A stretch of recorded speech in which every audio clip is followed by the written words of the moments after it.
Welcome everyone. I hope you guys are doing well today. Hello Nimby. Thank you for stopping by. Really appreciate it. You guys ready for some more Otome games? I am very excited for today's stream. We have 3 more entries from the Otome Game Jam of 2025. First up, we do have Day After Day. I was technically supposed to play this one on Monday's stream, but I just ran out of time.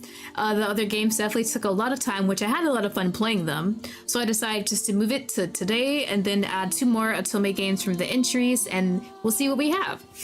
Day After Day, I believe, is by H Moon Publishing. As always, I have left links in my description. If you guys want to check out the games yourself, definitely check them out. If you do, don't forget to rate and leave a comment to let the creators know how much you enjoyed it.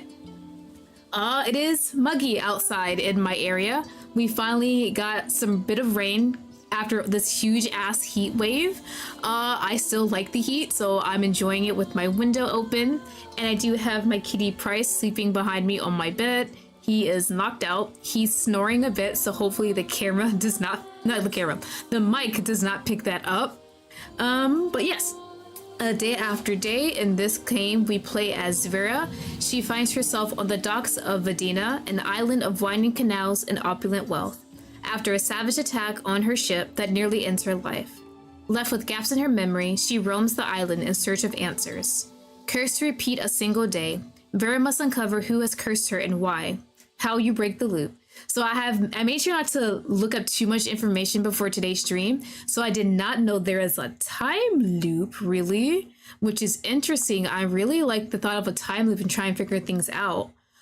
Based on the cast I've seen for the characters, I think Balazar, the pirate, he already has my full attention.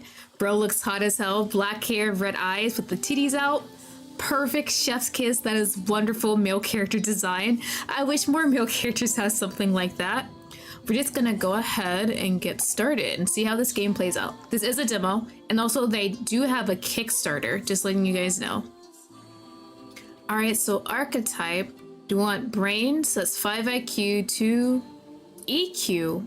I don't know what EQ would mean in this situation. Hold on. Does it tell me on the page? I don't think it does. Well, and 1 physical or beauty. Okay, so it's kind of like charm, I'm assuming. Brawn or average. I feel like I want to do something average. I don't like having one thing too high compared to the others. Like if one of these was like 5, 3, and 1, I would have done it, but I don't like that. So let's do average and hope that works out. Ooh. Am I on a ship already? Who is this? Did you curse me? Okay. Upon prying open your heavy lids, you spy a stranger who meets your groggy gaze. Who the hell are you? Okay, so these are my choices, what I'm saying. And those are the options at the bottom. Gotcha. Mystery woman. Proving that old saying about sailors and swearing right, I see. I'm the woman who saved your life. I would have thought that'd be enough to be remembered, but I suppose even I'm wrong now and again. Is anything from late last night coming back to you? Analyze, medium success. Interesting. So based on my stats, this will make this either high or low, but since I have average, it will be medium for everything. I'm wondering if I can raise my stats later on, and I'm kind of blocking the text. My bad, y'all. Thinking back, the sound of explosions and thundering rain echo in your ears. The pain, then pain, sharp and agonizing, followed by the sensation of falling, drowning, more pain, only pain. It spreads quickly into every inch of your consciousness until you can't think of nothing else. Hold on, let me move me somewhere. I'm definitely in the way, and I do not like that. Hold on. Maybe slightly smaller just for this game. Is that better? Or over here? Okay, I'll move myself over here for now since I don't want to be in front of the text. Okay, that should be better. As you return to the present, the pain follows, everything hurts. On a level somewhere between the third time you were stabbed and the time you were stabbed thrice. How many times have we been stabbed? And let me move chat too, hold on. Right beside me while we play this. And if the UI changes, I'll mix up everything up again. Stabilize, trivial success. No, wait, not everything. The pain is in two areas. The first being a sharp, excruciating ache in your left shoulder. Stabilize, trivial success. As the fingers from your right hand brush against it, even your own gentle, probing touch is enough to send air hissing through your teeth. Okay, so for stabilize, I'm assuming we're trying to, what's the word? Get a look of our, like, surroundings, try and collect ourselves, basically. So we got trivial success again. There's shrapnel embedded into your skin. The wound is wet and oozing with what you hope is blood alone. Your head is killing you, aching unlike anything you've ever known. The night spent closing down taverns with a mug of ale in your hand don't even come close. Your eyes screw shut, and your expression contorts as the pain consumes you, overtaking your body and brain. Even facing the full force of the sunlight seems too difficult a task. The strong scent of salt tickles your nose. Alright, medium success for logic. Along with seaweed and iodine, the unmistakable combination of the ocean's odor. Some of the tension in your body lessens as you breathe in deeply. You feel more at home with this fragrance than any kind of greenery, certainly more than anything man-made. With worn wood against your back, and the soft swing of the vessel against the water's waves, you attempt to still your mind against the agony. Perhaps you can return to your previous state of unconsciousness, one that was so blissful in comparison to this. Until it hits you. You shouldn't be snoozing on a hard deck, but rather on a bed in the cozy quarters of your ship. Alright, so we're now coming to realize we're not on our ship at this point, we're somewhere else. Though there should be some motion while on board, the movement that you're feeling now suggests a smaller watercraft. This isn't your room. It's not even the deck of your boat. Ooh, okay, we got some more. Where the hell am I? What happened to my ship? Bring me back to my boat, or... I don't think I can coerce her. Is this safe? Hey, okay. Now we know that's a safe slot. I think... Where the hell am I? Yeah. Well, she kind of said that she saved us, so it should be assumed that we're on her boat, but I'll also ask that. This is Vadina. Well, the dock says Vadina, if you want to be particular about it. That ring any bells for you? Vadina, one of the many islands scattered across this world, known for its unique meritocratic government structure. The nobles that run this island invest heavily in its craftsmen and tradesmen. They're both entrepreneurs and royalty. It's a system ripe for abuse. You don't trust it. No matter how much wealth and false generosity the Vandanian nobles flaunt. In fact, you're certain they're exploiting their people. There's no way in hell a small number of people hold all that money, power, and influence and only use it for good. Despite your confidence, you can't recall a time where anyone else has shared your doubts. Ooh, okay. So this Vadina place has very high praises from people from the outside, but we don't trust it with all the wealth that it has. Perhaps while you're here, you might be able to uncover some evidentiary support for your suspicions. Okay, so we already asked where the hell am I? So what happened to my ship? She said she saved us. So we're maybe a shipwreck, a storm, someone attacked us and she happened to find our body, something like that. Or a monster? I don't know if they have like krakens or sea beasts here. Beats me. By the time I showed up, there was only wreckage. Well, and the floating body on top of it. Wreckage. A floating body. That would be me, obviously. So wreckage. How bad was the ship damaged? There was a lot of splintered wood floating around. Seems likely an entire ship went down.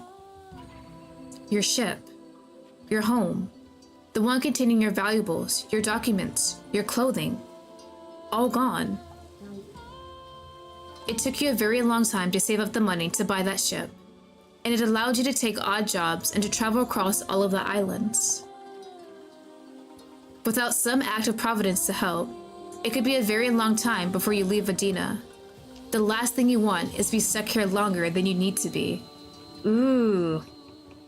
If it took years to save up for our ship, had it been very, very expensive, now we're gonna have to save up for another ship, plus supplies. We have no clothes, no documents, nothing, so that's even more money. So I wonder how much the ships cost here. Considering that you can't remember if or why you had set sail to this place to begin with, there's some chance you don't need to be here at all. You need to find a way off this island. Quest unlock. Find passage off of Vadina Island. Ooh, okay. So that's what we're gonna do now. So floating body, us. If she can give me some details of how my body was found, like just in the water on a piece of board or something. The woman studies you, one corner of her lips twitching as she does. That would be you, of course. It didn't seem right to just leave you floating in the ocean. So I hauled you into my boat and docked nearby here in Vadina. I was headed here anyway, so it wasn't much of a nuisance. You're welcome, by the way. Yes, thank you. I really appreciate you saving me. Okay, so return to Will That Blows. Bring me back to my boat. Our boat is nothing. It's just little pieces of wood floating in the ocean, and all of our clothing and documents probably sank by now, or at least destroyed. So we might as well attempt to leave. I don't think she's gonna hold us hostage or anything. So let's see if I can disembark. Ooh, rolling gamba? Oh my gosh, no. All right, so we got some success. A groan escapes your lips as you struggle onto your feet and off of the shaky sailboat. Though you gain your bearings once your legs are on steady land, losing the sway of the sea costs you a sense of comfort. You're stuck on this island now, without any means of getting off this island, and without any reason to be here. Now in solid ground, you take sense of yourself and your surroundings. Ooh, okay, so I'm in the way again. Let me just move to the side real quick so you can actually see. There is our girl Vera, our MC. She definitely is injured. Part of her clothing is ripped and looks like she has a scar like right here.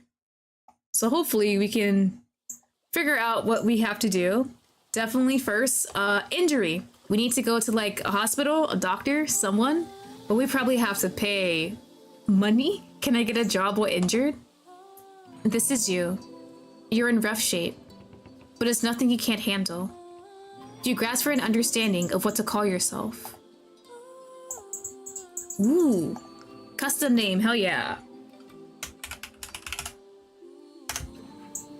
That's right. It's slowly coming back to you now. You're Lottie. Ooh. You silently take stock of the few items left on your person. It seems this mystery woman managed to save an old backpack and a waterlogged journal, as well as your sorry ass. So we do have some. Can I click? Ooh, hold on, that's cool. Okay, so these are my stats. I don't have any clothing or items in my inventory right now.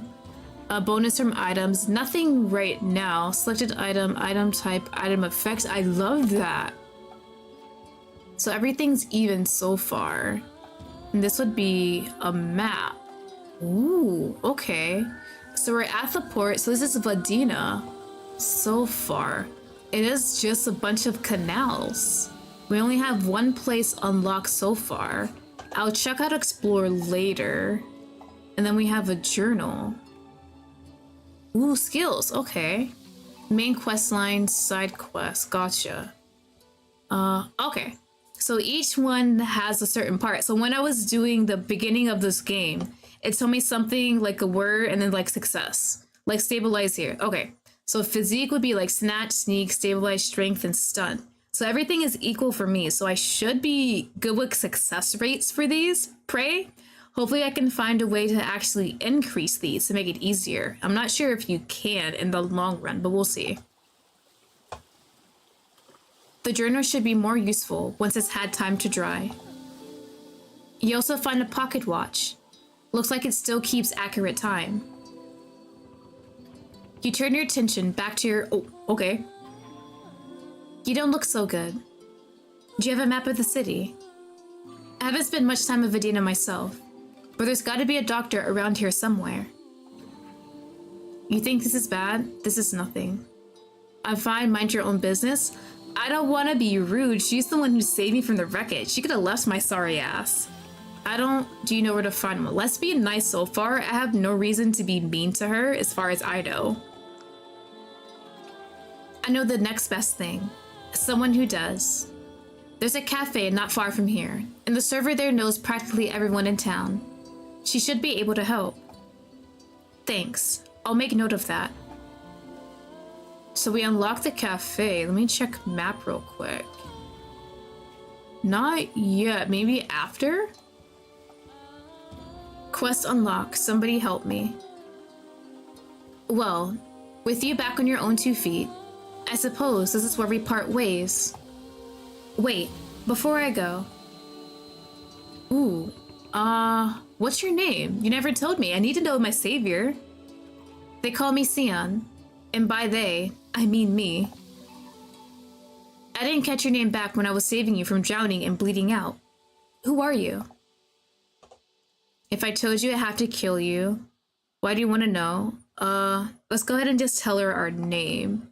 It's Lottie. I'll keep that in mind. Best of luck to you going wherever you're going and doing whatever you're doing. One more thing. What else do we have to say? See you around? I think we should be good with talking to her. She gave us all the information we need, so let's go ahead and keep going. Alright, did it update on the map? It did! The cafe. So can I click on that? Trying to figure out... Oh! Okay, it does teleport me there. Okay.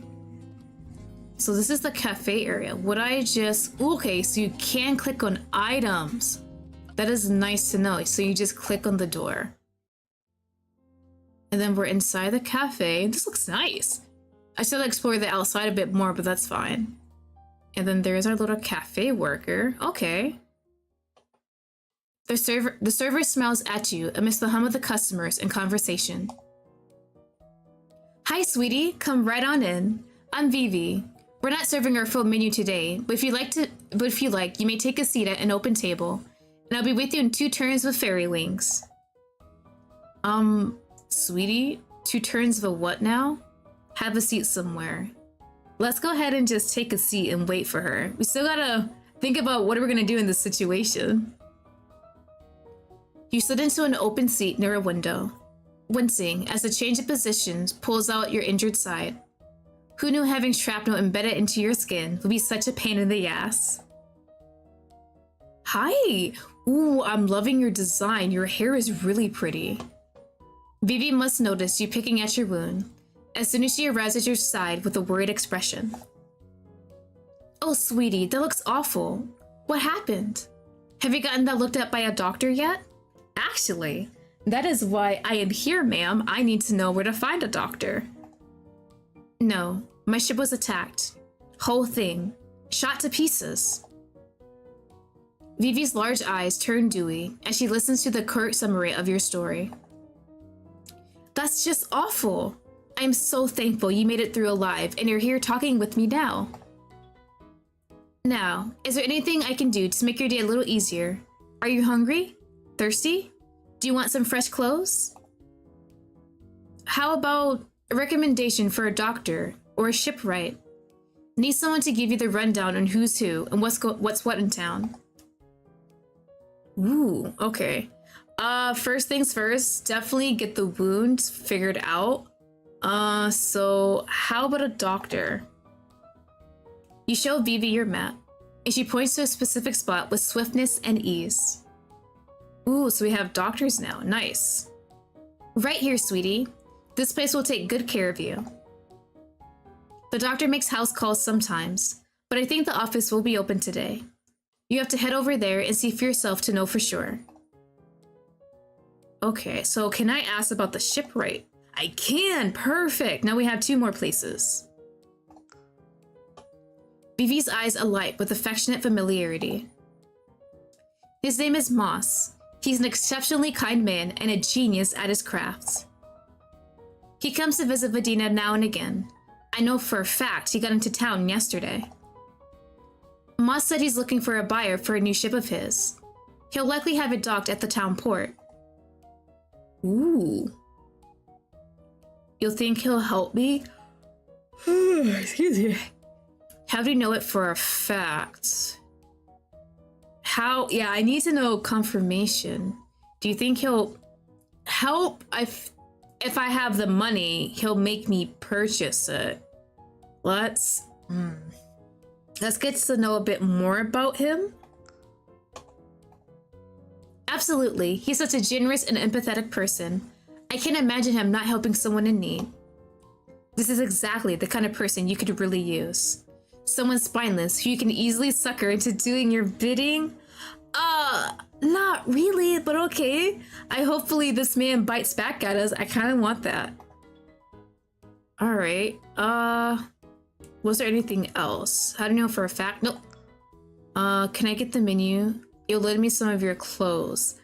I might need a new shirt. Honey, you can keep them. Making clothes is a passion of mine. I'd be thrilled to help you out and have someone model my designs. To be honest with you, I've been a little bit shy about designing clothes for other people, and I've mostly just made things for myself. The sizing will be a little off, but the outfit is yours if you want it. I will always take it. I have nothing else. Ooh, nice. Consider it yours. Change into them whenever you're comfortable. The clothes are a bit frillier than you expected. Not really your style, but there's no rips in sight. At the very least, you won't constantly be at risk of wardrobe malfunction. Thanks, I guess. Maybe something in black next time. Ooh, I haven't worked much with the dark colors. I have to make time to buy some fabric at the market. You do that. Was there anything else you wanted to ask me? I think we're good. Now we have the shipwright and the doctor. So I'm going to equip the clothing and then go to the doctor. Inventory. Clothes. So equip? Ooh. And pants. Equip. Oh, that is definitely different from what I'm used to, but I'm liking it. That's cute top. Okay. Oh, bro, there's no shot. It took down one of my physicals. Girly bottoms, item, a feminine long skirt. It's a little too girly for your taste. Bottoms, it takes down snatch. A blouse is long and frilly for some reason you don't understand. It adds charm, but it takes off coarse. Coarse? Coarse. However you say that word. It's a bit difficult. Okay. So let's return. No items. We just have clothes. Okay, so one of these is down. 2 down, 1 down for physical. Okay, so map. They gave us the offices. Port, off, cafe, offices. Yeah, so doctor first. Who's this? And what's that? You find a single coin lying on the ground. Don't spend it all at once. I got money? Hold on, is that my inventory? It sure hell is. That's nice. Oh wait, hold on. This is where stats. Okay, so what of my physic is down? Because the snatch went down by 1. Gotcha. Okay, so let's return. Hold on. I have to go back. Yeah. So I don't know who this is, but we're gonna go ahead and talk to him. Hey, buddy. Hi. What are you? Is that a weapon in your hand? Hopefully you're not going to attack me. Resting. What does it look like I'm doing? Oh, hold on, my cat. Bryce, are you gonna lay down here? Let me move something for you. There you go, buddy. There you go. Now you can go and lay down. Though the stranger tries to look indifferent, you catch a nearly imperceptible winch as they try to put weight on the right ankle. Oh, you're injured. Looks like you hurt your ankle. Isn't the doctor's office supposed to be around here somewhere? The stranger pales. It's not that bad. I just see wasting the doctor's time. So what's your plan, then? Oh, poor baby, do you want me to kiss it? I don't want to be patronizing, really. I'm kind of stuck here. I can't make enemies with people until I at least leave. Why don't you let the doctor be the judge of that? Yeah. What does it look like I'm doing? The stranger gestures to the building you're standing outside of. A faded sign confirms what you already suspected.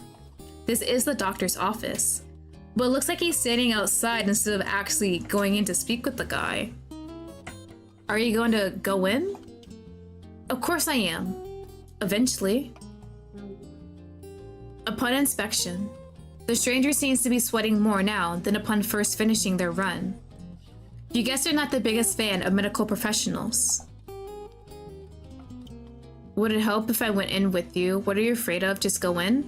I gotta go in myself, and I need to make as many friends as possible, so let's go ahead with this option. Why would it? We just met, and I don't find your presence comforting. Okay, forget that then. I'm not gonna help you out. How about we flip a coin for it? I do have a coin. Will that work out with you? Heads, we both go in. Tails, neither of us do. Okay, but you're walking in first. Fine by me. I call tails. Okay, heads. I need heads. Play fairly? Oh, Snatch is cheating. Okay, like deceptive stuff. I have a 50-50 here, y'all. Will the gotcha gods bless me? The coin launches into the air, doing several flips before landing safely into your palm. You call heads, much to your companion's delight. Fair is fair.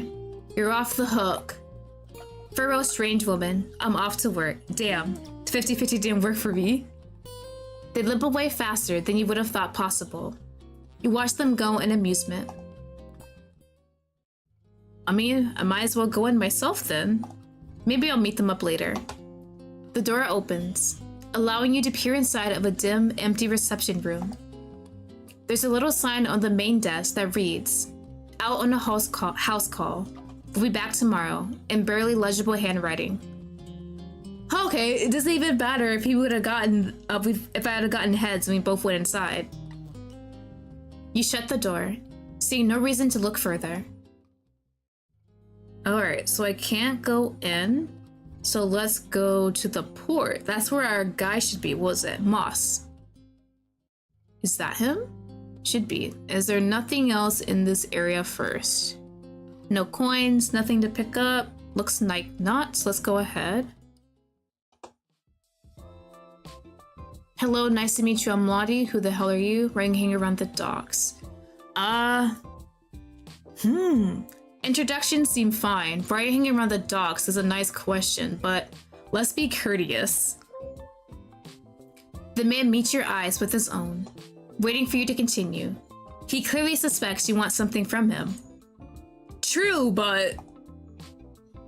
I'm Moss. Nice to make your acquaintance as well, Lottie. Was there something you wanted to discuss? That's the wonderful boat you have there. Can I borrow it? Is that boat yours? Borrow? I am never going to give this boat back if I borrow it. I am leaving this island and never coming back. So is the boat yours? Why, yes it is. Do you like it? I built it myself. You're shipwright. What a coincidence. I love it. You must be so proud of your work. It's not the best. I should probably take it off your hands. I am not going to put down this man's confidence. He built a boat for God's sake. What a coincidence. I love it. You must be proud of your work.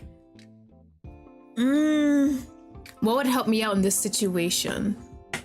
Like, they're both alright. I love it. We're giving him some praise about his work. We do know Vivi said he is trying to sell this, so there's no harm in praising it. So let's go that route. You're too kind, but yes, I'm very proud. I even started my own business a few years ago, so I could devote most of my time towards being a shipwright. I enjoy what I do so much that it almost seems strange to think of it as work. It's even stranger to think that running a business centered around my passion could be as trying as it is at times. All that aside, the boat is actually for sale. Are you interested? How much? I would need a job, right? I don't want to swindle him from the boat. How much to buy the boat? How much would it cost to rent your ship for a few hours? If I rent it, where would I go? Oh wait, I'm not coming back. What happened to your business? Can I get a quote? Like this little quotation so I can save up for the future if no one else buys it. Jesus! 10,000 gold and she's all yours? That one coin I have, does that consider 1 gold? I need 99,999 more. Oh no. 9,000? Dear God, ignore me. I added an extra 0 when I was doing the math. 9,999, dear God. Chica-chan, hello, welcome, welcome. I hope you're doing well today. I have been shipwrecked and I'm trying to figure out of this island. I don't want to coerce this guy and take his boat. I need to save up 10,000 gold. We broke in game 2? Yeah, we broke in game 2, unfortunately, so pray for me. Of course I'm going to don't break both your arms. Are you insane? I don't have the money. I just have 1 gold coin. That's a bit out of my price range. I do have 1 charm from this outfit, but I don't think it's gonna work out. I'll keep that in mind. How much to buy the boat? Rent? So what happens to your business? Would you rent the boat? I don't know what I would do with it. Maybe go to my shipwreck and see what I could find. 100 gold sounds fair to me. That's perfect though. Okay. That's good to know. So what happened to your business? There were some friends of mine that had fallen in hard times. So I did my best to help them, but it wasn't enough and they weren't able to pay me back. Sounds like he trusted the wrong people. He assumed they were friends. I don't want to be mean to any of these characters. Oh, your poor friend's life is tough? Nah, I don't like that one. They didn't really pay him back. How much did they borrow though first? Hold on. There's some women that fell in hard times, so I did my best to help them, but it wasn't enough and they weren't able to pay me back. I need more context in this situation. Please don't hate me for this option, sir. No, I know they pay me back as soon as they can. It just might not be soon enough to save my business, unfortunately. Okay, so they aren't bad people, or at least he doesn't think so. They scammed you? I'm not being that mean. Well, if you insist you can handle on that situation, I'll leave you to it. So we talked to him. Let me check my items. What does this coin do? A single crescent-shaped coin. I need... Oh wait, hold on. I already went there. Our doctor guy won't be here till tomorrow. We're at the port. Cafe? Will there be someone there? Make sure there's nothing I can't click. Oh! That's someone new. Hello. The icy stare of the young woman stops you in your tracks before you make it to her table. You're not welcome in her presence. Damn, I'm not throwing anything at her. Insult her, ignore her back. Yeah, go ahead. Her loss. Your preference is for a table for 1 anyway. It's not. Though you may be accustomed to sailing and dining alone, company is welcome. Alright, nothing first. Make sure nothing I can click, like that coin. I need to figure out a way to make money. The missile closed. The doctor wasn't there. Who's the shipwright? I already asked that. So let's do the doctor one. He was not there. He's gonna be there tomorrow though. That is very disappointing. They go on house calls occasionally and are really difficult to get hold of when they're out. You have to wait until tomorrow. We sometimes have people with healing magic pass though. Vedina is big on tourism, and I know a lot of visitors have arrived today especially. Ooh. Well, I'm not aware of anyone healer in particular. You never know who you might bump into as you explore the town. Ooh. Nice to know.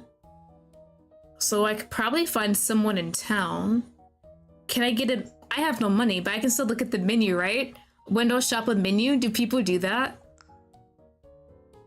Not today, I'm afraid. The kitchen is closed while Chef Cameron prepares for the event we're having, helping to cater tonight. I can get you some bread or pastries he made in advance for today, if you're okay with that. And I'd be happy to get you something to drink. As your stomach grumbles, it occurs to you that you don't have a single coin to your name. Sustenance will have to wait. What event? It's a birthday party for the Duke's daughter, Eden. The whole island is talking about it. There are many from other islands sailing in to attend. Ooh, okay, one of those rich people in charge of the islands. Cameron is honored to be able to participate. It's a great opportunity to promote his food to so many new people. Are you going? The guy, Cameron's only going because he's catering, but is this like only the noble people invited or is that for everyone? Of course, I wouldn't miss it. I'll be helping Cameron serve and plate the food. I was invited to attend as a guest, but I don't have anyone to go with. If I'm going to be alone anyway, I might as well help my friend. What an unusual way to refer to one's boss. You really aren't sure what to make of Vivi's friendly, upbeat nature. It makes your surliness stand out like a sore thumb. In a good way, though. Cheeriness is overrated. Brooding is where it's at. Alright, so we can't go anywhere with that. We already got some clothes, we already got the ship, right? Ooh, who are you? That's new. Hello, I love your armor. A young man sits with his head buried in his hands, pensive and still. Are you crying? Upon hearing your voice, the man raises his head. He locks non-reddened eyes with you. No, I was just deep in thought. Why do you ask?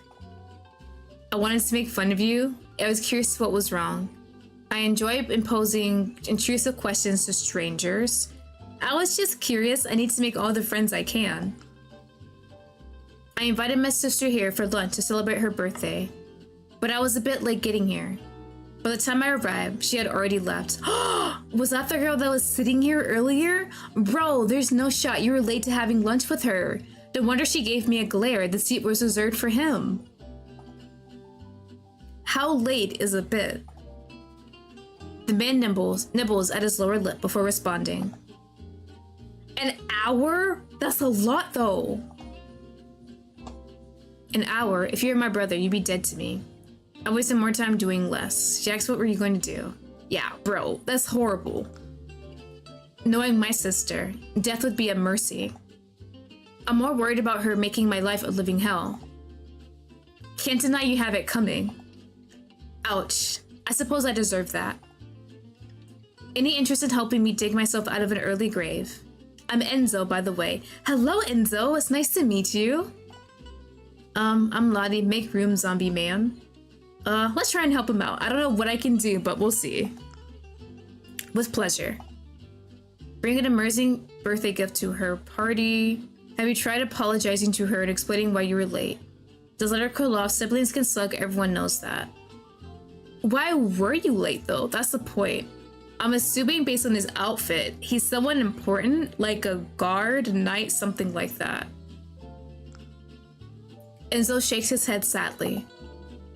I'm afraid this isn't the first time I've failed to appear to a family event. At best, she'll see that as me trying to justify my poor behavior. I could have the best reason in the world, and she still criticized me for choosing it over her. Do you have the best reason? I was on my way here when I witnessed a young boy falling out of a gondola. Naturally, I jumped in to save him. after returning him to his mother and sister frightened yet unharmed. I saw them off on the way home before returning home to change and rush here. Damn, that's actually a really good reason why he's late. He saved a young boy from drowning. Oh, bro, that's actually so good, but will the sister accept that? That's not bad, I guess. Alright, shame on her for thinking she'd be special just because you're related. Let's go back to yikes. Okay. Bring an amazing gift to her party. Do you have a gift for her then? Enzo sighs, and his head falls back into his hands. I was worried you might say that. I haven't thought of anything to get her yet. Having her favorite meal and sharing some quality time over lunch was my best idea. Oh my god. Enzo, sir, can we help this man out? What do you mean you don't know what gift to give to your sister? That's sweet, I guess, if you have gotten here on time. The man gives you a weak smile. I'm grateful for the validation. I'm not the best with material things, so it's nice to hear there's not a necessity for commitment. Gifts are, however, important to my sister. I had a whole year to plan for this and still missed the mark. If the rumors are true, my own father has gone above and beyond for Eden this year. Oh shit, that's Eden? I was wondering if she had the same birthday as that girl. Okay, so she's actually really, really important. And he's important too. Okay, that's nice to know. My gesture will be even worse. Worse failure with comparison. Yeah, I understand why he's very not happy and can't get a great present for the sister, because the father, the Duke, is having this huge ass birthday party for her. So just spending that quality time before the party probably would have made her day, honestly. What's your dad getting here? Maybe I should help you find something. Is the dad's gift the whole party or something else? I wish I knew. He's been really tight-lipped about it, even with my sister. Dad said he doesn't want to spoil the surprise. The suspense is driving Eden half crazy. Normally, with something like this, she would convince him to cave and give her what she wants. This time, he's holding his stance. What's your best theory of what he got her? What do you think? I really couldn't say. I don't see much point in speculating. Bro, do you not know your sister or your father? If you had blinked, you would have missed it. The little glance to the side, the slight pause before he spoke. There's something he isn't saying. Aw, come on. A little conspiracy never hurt anybody. Probably. I don't know what it is. I just know what I hope it's not. Which is? Enzo grows increasingly nervous. He peers around the cafe, presumably to ensure he's not overheard. My father has been toying with the idea of officially naming the successor to his dukedom for some time. So you think he's gonna name the sister? Traditionally, it will go to the eldest, me. However, if he so chooses, a process does exist that would allow for my father to elect Eden instead. And you think he's going to announce that she's his choice at her birthday party? How? Does he think she'd be bad for the job, or does he want the job that badly? Why are you nervous? Not at all. She's determined to follow in my father's footsteps. Huh. I can't tell if that's good or bad. Is that a good thing? How well has your father been doing? That's likely, because they are both good and bad things about it. My father is a fine ruler, well liked. I don't dislike him, yet sometimes disagree with him. None to the whole black and white thing, I guess. Do you think you'd be better than your dad? Is that what she's told you? Has she told you she really wanted to do that? Not explicitly, but as you can imagine, policy and economics are frequent topics in my household. I know where she stands. She echoes my father's opinions without fail. Ooh, okay. That makes me understand more why he's kind of nervous if the father is going to name her as a successor. The father sees the daughter aligns with all of his opinions, so he's like, she might just be better than my son, who has differing opinions. So what are their opinions, though? I want to know details. I see. Do you think you do better than your dad? I think I can do some things differently, though I can't foresee all the consequences. It's my hope that I can improve the circumstances for some of our citizens who are struggling the most. How altruistic of you. I don't deserve any credit. I'm simply advocating for what the math says will pay off. Ew, math, stop. As you wish. So return. So should you be telling me all of this? That's a lot of personal family information. I know I'm an outsider, but sir. Oh, it's nothing I haven't said to their faces. Though if you refrain from reminding them of it while they celebrate my sister, it would be appreciated. What if I told it to the public or the press? I make no promises. You're not so secrets or safe with me. I need to make a friend here. You have my deepest appreciation. As lovely as this conversation has been, I'm afraid there's an errand I have to go and run before my sister's party tonight. I wasn't having that much fun anyway, but by whatever your name is. It's Enzo. As for yours? Vera. So long, Vera, until we meet again. Okay, so Guy is not doing well with his family. I'm gonna pray for him. I'm assuming we might go to the party later tonight. Let me check my map again. Is there anyone outside the office? I know that guy was there before. Guess not, and that's still closed. If we go to the dock, who's there? He's still there. I don't have much to talk to him about. I think I need to figure out a way to get to that party. So I might have to go back to the cafe and talk to Vivi and see what she says. I know she's invited. And then she's also going to be there catering with Cameron, the guy who's the chef at the cafe. So we got to figure out a way to get to the party. I'm not sure what I'm going to do at this party. I guess mingle, get to know people. I definitely need money so I can buy this ship or at least rent it. I'm not sure where I would go though. I wish I had a map of where the whole world is so I can see where Vadina is compared to other things. I guess if we did get a boat, we'd probably sail to the next closest island and figure out a way there and get some odd jobs. That's what we need, jobs. We need to find out a job. Would Vivi give me a job? I think when I talked to her, it didn't give me that, what's the word? The choice to ask anything about a job or money. Because when I talked about the menu, it didn't do anything. So let's, not offices. No, cafe, wrong one. Cafe. Let's go back cafe. Let's try to talk to our girl one more time. And we'll see what that says. Let me take a quick water break.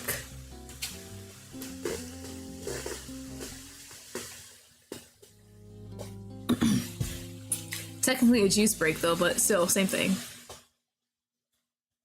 Okay, ma'am. So would you please give me a job? That would be very nice. Let me stretch actually.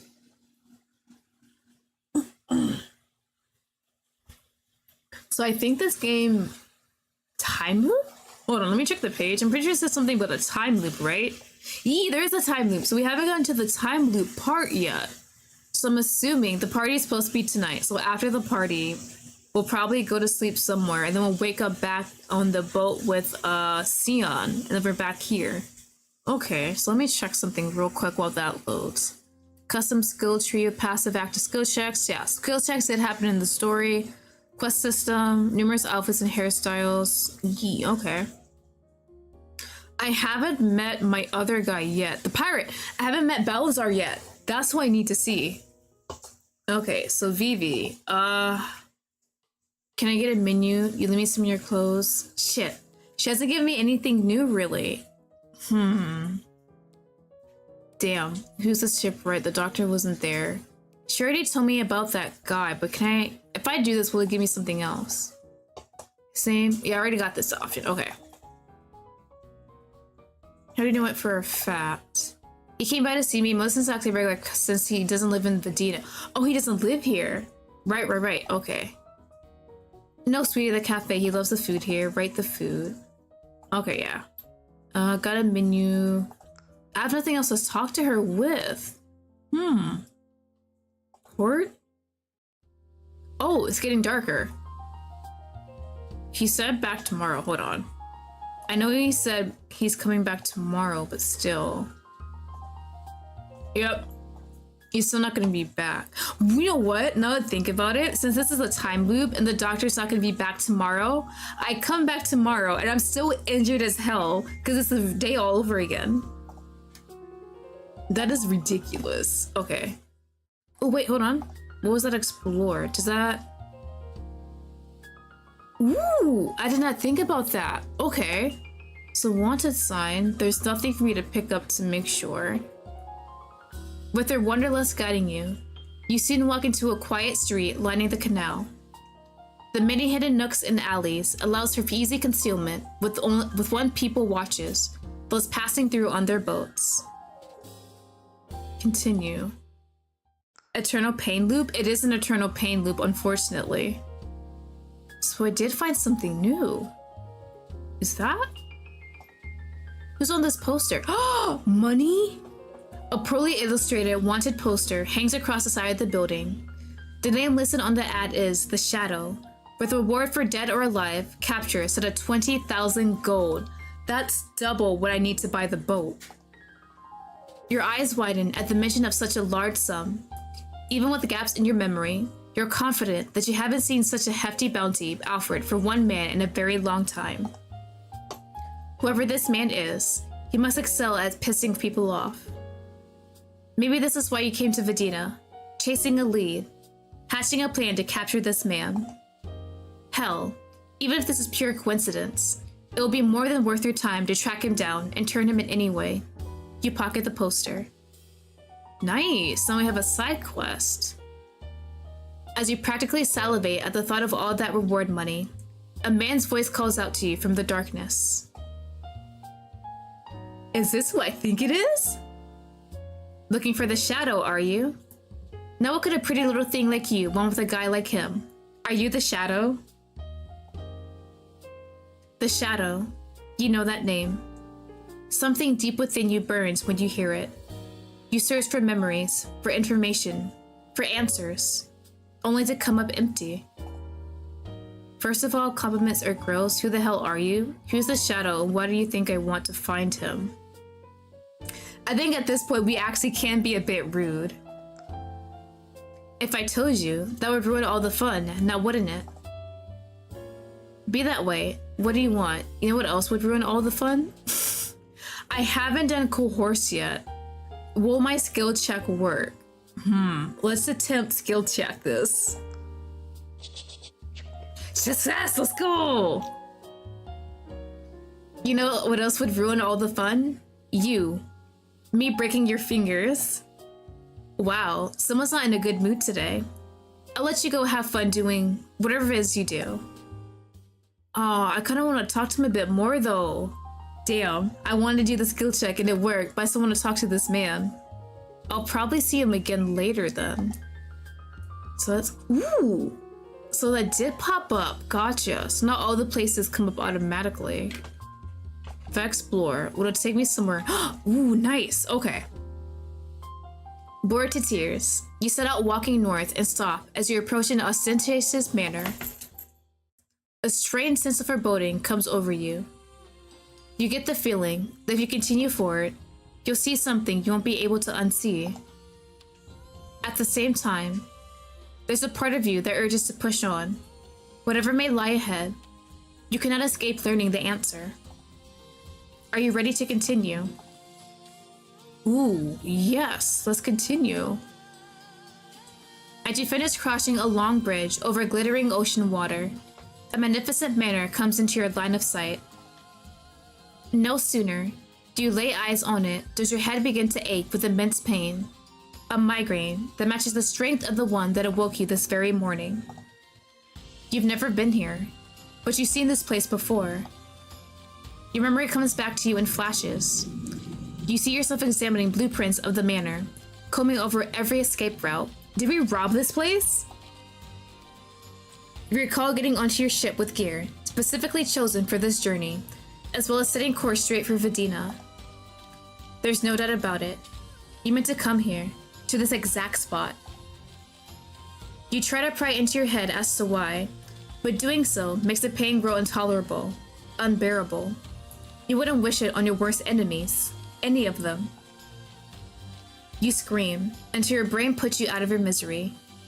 You close your eyes, and the last thing you feel is your head cracking against the stone. Jesus Christ, I just passed out and hit my head on the floor?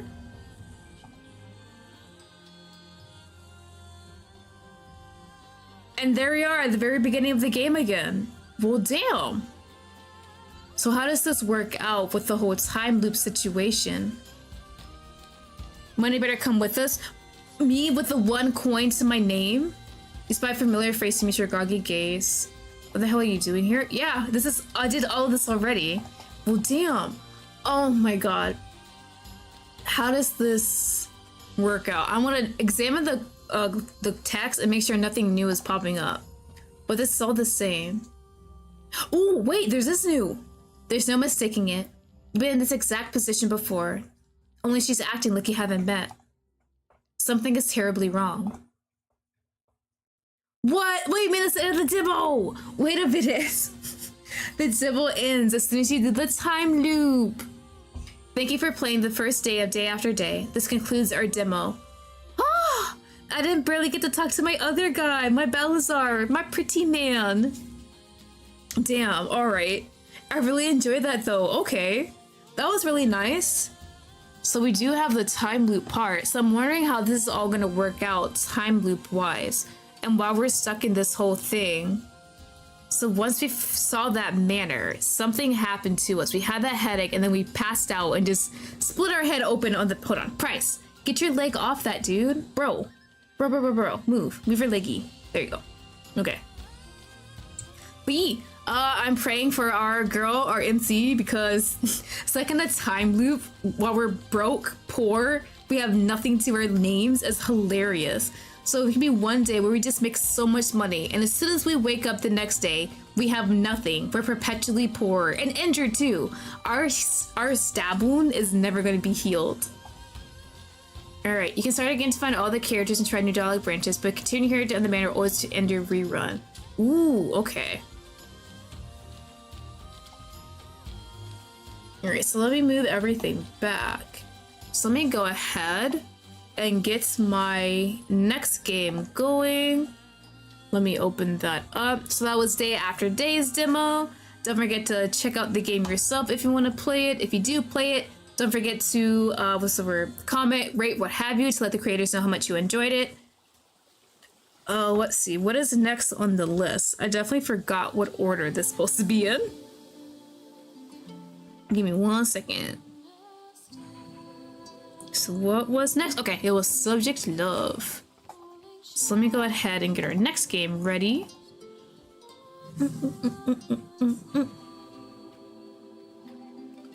While that loads. Price, what are you doing? What is it, buddy? Put that in English. Would you like to enable sound captions? No. I think that's fine. Okay. Let me go ahead and get the new game up real quick. And I can firstly move myself. Alright. And let me move back to my regular spot. And make myself smaller too. There you go. And we move chat back.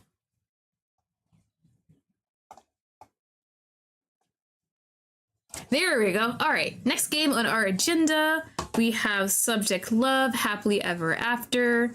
Let me get my little notes. Let me make sure, to tweet that out too, that we're switching games. Give me 1 second.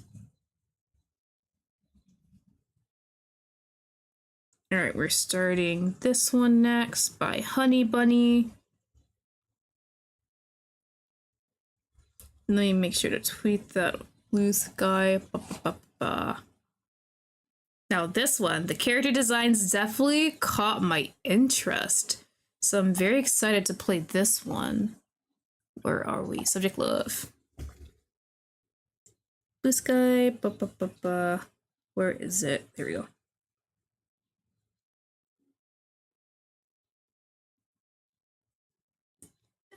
Honey Bunny. Ooh, how do I spell that? Do they have a... Ooh, they do have a blue sky. Okay. Bro, the way I need blue sky to actually have drafts that makes it so much easier. I'm envious of their lashes. Right? Their lashes look so gorgeous in this game. Oh, here's my image. There we go.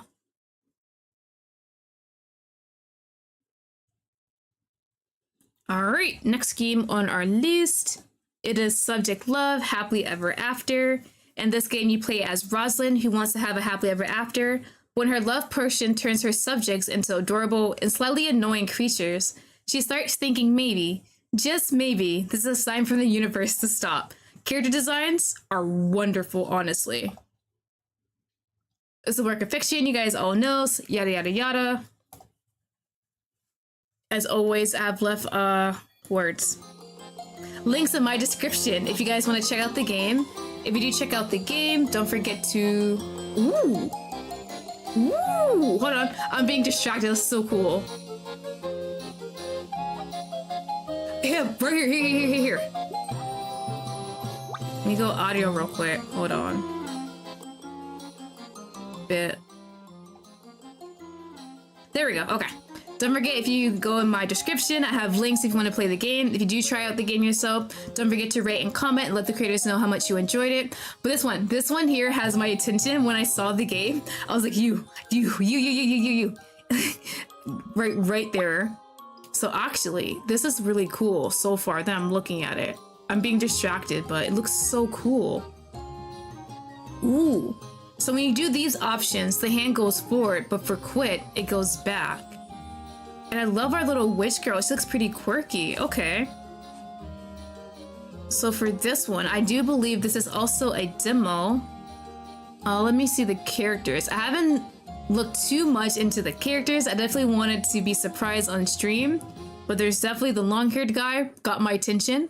It looks like some of these characters are voiced. I'm not sure if the whole demo is voiced as far as I know. But we'll just have to see. Honestly, just gonna go ahead and get started. Ooh, how to play. Press enter, left click or space, yeah. Press read it into self voice, press H to hide dialog box. Gotcha. Ooh. Yes, my name. Enter. Oh, button. Check. Ooh, wait, I like that. Oh no. This wasn't supposed to happen. Hold on, let me... Crap.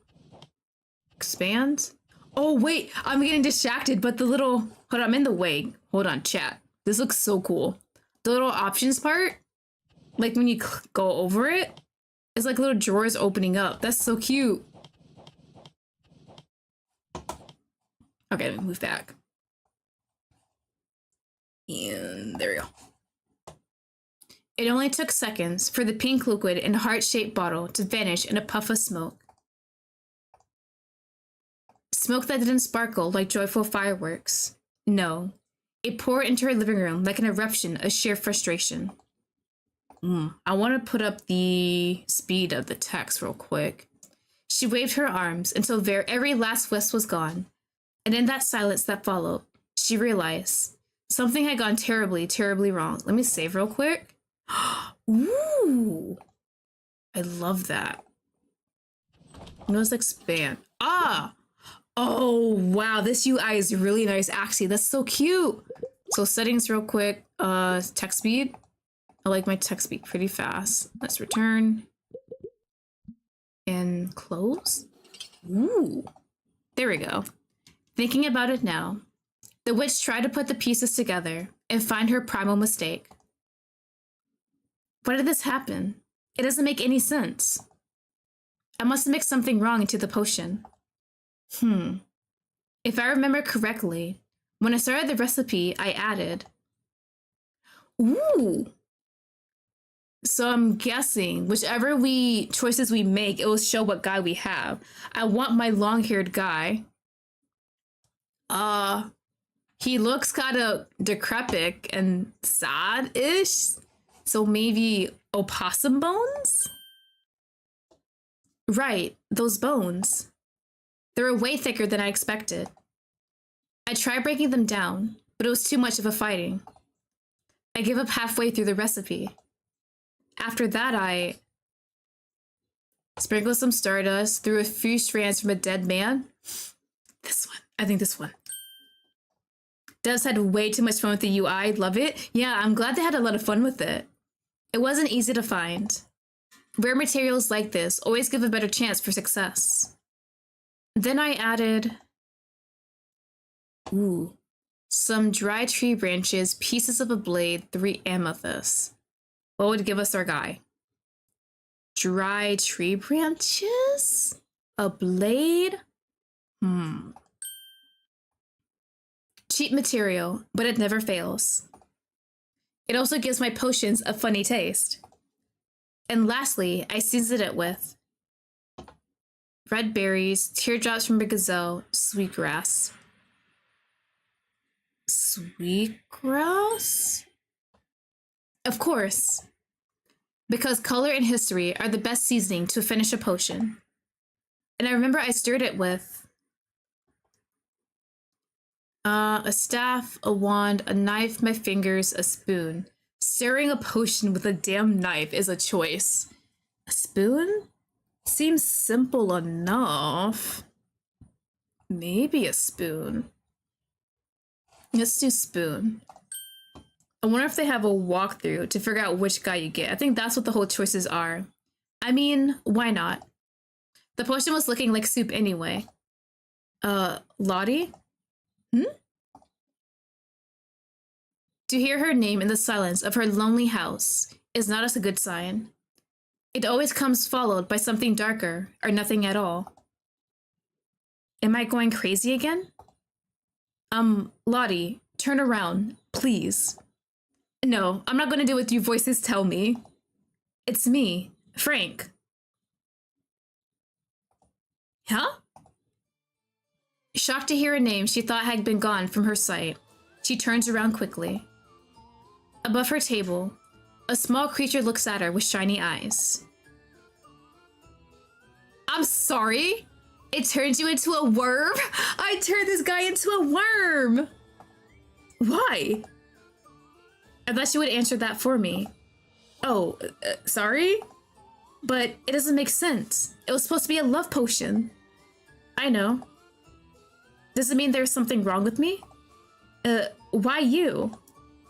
I drank it. Maybe it didn't react right with my body. Well, that might happen, but it's not a reason to turn you to a worm. Stirring a pot with your finger is a choice, and it boiling. That is true. If it's a boiling pot, that would hurt like hell. I mean, I guess your burnt flesh would make a great ingredient for the potion, so it works out in the end. Maybe give you a headache or lose an arm, but not this. This is too much. Is it that bad? You're cute as a worm. I still love you as a worm. But you still let me fall as a worm moment? Hell yeah. I mean, yes, but also no? Bad for you to be a worm now, but awesome for me for creating it. Okay, so congratulations. But y'all, look, he's so cute as a worm. Look at that little smile. Thanks? Now, I don't want to be rude, but doesn't mean I can't go back home. I mean, you can go, but I don't think people will be fine with you around. Oh. You can stay here if you want. Thanks.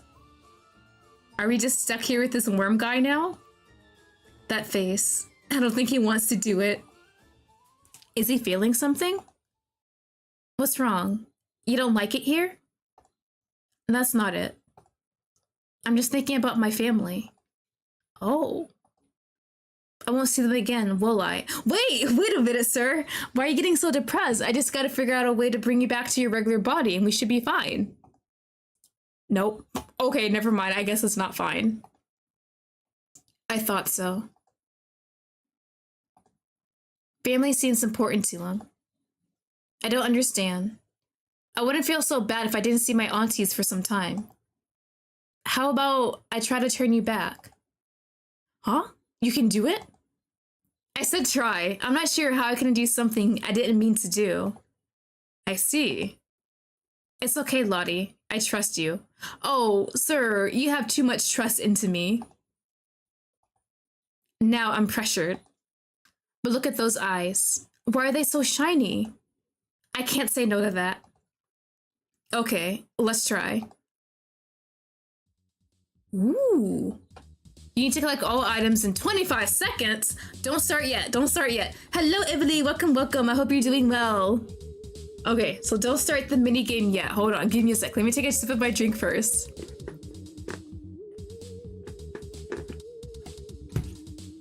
Okay, let's go. Let's go. Let's go. Let's go.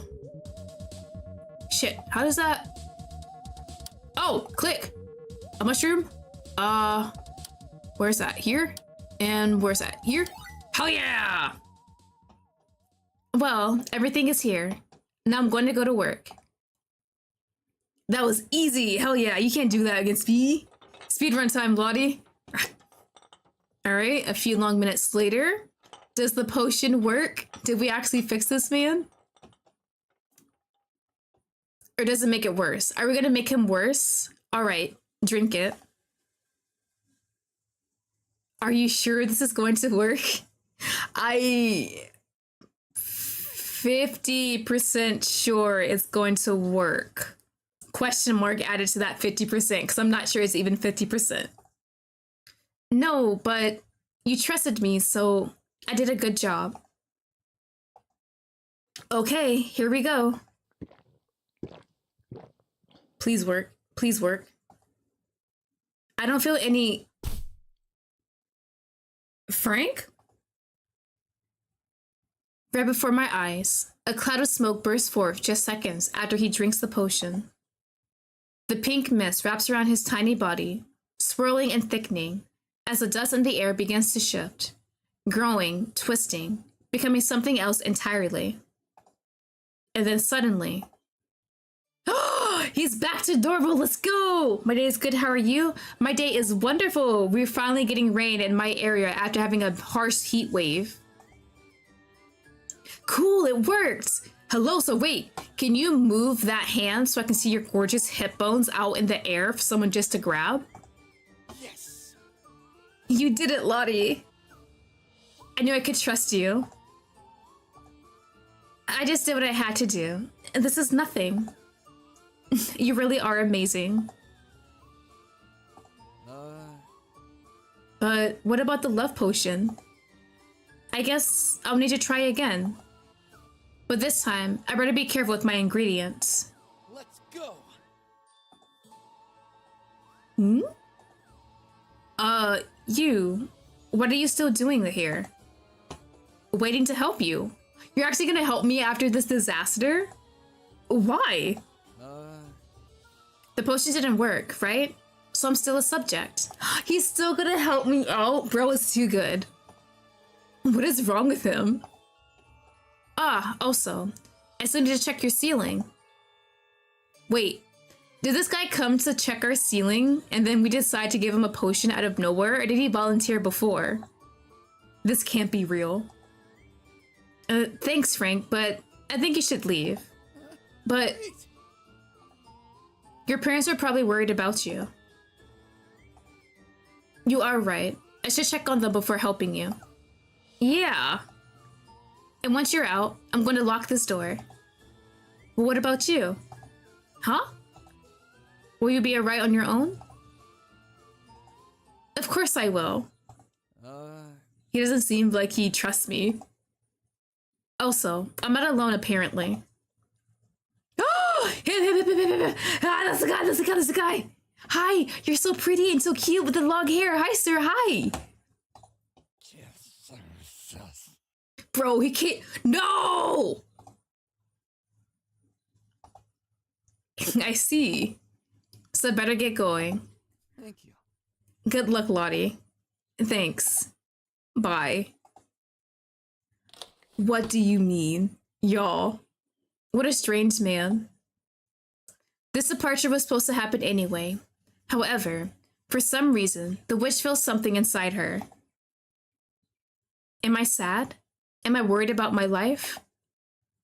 It feels quite the same.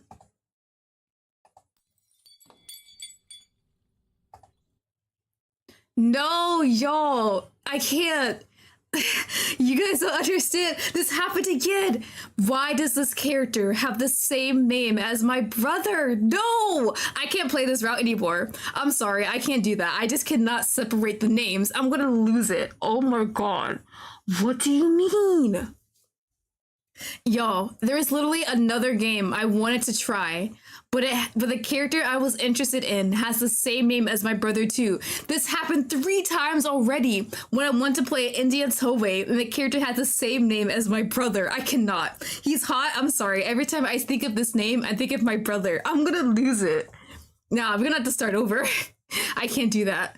What do you mean? What? So, hold on. Is there a walkthrough?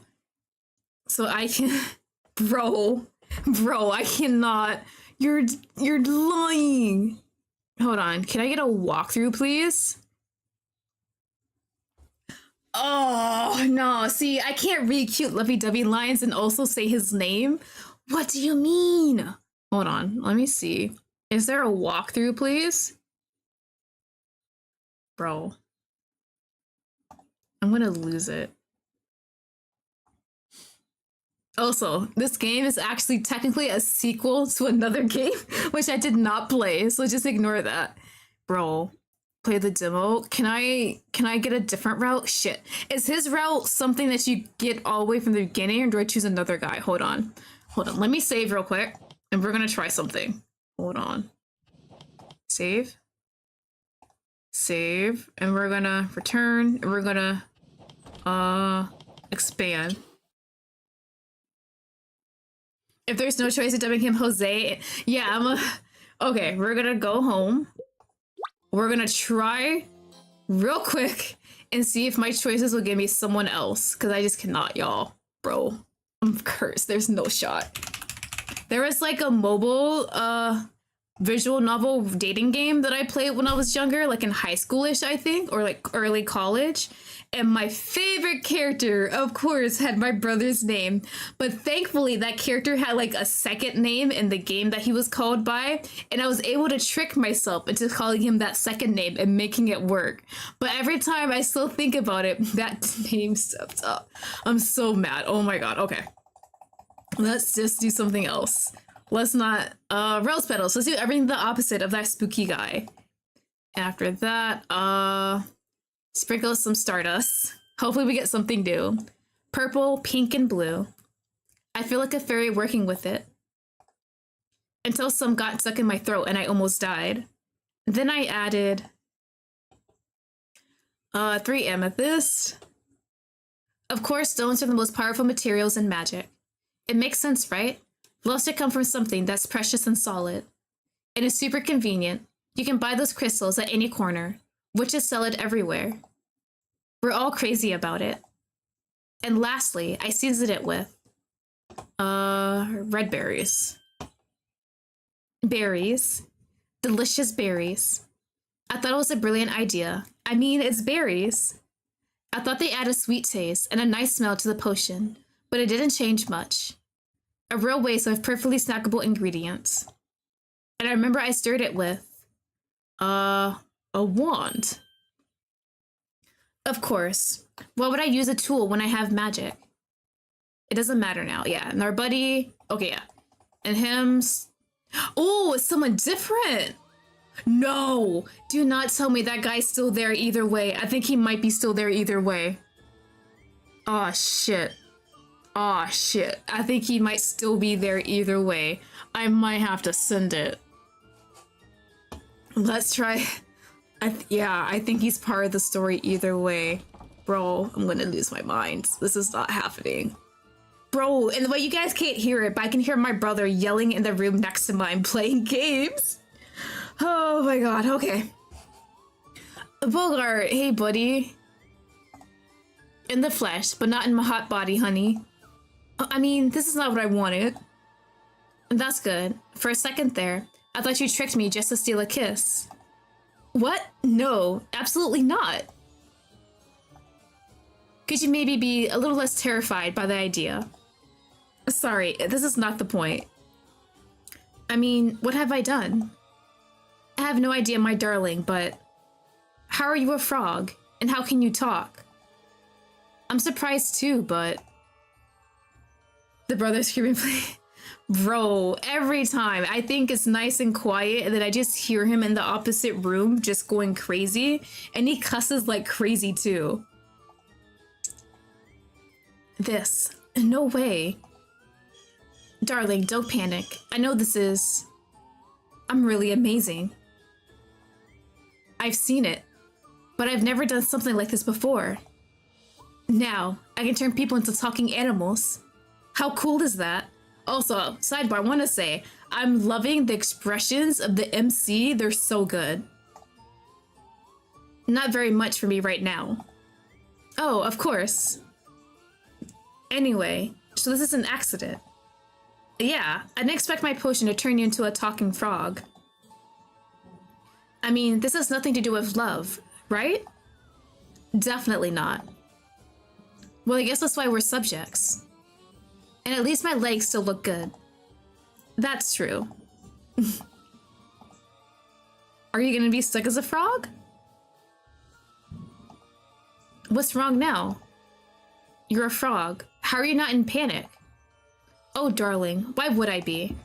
You turned me into this, so I'm sure you can undo this. I can attempt. You trust me more than I trust myself, huh? What are you talking about? Don't say you can't turn me back. I mean, buddy, I kind of turned you like that on accident, so I don't think I can really turn you back.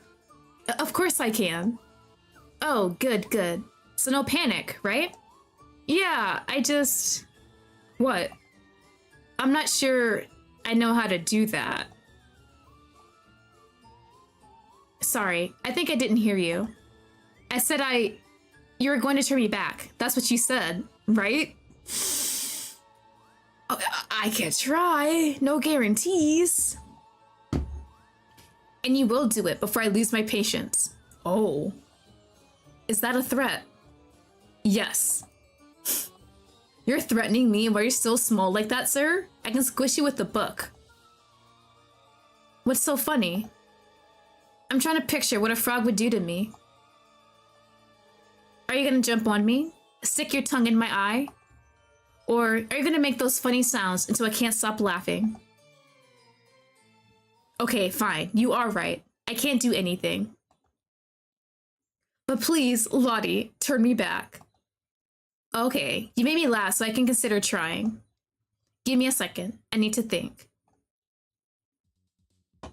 Ooh, same thing again. Okay. Gaslight, girl boss, he's not having it. Yeah, honestly, bro's stuck. Ooh, it's different ingredients this time. Mushroom, book, this, and the dagger. In my couch? Well, everything is here. Now I'm going to work. A few long minutes later. All right, drink it. Are you sure this is going to work? Do you have any other option? Fine. Nothing happened. Bogart? Right before her eyes, a cloud of smoke bursts forth just seconds after he drinks the potion.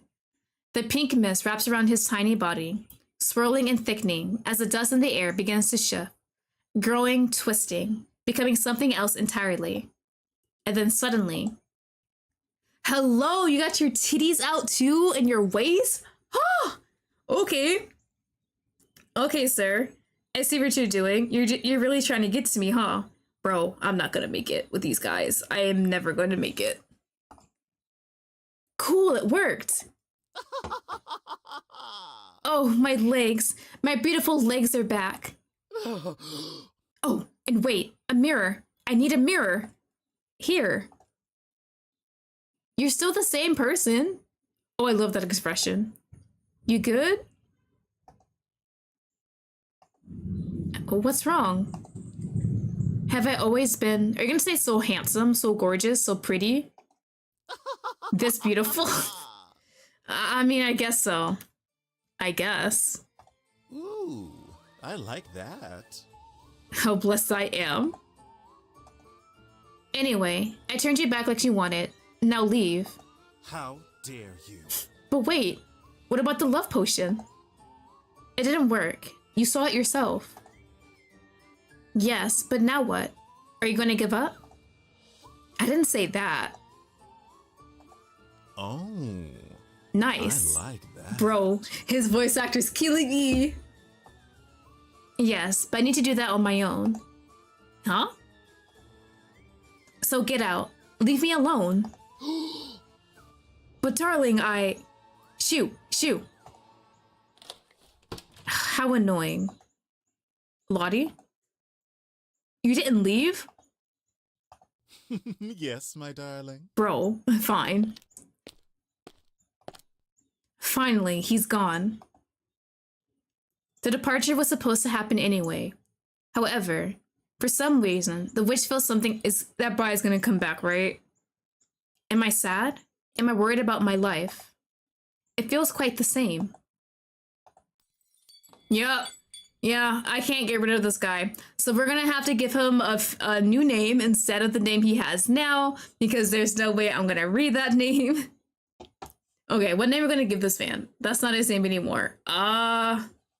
What did you say? You said Jose? Okay, his name is Jose from now on.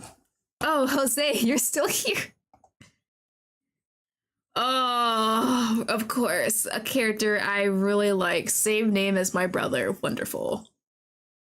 Good, and a system will come in handy. After all, we've got some experiments to run. Why is he so cool too? The road of magic is bursting with secrets, waiting to be uncovered. He had me at long hair? Right, the long hair is what gets me. That was quite interesting. Walking slowly in the forest, Bogart joyfully remembers the moments he spent in the house with the witch and her subjects. Such unexpected experience certainly would surprise anyone. But not Bogart. Ooh, I like that. I came here prepared to face anything, yet she surprised me. Who would expect a witch to be so desperate for love? Such a powerful creature, and yet so naive. Holding his chin, he looks around, searching for answers to the question inside his head. So not beautiful. It's a shame things didn't unfold as I planned. Still, far from a waste. What did you plan, sir? I've gathered more than enough information for now. Now I know for certain. Feelings can be crafted, bottled, and bent to our will. Oh, that doesn't sound good. Isn't that beautiful? No. Imagine the possibilities with that kind of power. Oh. I'm sure that man will be pleased to hear about it. Chuckling alone in the eye of the forest, he starts to prepare himself for his next steps. Just like Lottie's love potion is still under construction, his plans are still to be revealed. I leave for a minute anyways, pretty boy? Yes, our pretty boy who apparently has some kind of plan up his sleeve. Sitting in her armchair in the corner of the room, Lottie stares at the floor, not even blinking. Her breathing is steady, her fingers move in a repetitive rhythm, and the silence around her is almost eerie. The young witch seems trapped in a deep trance, and it's impossible to tell if that's a good thing or not. Damn it, I got lost in my thoughts again. I was supposed to prepare for breakfast, and somehow I ended up here, thinking about that failed potion. Again. Frustrated, she flops backward, pulling her hat down to hide her face. To be fair, she was thinking about breakfast, but that was 2 days ago. At this point, she probably should be more concerned about her health. Why can't I take this out of my head? I messed up potions before. It shouldn't be a surprise. But I guess I really wanted this one to work. I don't want my aunties laughing in my face again. I know I'm missing something. One drop too much? Wrong stirring direction? I don't know. Maybe if I go back to step 2.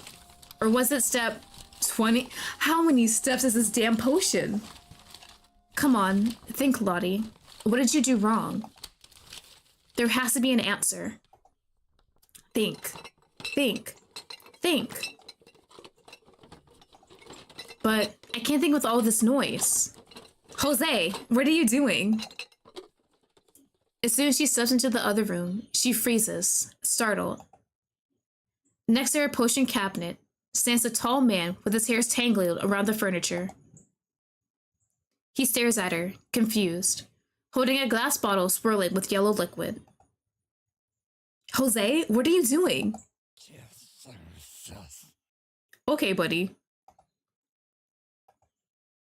I really don't understand what you're saying. But it doesn't matter. Just put it back. You can't play with that. That's a potion of happiness. I don't think he cares. If you drink it, it may cause side effects. Trust me, I know. So make my life easier and don't mess with it. That grudge-ass noise!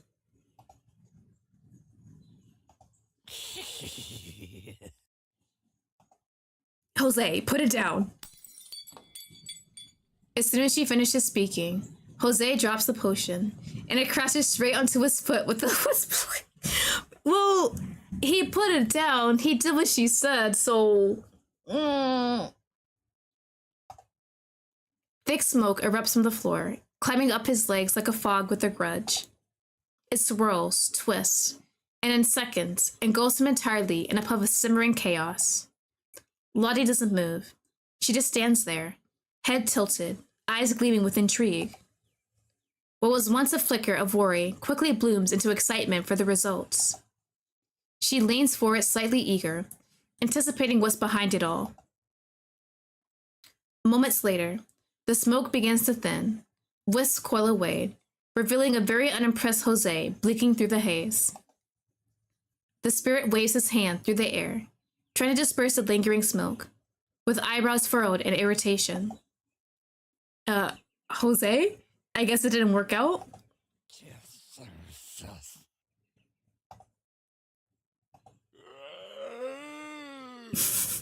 I love the noises he's making. Not paying attention to his irritated mumbling, the witch rushes over to him. In one swift motion, she leaps and grabs his face with both hands like a precious artifact she forgot she owned. With no concern for his personal space, she yanks him closer, her eyes narrowed with intense focus. Without any gentleness, she forces him to lean closer so she can look deeply into his eyes. CG! She pinches his cheeks, stretches his skin to like taffy, and squints into his eyes as if searching for a rare anomaly. Why is his lips so kissable though? Hello? Go up, go up, go up, go up. Go up, I swear to God, show the whole face. Stop complaining and look at me. Not that he was going to obey her orders, but at that moment, he decided to stay quiet. The young woman's confused but extremely excited expression caught his attention. There, in those dangerous green eyes, was something intensely irresistible pulling him closer. Oh, why is he so cute though? Oh, don't you feel anything? And look at the claws, bro. What? Favorite character. I'm so pissed, man.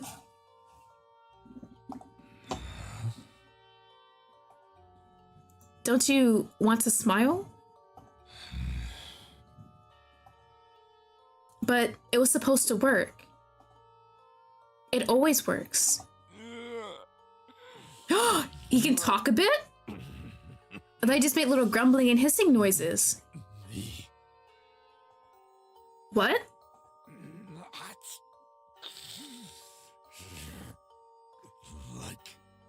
We can beautify him into a Bishonen, but he's fine the way he is. I love them looking all scraggly, like little wet cat.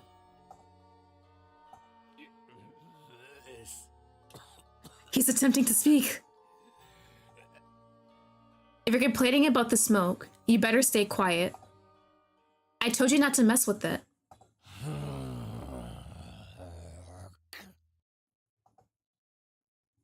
Oh, I love that CG. I need more of that, please.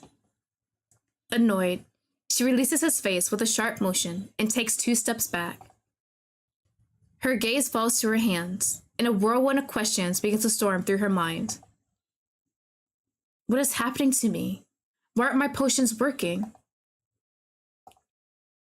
Did you curse me, Jose?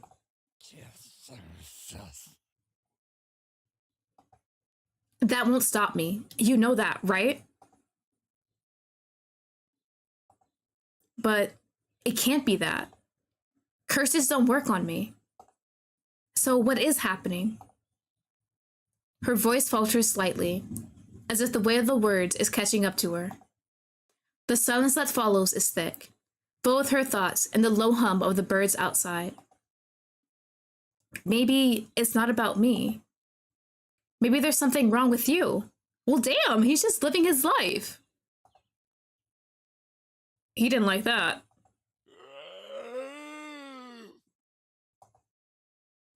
His reaction is immediate. A mix of confusion and shock, a guttural noise that she can't quite interpret, but doesn't need to. She doesn't flinch at his outbursts. Instead, she steps forward, her face now full of frustration. I'm serious. I always use this potion when I'm feeling empty, and it always makes me laugh. Using a happiness potion when you're depressed? That doesn't really... Wait, would that technically be the same thing as taking, like, antidepressants? Hold on. Sometimes it's even hard to make it stop. It was supposed to be the same with... Suddenly, like lightning striking her brain, an idea crashes into her thoughts. Her eyes widen with an indescribable spark, and her face twists in a way even the spirit can't understand. What if this is what happened with the love potion too? What if it doesn't work because of that?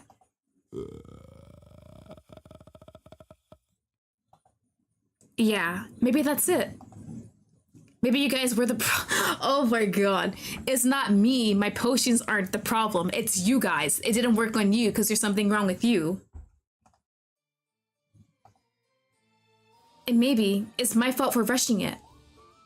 I should have studied you guys more thoroughly. Things are starting to make sense.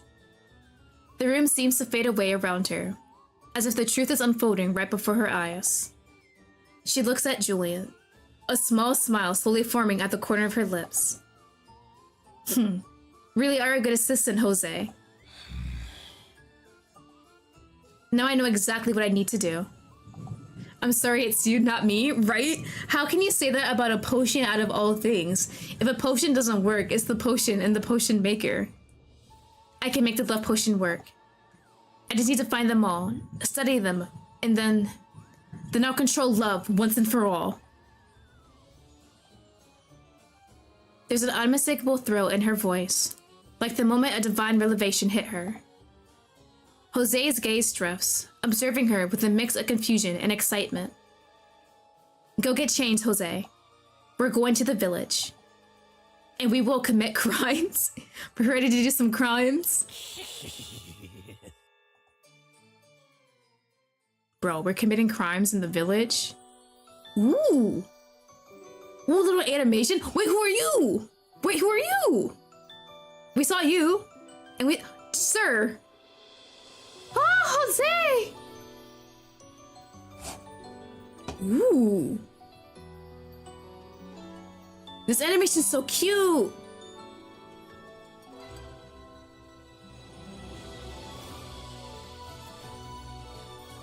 That's best boy right there. Sharp teeth, long ass hair covering his eyes.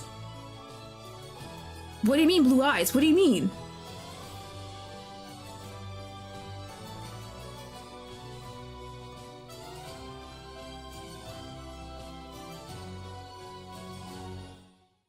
Is that the end of the dibbo?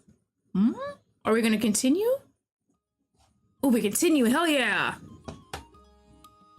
Birds sing at the branches of the trees, joyful with beautiful morning that blesses the village. Along the dirt roads and the lush green grass, voices blend with nature. There are sounds of crafting equipment, carts carrying goods, and many other noises that you don't hear in the forest. There are smells you don't experience in the forest. There are faces you don't see in the forest. Every time I come here, it's the same thing. A whirlwind of sensations she doesn't feel when she's at home. It's terrifying. It's exciting. It's exhilarating. It's the kind of feeling that makes her pulse race and her thoughts scatter like startled birds. It means everything. Like she's standing on the edge of something vast, important, alive. And at the same time, it means absolutely nothing. It's kind of a madness that she can only observe. Oh, right. We have a mission here. Oh my god. Bro, he looks so suspicious with that on. Oh my god, there's no shot. He looks even more suspicious. But I might have forgotten to mention one tiny detail, Jose. I'm not sure they're all still here. Where'd he go? Stop that. Look, remember that spell I used when I was eliminating them? Well, there's a small chance that I didn't send them back home properly. Don't mumble. I didn't plan for the potion to backfire, and I would need everyone back again.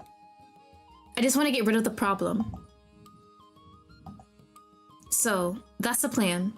We search the entire village first to make sure they're here. Once we find them, we watch. Quietly. And then, well, fingers crossed, that'll be enough to figure out how to fix my potion. It's going to be fine. We just have to be careful, and definitely not alert anyone. Jose stares at her, utterly bewildered. She's confident wearing an oversized cloak draped dramatically over her head. As if that alone is enough to conceal their entire presence. In reality, it only makes her stand out more, right? Two hooded figures just walking around whispering to each other. Like a suspicious lump shadowed with legs. And yet, she seems completely unaware. What? You think I overdid my disguise? Yeah, we did. What are you whispering now? Look, I have to look after my life, Jose. And I've done this before to know it's going to work. Shh, just follow me through the shadows.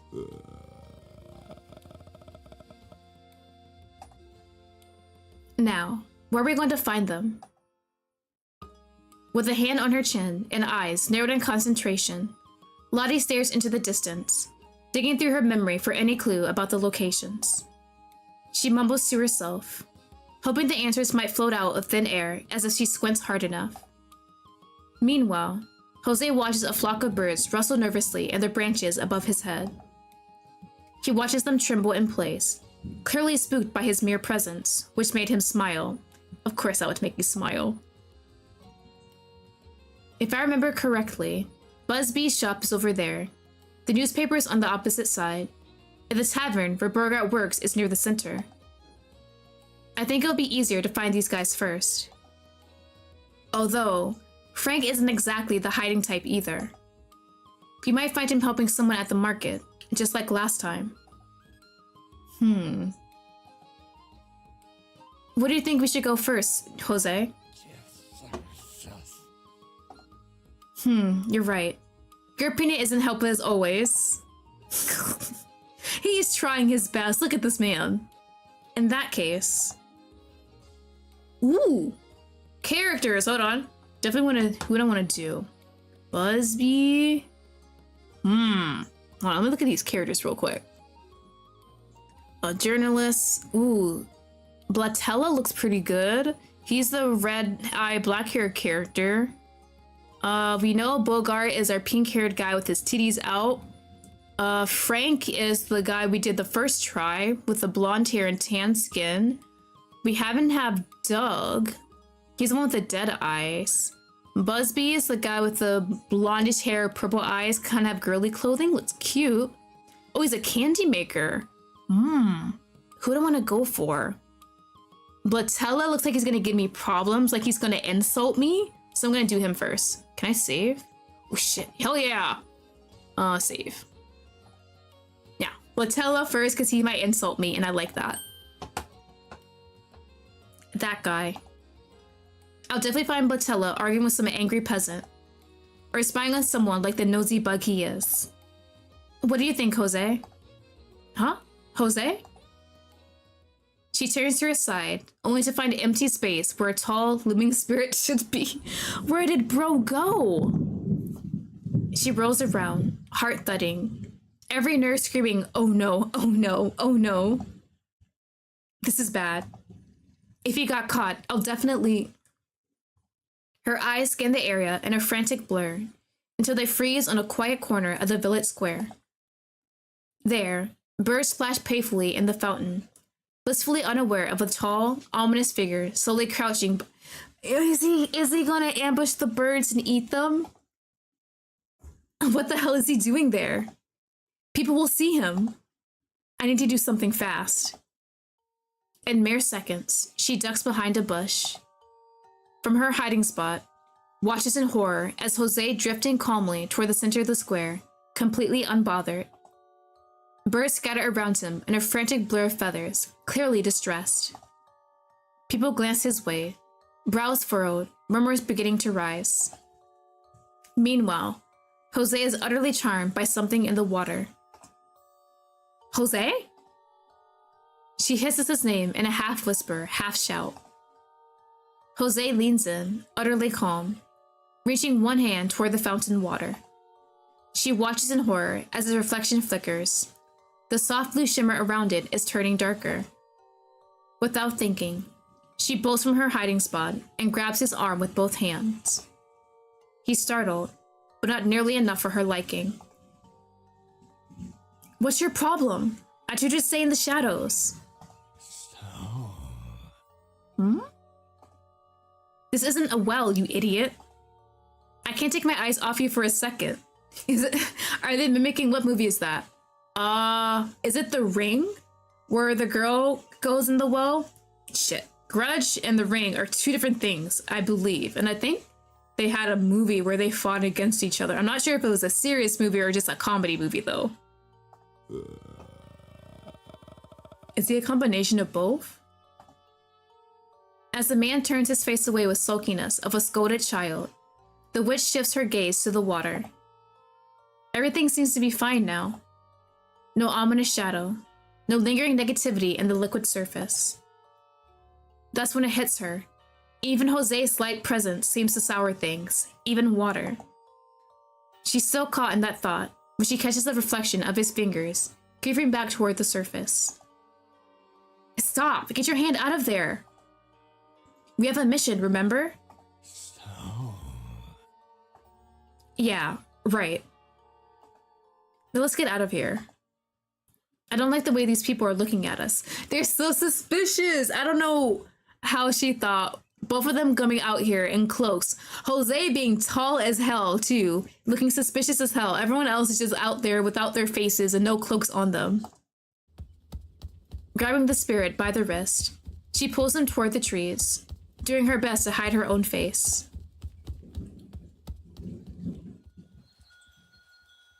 After running and dodging some curious villagers, Lottie and Jose finally find a distant shadow to hide in.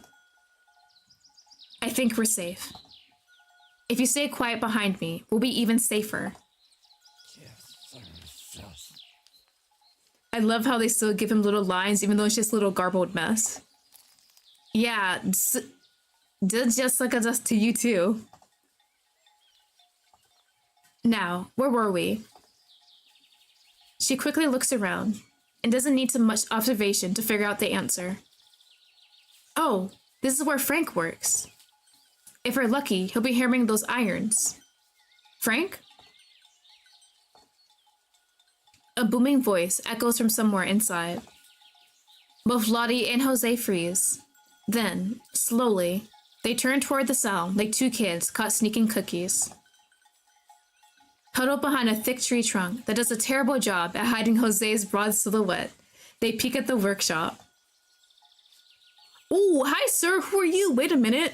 Can we forget about Frank and actually look at this man? Frank, come here. Yes. Sir? I need you to take these tools to the market. 2 orders, one from yesterday and 1 made today. All right. And these flowers too. Huh? It's for the apothecary next door. Your mom won't be able to take them there, so I need your help. Oh, of course, I'll do it. And Frank, please don't stop along the way. That old man from that shop is already driving me crazy about the delivery, so be quick. Got it. Do you really? Huh? You know what I'm talking about, right? Does he get distracted a lot? Don't stop to help anyone on your way. We don't have time to waste on foolishness. I know, Dad. I won't do it. Great. Now go. Yes, sir. The young man lowers his gaze, shoulders slightly hunched. With a quiet sigh, he lifts the heavy backpack. Then he reaches for the basket of flowers. It's bright, delicate things that seems almost comically out of place in his large, callous hands. Yet he doesn't seem to care about his looks, nor about how his father talked to him.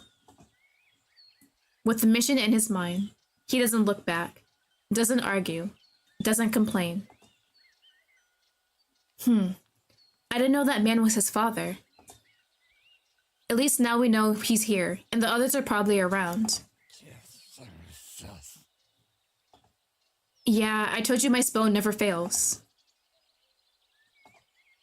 Yeah, silence. You better not say anything bad about my spells. I think we should go after someone else now. It looks like Frank is going to take a while to come back.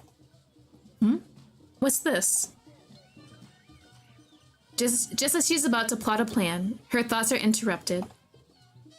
A burst of laughter, sharp and contagious, cuts through the air. Then comes music, uneven but joyful, like a traveling troupe warming up. Without a word, she slips into the shadows of the trees, with Jose following close behind. They push through the branches, leaving leaves brushing against their faces like whispers. And then the noise grows louder. They part a funnel curtain of leaves and step into view, finding the source of the commotion. In the heart of the town, atop a stage clearly set up for special occasions, a tall man with bronze skin, legs, moves like liquid fire. Is that Bogart? Hold on, Bogart CG? He performs in the center of a delighted crowd, hips swaying to the music that seems to pulse straight from the earth. My, what a beautiful day. And what a beautiful crowd. Hello. Were you all waiting for me? Yes. His movements are fluid, magnetic, laced with a seduction that feels both intentional and effortless. Each twirl sparks laughter. Each knowing glance pulls sighs from the crowd like magic.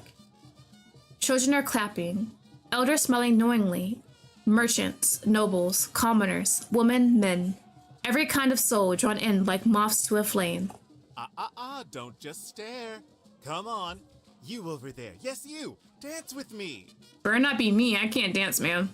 I know. What was it? The Soja Boy? The Stanky Leg? I know those old ass dances. Oh, Bogart, I could never. I fear dancing with you might ruin your flawless performance. Perfection can't be ruined, darling. Now stop being afraid of enjoying the delights of life and come dance with me. Come on, guy. He called you up. Why is he so pretty, though? He holds out a hand, inviting but never pressuring. The man hesitates at first, but that hesitation melts away the moment he catches the tall man's dazzling smile. Remember this, everyone. Never be ashamed of the things that bring you joy. Hell yeah, I love me fictional man. Never gonna be ashamed of that. The crowd erupts in cheers. A group of women squeal as he throws them a wink. Now, come, my ladies and gentlemen, dance with me. Oh, I love him even though he's having a plan. Bro's suspicious, but my god. He twirls dramatically, arms outstretched, basking in the adoration like it's the morning sun. The crowd follows his lead, dancing together, turning a simple act into a spontaneous celebration.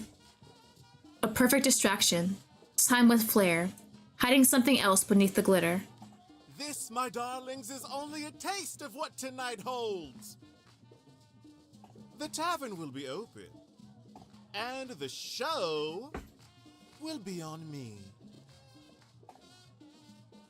Ooh, party tonight?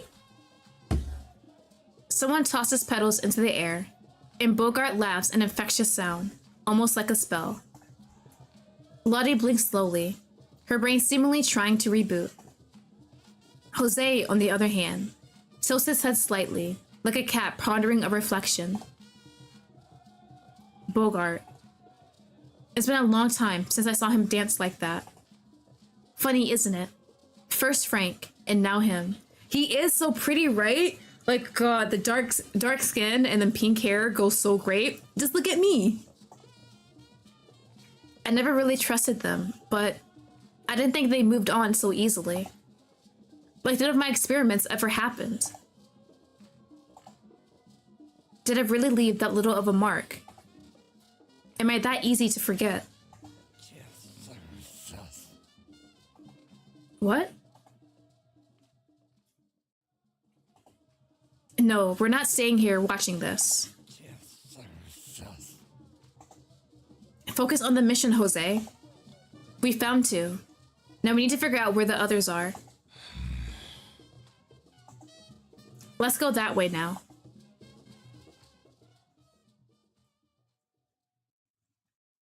After slipping through the shadows of Bogart's captivated audience, Lottie and Jose finally make it to their destination.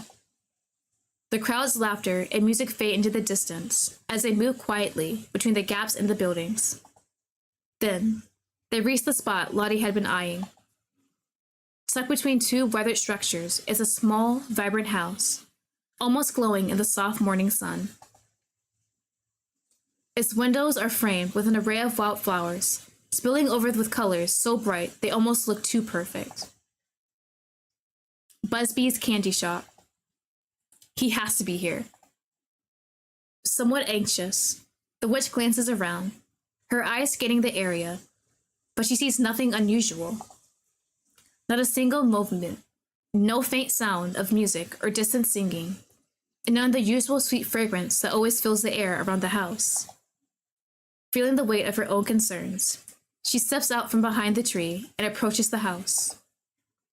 She and Jose inch closer, their bodies practically pressed against the side of the house as they peer through the window. The moment they get close enough to see inside, Lottie is surprised. The tables are empty, and it seems like no one has been here. Did I send him somewhere else? Or maybe... Can I help you? Is it him? Oh, it's the cutie! The voice emerged from the shadows behind them, but only Lottie jumped in surprise. Jose, however, didn't flinch. He turned around casually, as if he had known someone was there all along. Oh, look at that smile, that's so perfect. With a slight tilt of his head, and a grin that stretched just a bit too wide, the boy leaned closer. Oh, no, we're just curious about this shop.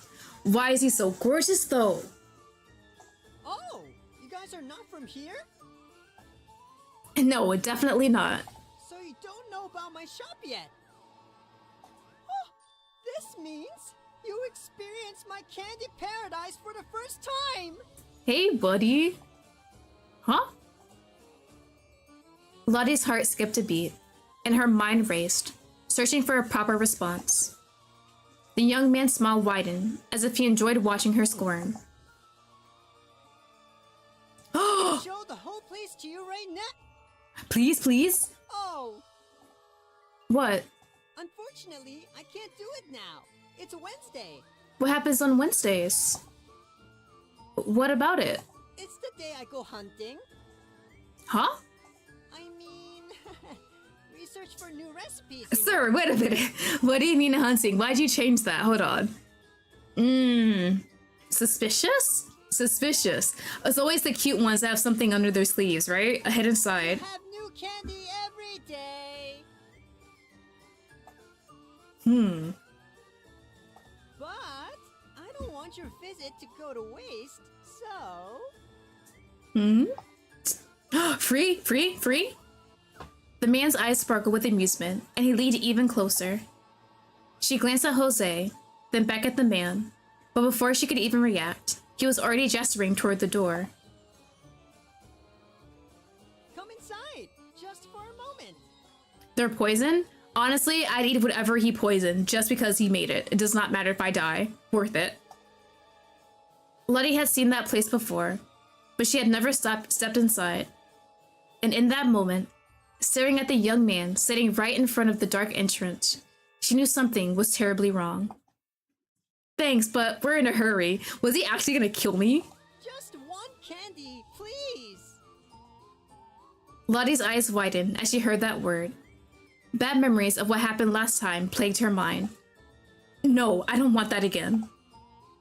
With no time to think, she let out a sharp cry, startling the boy in the doorway.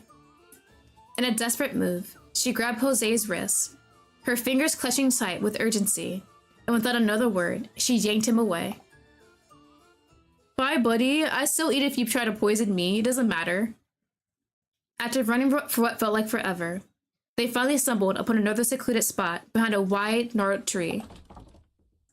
Not exactly ideal for someone of Jose's towering proportions, but would have to do. Jose crouched awkwardly behind the tree, his limbs folding in angles that made him look more conspicuous than hidden. Meanwhile, Lottie bent forward with her hands on her knees, trying to catch her breath. That was dangerous. We need to be more careful. Well, it's not my fault. What? What do you mean? Yeah, I think so too. You need to be more discreet. But it's fine, Jose. I know it's just your first time stalking people. You can't get it right on the first try. So does that mean when we first started stalking people, we didn't get it right either? It took a lot of tries. What was it, like third, fifth time we tried to stalk someone, it finally worked out our way. Lucky for you, you got an expert here. You're welcome. Of course I can. Wait, shut up, Jose. Another one? And then we have two more guys we haven't met yet? That voice, it's Frank. Without hurrying, the two turned toward the sound. Bathed in dappled sunlight, the young blacksmith stands with a flower basket resting softly at his feet, and a heavy backpack so slung over his shoulders. In his hands, a folded tarp flutters as he finishes adjusting the wooden frame on the ground. Sorry to bother you, Frank. It's fine, Miss Lucia. This won't take long. Ooh, I like his voice. With practiced ease, he stretches the tarp over the wooden post. His movements are strong and efficient, each pull and knot as precise as if he'd done it 100 times. The fabric settles into place without a wrinkle.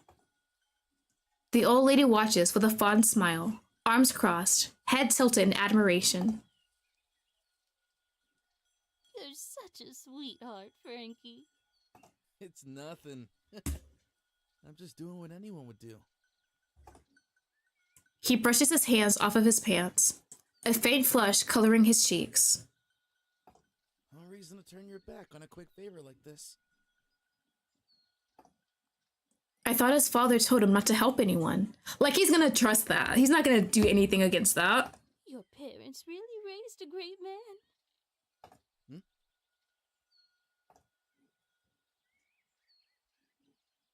Kindness is just second nature to him, not something he ever has to think about. Yet, hearing a compliment didn't make him smile. He must be so proud. Ooh, yeah, no, because his dad's the one who told him not to stop to help anyone out, so... I really hope so. Eh? I mean, do you need help with the boxes too? I can carry them inside if you want. Oh, I'd love that. Then let's go take care of it. He picks up the flower basket and follows her inside.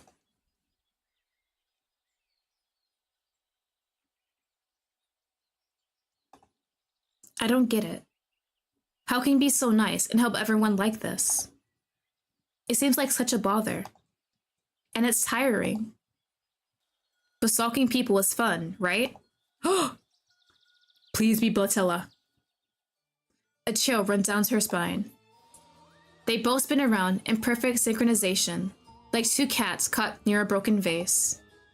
Standing there, just a few steps away, is the last person she wanted to run into.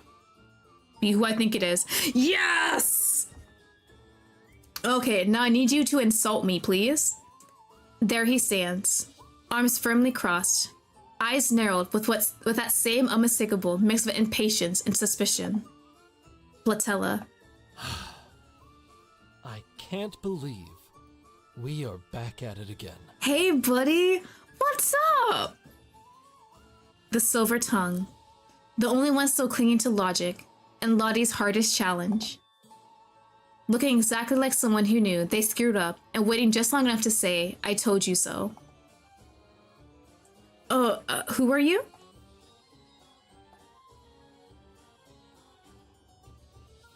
In an attempt to confuse him, the witch tries to play dumb. Naturally, it doesn't even earn so much as a blink from the man. Why are you talking to us like that? We don't even know you, stranger. You gotta be joking. Humor me. Huh? I'm talking to you because there's only one witch I know who'd be ridiculous enough to think a cloak would actually keep the entire village from noticing her. I mean, I tried. I'm not ridiculous. So, I was right. Before the witch could come up with more excuses, her pride got the better of her and gave them both away. Blatella just shook his head, as if he'd seen it coming from a mile away. Oh, the way he's looking at me too! He looks at me like I'm a little bug. Thank you, sir. Ugh, of all people. You're the one I wish I sent somewhere else. Huh, I wish I weren't here either. But here we are. So, quit whining and hand yourselves over already. For what? What did I do? Never. You may have found out about me, but you'll never get me. You sure about that? Because right now, you're in my village, not your house. So you better follow my rules this time. I mean, if you want. Ah, you're so annoying. And start by taking off those cloaks. But that's my disguise. You're the only one who believes that! Oh, I love it already. I want to get in an argument with this man. Now off with it. Fine.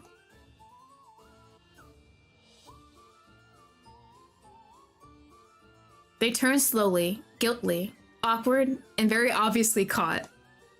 Blatella takes a moment to observe them. He can't decide if they're brave or just incredibly dumb. A nice, lovely mixture of both, I think. Risking their life like this is something he would never do. You never learn, do you? He has red eyes, my type. Right, definitely black hair, red eyes are gorgeous. What are you stalking people again? I'm not. We were just checking in on everyone. That's called stalking. Since when? Since it's about you. Ugh. Seriously, what are you two doing here? Things. What things? Personal things. Which things?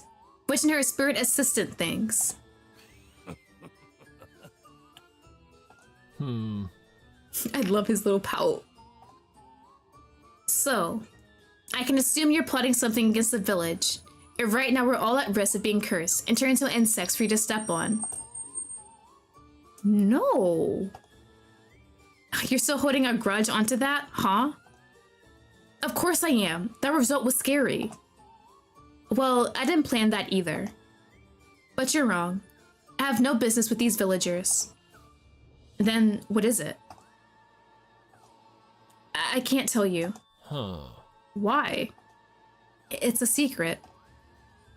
So I'm free to assume it's a threat. No! Why are you always jumping to the worst possible conclusion? What the hell?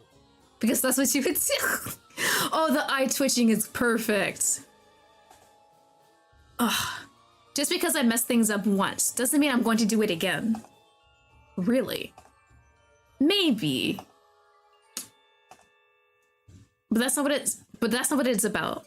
I think if I tell you the answer, everything will go wrong.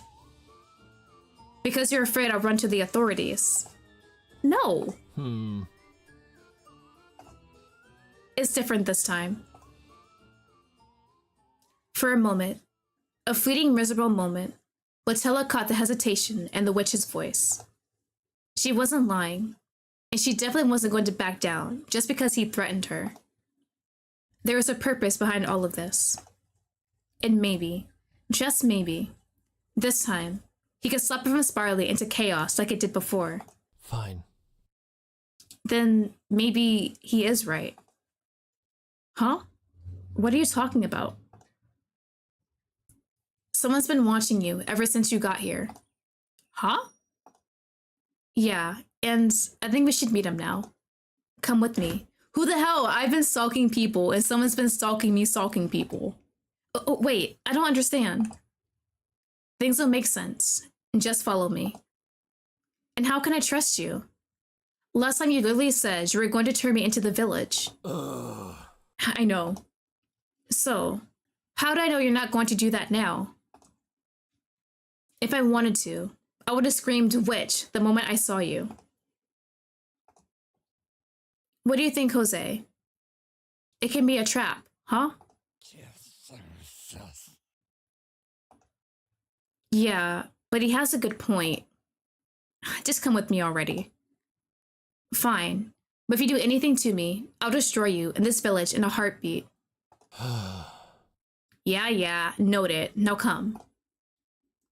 Left with no better option, and more curiosity than she'd ever admit, she finally takes a step forward. Jose follows gleefully, smiling like this is the most fun he's had in centuries. Bro is just in it for the ride at this point. If I have my downfall, he's gonna be there watching me and gleefully smiling and talking his garbled mess. There's always someone outplaying you. Honestly, I think I'm the top dog here, but nah, I'm going to get turned in.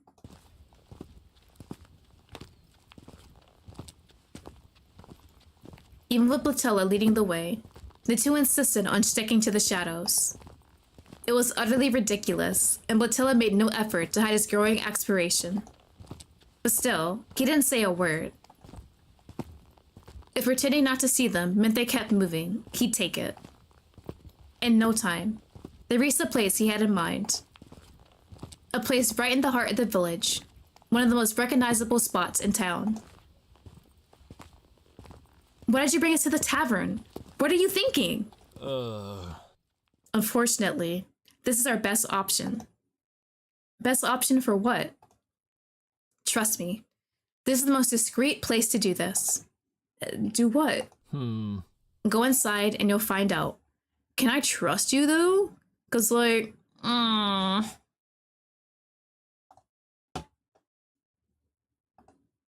You're lucky. I'm more curious than cautious. Not sure if that's really lucky, but okay. He mutters, already walking ahead while she glares daggers into the back of his head. With no idea what awaited her behind the door, she stepped inside with him. There's someone who wanted to see you. I still haven't met, I think, one more guy in this game. The one with the had like the dead eyes. A wave of warm air wrapped around her the moment she crossed the threshold. A mix of firewood, spices, and old alcohol. She glances around, half expecting to see someone pointing and yelling, "Witch!" But it was nothing like that. It was something better. Yay! Yay! Hey, pretty lady. Is that everyone? Oh my god, do not tell me everyone's up here. Please no. Oh no. The familiar voice makes Lottie and Jose spin around instantly. A few steps away, in the far corner of the tavern, a group is gathered around a modest wooden table. They're all together. Some are seated, mugs in hand, and postures relaxed. Others leaning close, arms crossed, wearing knowing smiles. The sunlight coming from the windows casts long shadows across their faces, but there is no mistaking them. You, what the hell is going on? That should be our line, my darling. Yeah, we didn't expect to see you so soon. Are you visiting the village? No, Wait, I don't understand. Why are you all here waiting for me? Like I said, it wasn't me who found you. But someone spotted you first, and then he told the rest of us. Who? Him. Is it the other guy? I think it's our last guy. Latella points to the dark corner behind the group's table. Though yeah, it's Jose. I need it for my sanity, honestly. Leaning against the barrel, someone steps forward. A silhouette in plain clothes, blending so well into the background that it's no wonder she hadn't noticed him before. The boy emerges slowly from the shadows, letting the dim light of the tavern catch his unimpressed face, an ever so slight smirk. You? Is it who I think it is? Yeah, me. I bet you didn't expect to see me again. Which is, fair enough. I'm sorry I didn't talk to you right away. Why are you apologizing? I'm the one stalking people, too. I wasn't sure I should get close because I didn't want to end up in your basement again. Bro, I need to play the first game so bad. I'm so mad I didn't realize this was a sequel until too late. So I figured I should just walk around and watch you.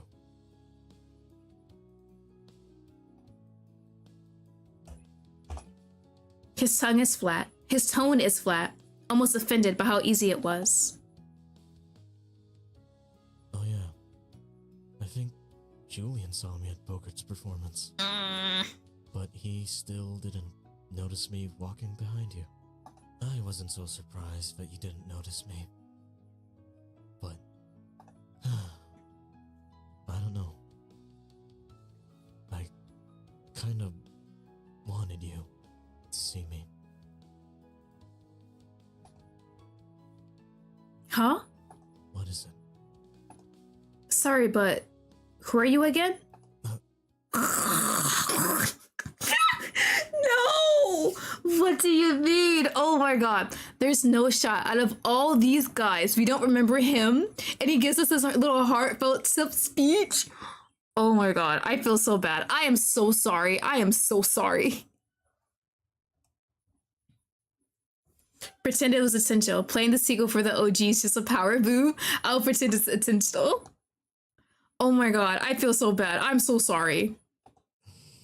Seriously. Every time. I'm so sorry. I just don't remember people unless they're fictional men. It's Doug. Oh, I love the dead eyes. Oh god, that's the thing I love too. Sir, hi Doug. I'm sorry I forgot who you were. Oh! I've had to reintroduce myself to you at least. Oh, I don't know. At least 10 times already. I feel so bad for this man.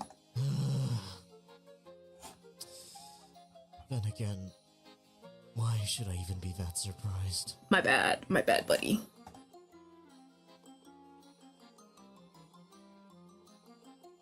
Look at all of them together. Oh, look at this little pout.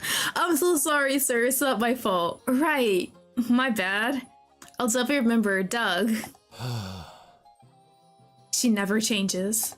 Yes, my darling. We're all a little surprised to hear you were here, my dear. First, because this place is dangerous for you. That is not beautiful. And second, because most of us are still a little bit mad at you. What did she do in the last game? I had to figure this out. Yeah. That's why you weren't supposed to know about me. Huh. A little is generous.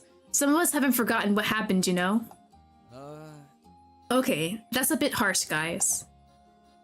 It's not like we hate you or anything, but you locked us inside your home, and then we're kicked out without a word. I don't understand. It kind of felt like we were just used.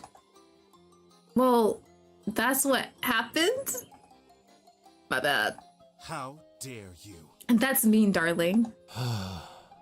You have no place to talk, Bogart. You do that all the time. Ooh. What? I do not.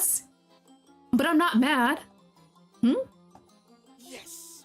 To be honest, I'm just glad you're here. I thought we'd never see you again.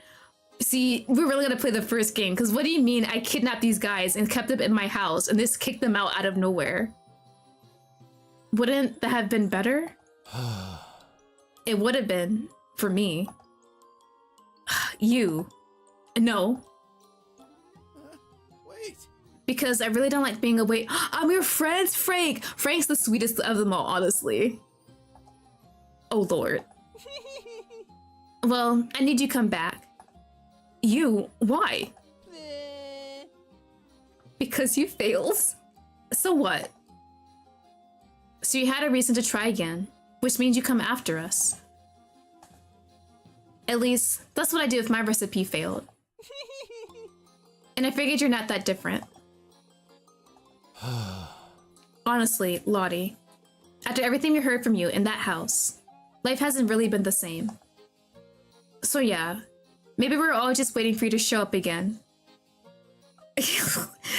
Did they enjoy me so much after I locked them in my house that they really missed me afterward? Wait a minute, that has potential. Like some kind of recurring nightmare, you know? Yes, my darling. We just didn't expect it to happen this soon. They already knew. She hadn't said a word, but they knew. There was no reason to lie anymore, and yet, she still hesitated. She feared what they might do, and how they'd react if they found out she was really planning. She took a deep breath, like she was trying to swallow both a scream and a sigh. Then she threw her hands up in the air, not in surrender, but in acceptance.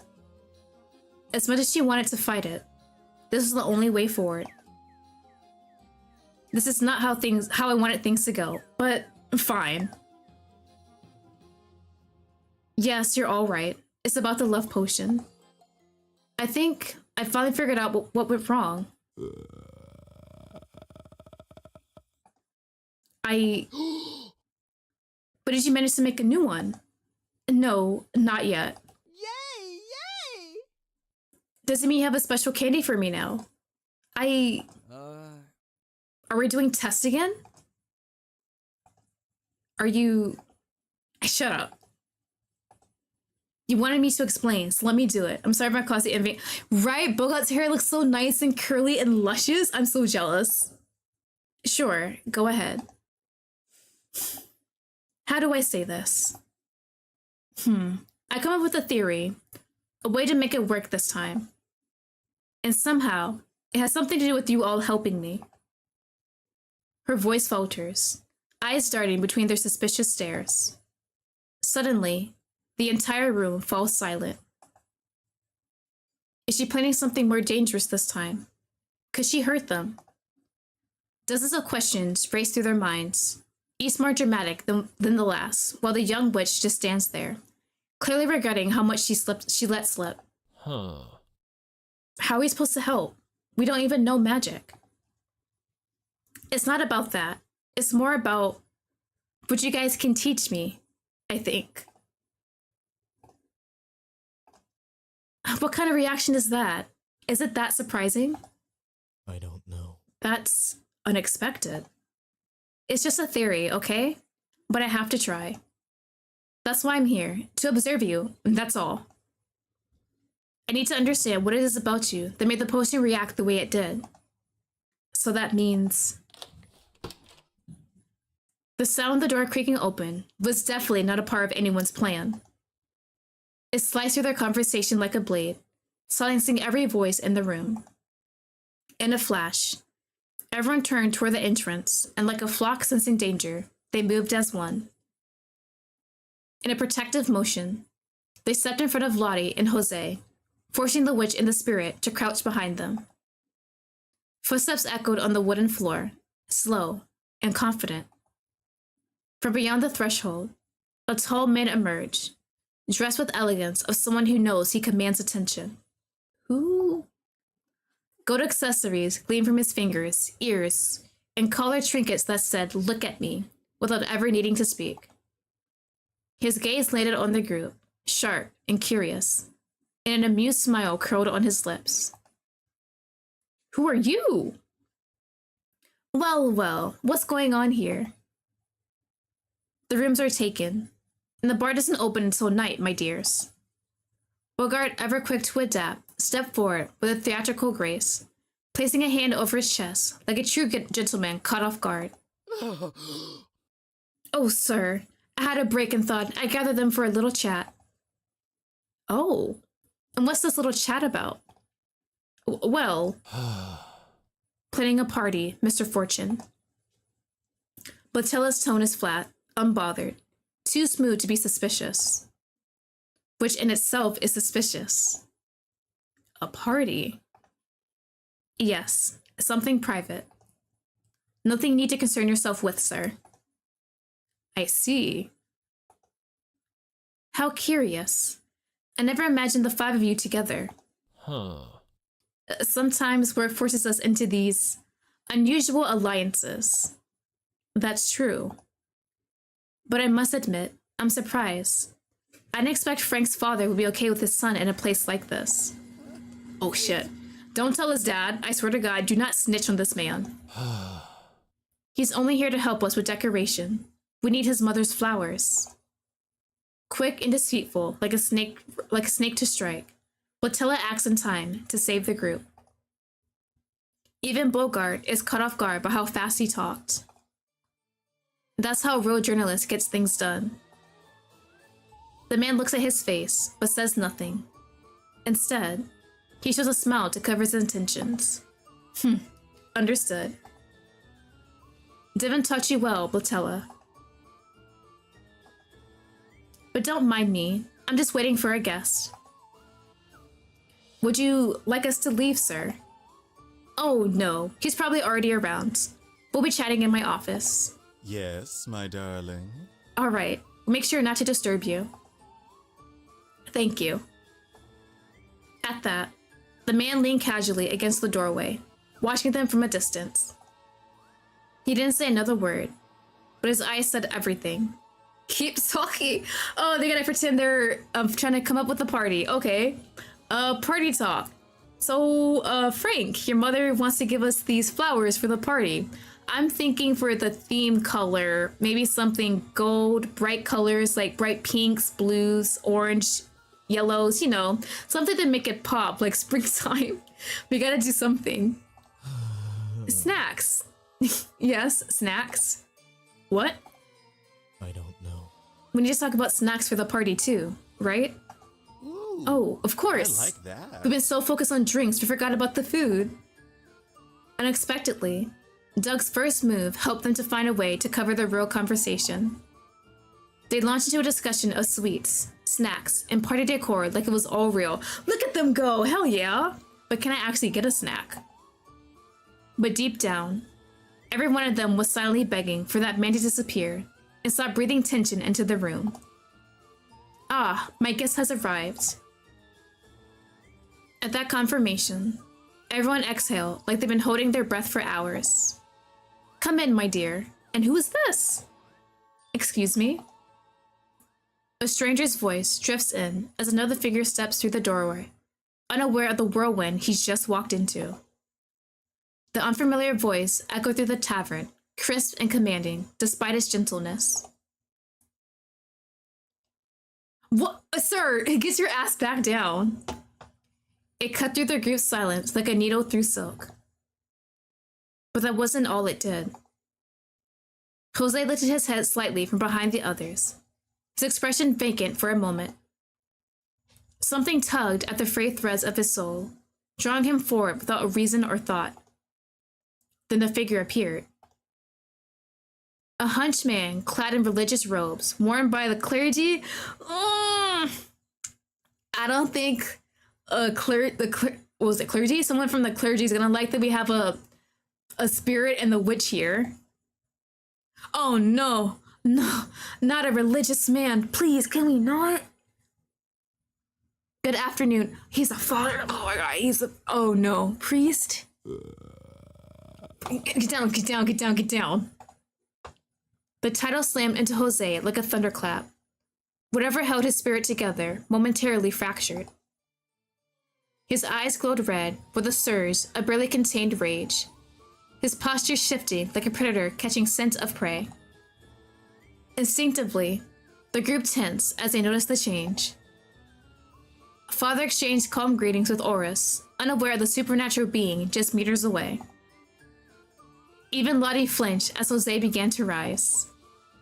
In a blur of movement and panic, Bogart, Lottie, and Frank tackled the spirit down, all of them collapsing into a very undignified pile. Jose growled under them, barely intelligible, as red glimmers flickered from beneath them. Is something wrong? What the hell? No, everything's fine. And just a group bonding, Father. Oh. I think that's a thing with youngsters these days. I see. Let the kids play. Now come along, Father. Yes, excuse me. Why, sir, you're so pretty, but I don't trust you. The moment the two disappeared up the stairs, the trio let go of Jose all at once. They practically collapsed backwards, gasping for air. Jose, still lying on the floor, blinked slowly, as if returning from a fever dream. You okay, buddy? What's your problem? You almost got us caught. Again. What the hell? Look, I don't know much about spirits, but you look dangerously close to snapping. I thought you had full control over him, Lottie. Wait, I never said that. I mostly keep him from setting things on fire. And you're still keeping him around? I mean, nothing's been caught on fire with him around yet, though. What do you want me to do? He won't leave me alone. It doesn't matter. Guys, Does it? I don't think he even knows what just happened. Look at that. He looks confused. There's so many characters on screen. Bro, it's my type of style, though. That's my hair right here. I love every single one of them. They all deserve a smooch on the forehead. Yeah, he doesn't seem to be here right now. Maybe he's hungry. What the hell? What? This is bad, right? Doesn't he eat souls or something like that? Probably. Have we never fed this man? Oh no. But, I don't know. I've never seen him act like that before. But considering the situation, I say he's doing fine. How can you say that? Because my people act just like that whenever you guys start waving torches around. Ooh. Maybe Jose just felt the same way. Makes sense. But this isn't the time for drama. Jose, stop being weird and focus. We have a mission, okay? Committing crimes, remember that. Yeah, good. That's better. This is so weird. He really listens to her. Jose is like a puppy.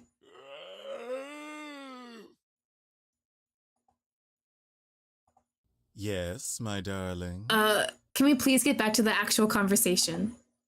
Yeah, sure. Okay, like I said, I want to understand you all. If I do it, I think I forgot what went wrong. Only then I can brew a better potion.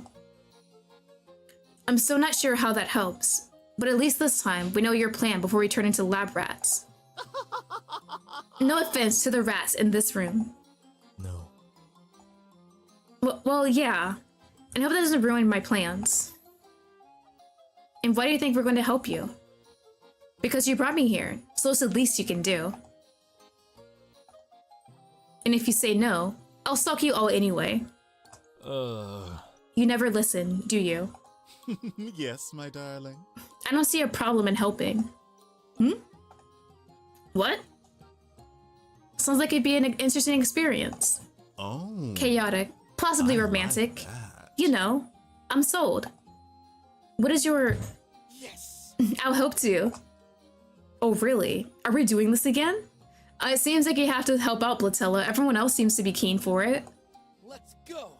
That's what friends are for, right? She is not... Frank, do you not realize she's completely unhinged? No? See, Frank is perfect. He doesn't see the craziness in us. He sees all of our nice, witchy things. He sees the good qualities. And it's not like this potion is meant to hurt anyone, right? I hope so. And I still feel bad about how things went down last time. The young witch simply couldn't say a word. The argument unfolded before her without the need for her opinion. Of all things that could have happened, them agreeing so easily was definitely not part of her plan. But in the end, the real issue was the journalist. He just couldn't accept how readily everyone was agreeing to a plan they barely understood, even knowing the witch's intentions. It was all far too surreal for him to process. Knowing he was cornered by his own rationality, Blatella turned to the only ones who hadn't given their answers yet. I know the evil spirit has no say in this, but the devil over here does. What do you say, Busby? And please, be rational. Yeah, I knew he was in. Come on, man. You gotta be in it, right? Not like my opinion matters, but yeah, I'm into. Wasn't doing anything at home anyway. I don't know why I still try. I mean, buddy, you might as well. Blatella stares blankly at the group, mentally calculating whether spontaneous combustion might be a more dignified exit. How can they not see the danger staring them right in the face? His brain kicks into every escape route. Every dramatic excuse flashes through his mind. Anything to avoid answering. Because here's the truth, he won't admit out loud. He doesn't really want to say no. Oh? So not beautiful. Everyone's against you, Blatella. One vote won't make a difference, my dear. He's right. And really, he could just walk away. Let them charge headfirst into disaster if that's what they want. But he's still there. Go back to your office. We'll take it from here. That way we skip all your drama. No. He's actually gonna do it? I'm in. His voice is calm, steady. Not a hint of his usual sarcasm or grumbling. It doesn't just catch Lottie off guard, it stuns the entire group. No one knows exactly what it means by that answer.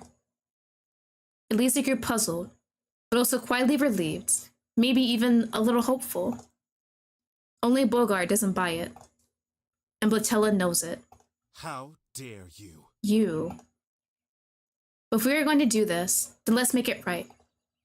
You hear me, Lottie? Yes. So no sneaking. No magic accidents. No one getting hurt. What the? Who named you leader here? I did. Now, promise us that. This is the least you can do for them. Fine. I'll try my best. Let's go. This is gonna be fun. The party is together again. Yay! Yay! And I'll bring candy to celebrate. Ooh. Then let me get some drinks for us. I already regret this. It's too late now, buddy. You're in with the group. No more backing out. Lottie just watches it all unfold from the sidelines. There's a soft smile on her lips, a spark of hope in her eyes. She's feeling something she can't quite name, but it's making her whole body tremble with excitement. Is that the end? Happiness, anger, loneliness. Emotions born from the minds of living beings, crafted to help us connect, to be understood. Ooh. Some of those emotions emerge in moments of danger. Others bloom during celebration. But there is one emotion among them all that cannot be controlled that easily. Love? Love. Yep. The emotion that simple words cannot describe.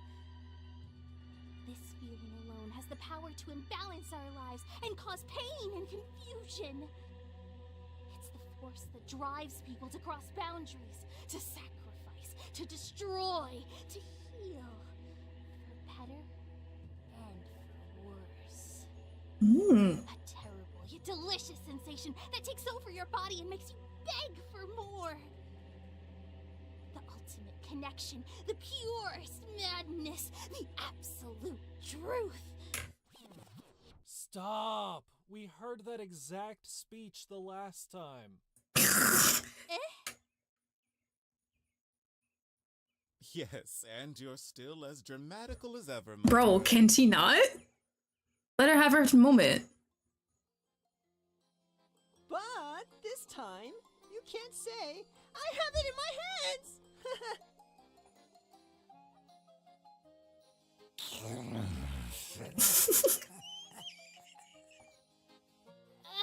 You completely ruined the mood.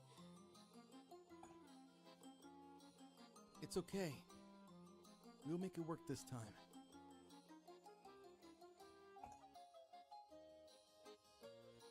And perhaps, maybe you can try giving a better monologue at the end. I get a second chance.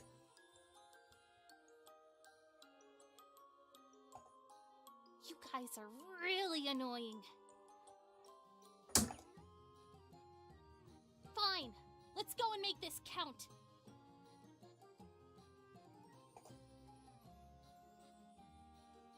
Is that the end of the demo? Ooh, wait, what else are we doing? Oh, it is, okay. Hell yeah! Finally made it to the end. But there's there's something else What is though. all this noise? Hmm?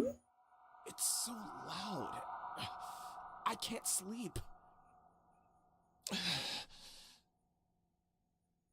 Sleep? Was I really sleeping?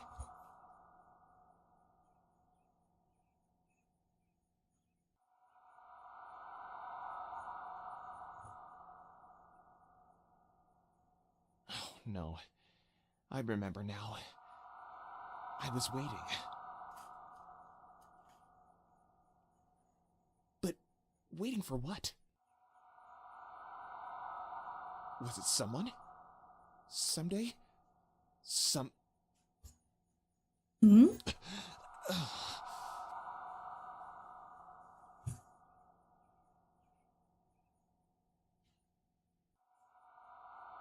I'm I'm hearing these voices now. They are loud and cheerful. Are they here to take me back? Who is speaking? Is that how that ends? We still got more? This isn't over.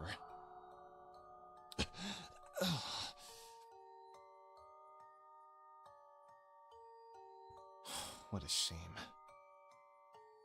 It's time to wake up and finish what they started.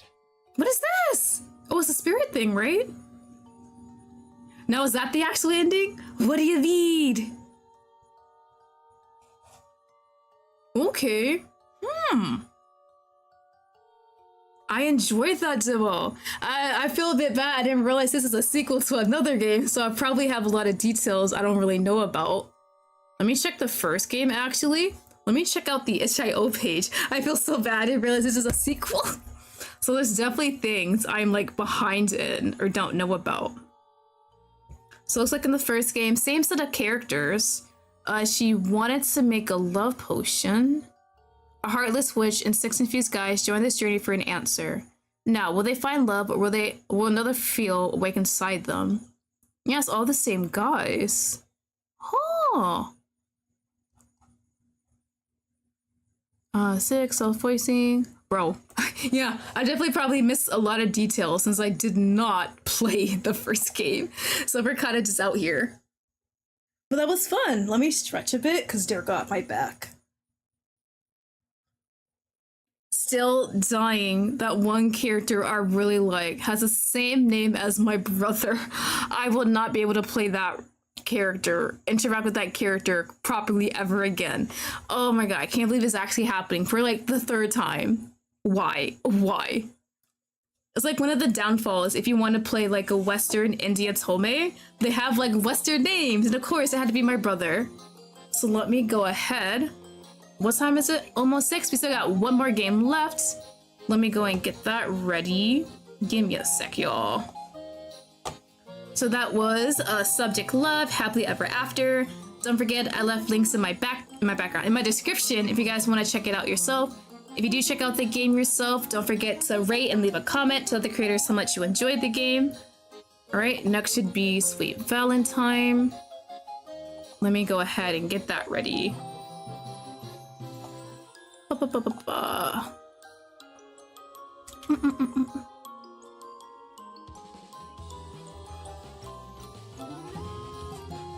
Alright, game.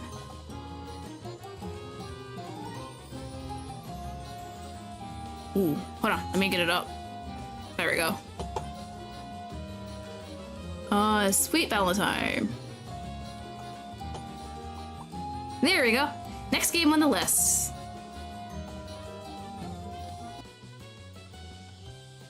Alright, next game on our list. Let me go ahead and make my little tweet that we're switching to the last game of the day.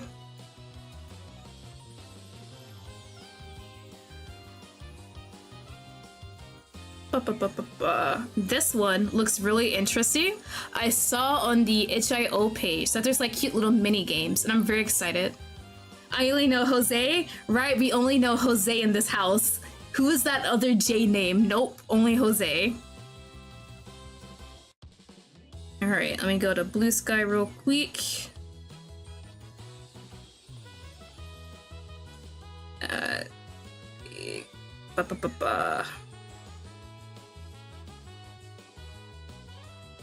Image.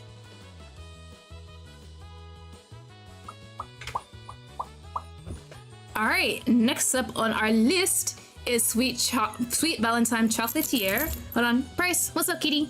What you want, buddy? You good? It's almost their dinner time in like 30-ish minutes, so I might take a quick break to feed them later. Let me check my options. Text speed, music is good. Return. Already, this music playing is so freaking good. I could actually jam out to that one. So for Sweet Valentine Chocolatier, let's see. Spring is knocking at your shop's door. So are your potential love interests. As a chocolatier, can you balance work, romance, and mini games during spring festival seasons? Or will you melt under the pressure Who will you choose, if anyone, to get sticky with?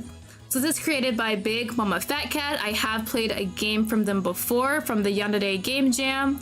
Oh, let me check real quick. Name, before I say the wrong game name. It was Bound by Fate, Cursed Soulmates. We played that. Had a lot of fun with it. I love the crazy expressions on the characters. For this one, this is a demo. Please note that. Not everything is done, like all the characters, I believe. But they do want to have, I think, one more love interest. Who do we have? We have Jordan and Jade so far as love interest. The character I was interested in, Michael, he has not been added to the game yet, or is, I think, his voice lines. So hopefully in the future he is, and I can play that. But we're gonna go ahead and get started. Oh, as always, left links in my description. If you do play the demo, don't forget to leave a comment and rate the game to let the creators know how much you enjoyed it. What will you name your? Oh, I can name my chocolate shop, y'all. Already, hold on. Will this be another Ikemen dream situation? Can I come up with a cute name? Ikemen, something with Ikemen. I'm trying to go. Ikemen abs, Ikemen choco, Ikemen, Ikemen abs, cause like chocolate bars, like the squares, can look like little abs. Yeah, hold on, I got it, Ikemen abs. Perfect, y'all, I'm good at naming things. Day before Spring Festival, 2. Another beautiful yet busy day at Ikemen abs. A few clouds floated in the sky outside the shop's windows, but the remainder was clear, cerulean blue fading into a deep cobalt. It was exactly the kind of sky you imagined yourself flying into when you swung highly on the swing set as a kid. Bro, it's gonna haunt me forever, but it's fine. I should just name everything that now. After a long, harsh winter and surprise mid-April snow, spring was finally making itself known. New shoots of green grass peeking out from between cracks in the pavement. And the scent of blooming flowers, lavender, gardenia, roses, and hyacinth was everywhere. Although Valentine's Day had long passed, Ikemen Abs was about to usher on its second busiest season of the year, the Spring Festival. In the midst of all the spring buzz, you find yourself in the middle of a battle. A very serious battle. To get your employees' attention. V. Vanilla. Earth to vanilla. Huh? Ah, boss, I'm so sorry. Vanilla jumps upward in shock, causing a little snowfall of powdered sugar to escape from the box she's carrying. The entire contents of the box cartoonishly follow her movement, upwards inciting a small chuckle from you. I love these parts, they're so cute. Although your arms are firmly crossed, you make sure to maintain a smile as you finally catch Vanilla's attention. Daydreaming again, V? As much as I'd like to join you, we have work to do. You give her a sympathetic smile. Jumpy as she is, as your only employee, she's proven herself to be reliable 90% of the time.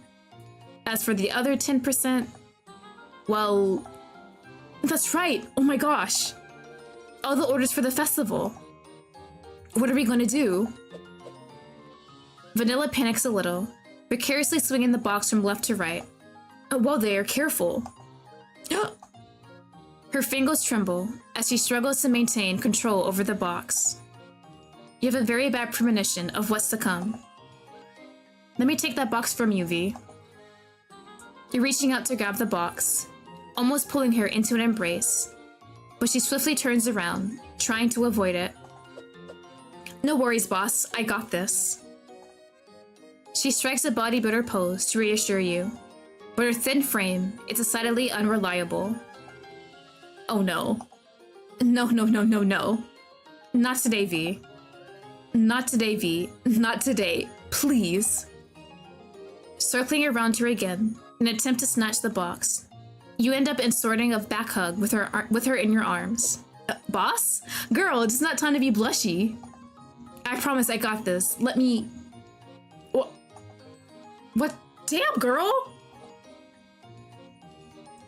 Whether due to your influence, or by Vanilla's natural clumsiness, she somehow loses her footing, and the ingredients in the box finally gain their freedom.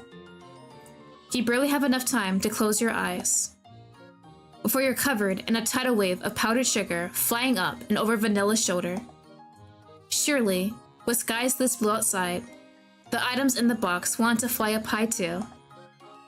Good thing you brought a spare uniform. Oh, I love that. That's so cute.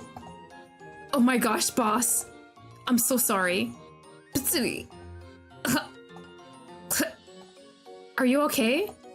I'm so sorry. Oh gosh, this is all my fault. It's okay, V. I'm okay. You take a deep breath in and out. Try not to inhale powdered sugar in the process. I'm really sorry, boss. I thought I had a handle on it, but one of the bags in the box was open. And it kept leaning, and I tried to adjust the weight, but It's fine, V. I shouldn't have tried to grab it from you. You laugh a little to yourself at how silly the situation is, and Vanilla joins in with her sweet, wind chime-like giggle. She was small and cute. But for every point she had in cuteness, there was a bonus point to her clumsiness stat. I probably made it worse by trying to grab it from you, lol. No, not true. Honestly, I had already lost my grip on it. She gives you a sheepish grin, causing you to shake your head with a smile. I'm gonna go change. Can you do me a big favor and clean this up? Of course, boss. I'm seriously so sorry. Really, no worries. I knew there was a reason I packed a spare uniform today. You could always wear one of mine. You grimace as you try imagining trying to squeeze into one of Vanilla's extra small size chocolatier uniforms. Maybe another time. Okay, maybe not, but you know. She grins again and puts on a determined face. You go change, boss. I'll clean this up ASAP. Chuckling to yourself, you give her shoulder a light pat and head to the small employee bathroom at the back of the store. Oh, I'm loving Vanilla so much. She's such a cute character. We must all protect Vanilla no matter what.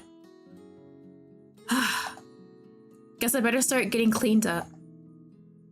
Opening the small supply closet in the bathroom, where the two of you stored your clothes, you pull out your spare uniform.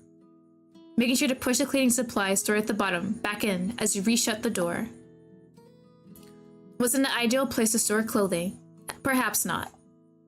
But as a small store, you couldn't afford the extra square footage required for a proper locker room.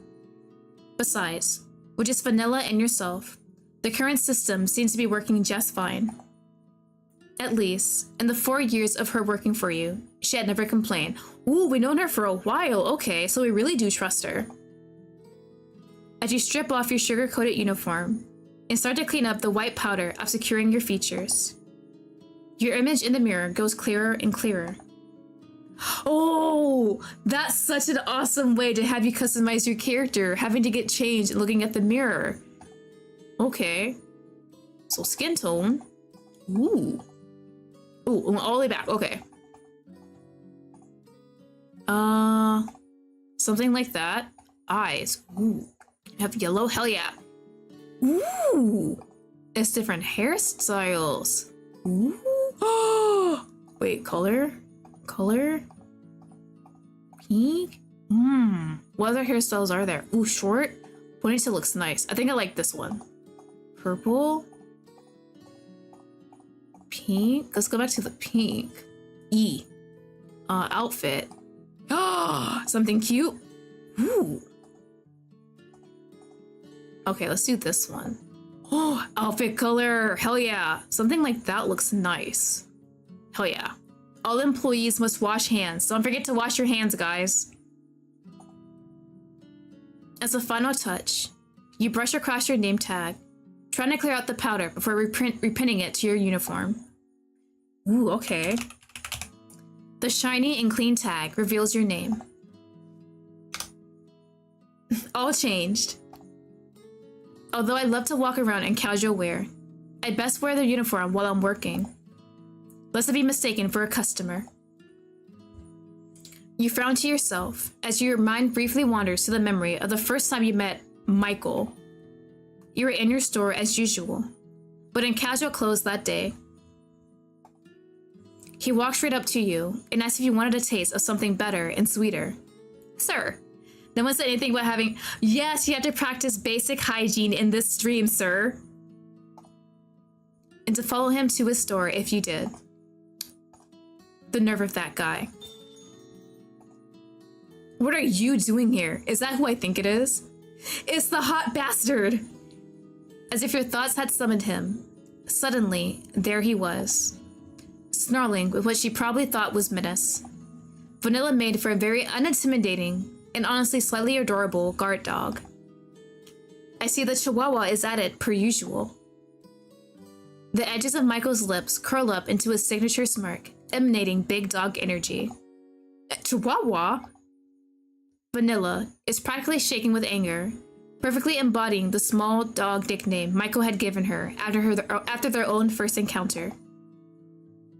Mostly choice not factor romance options, but free to roleplay as you like. Nice to know. I still like to save just in case.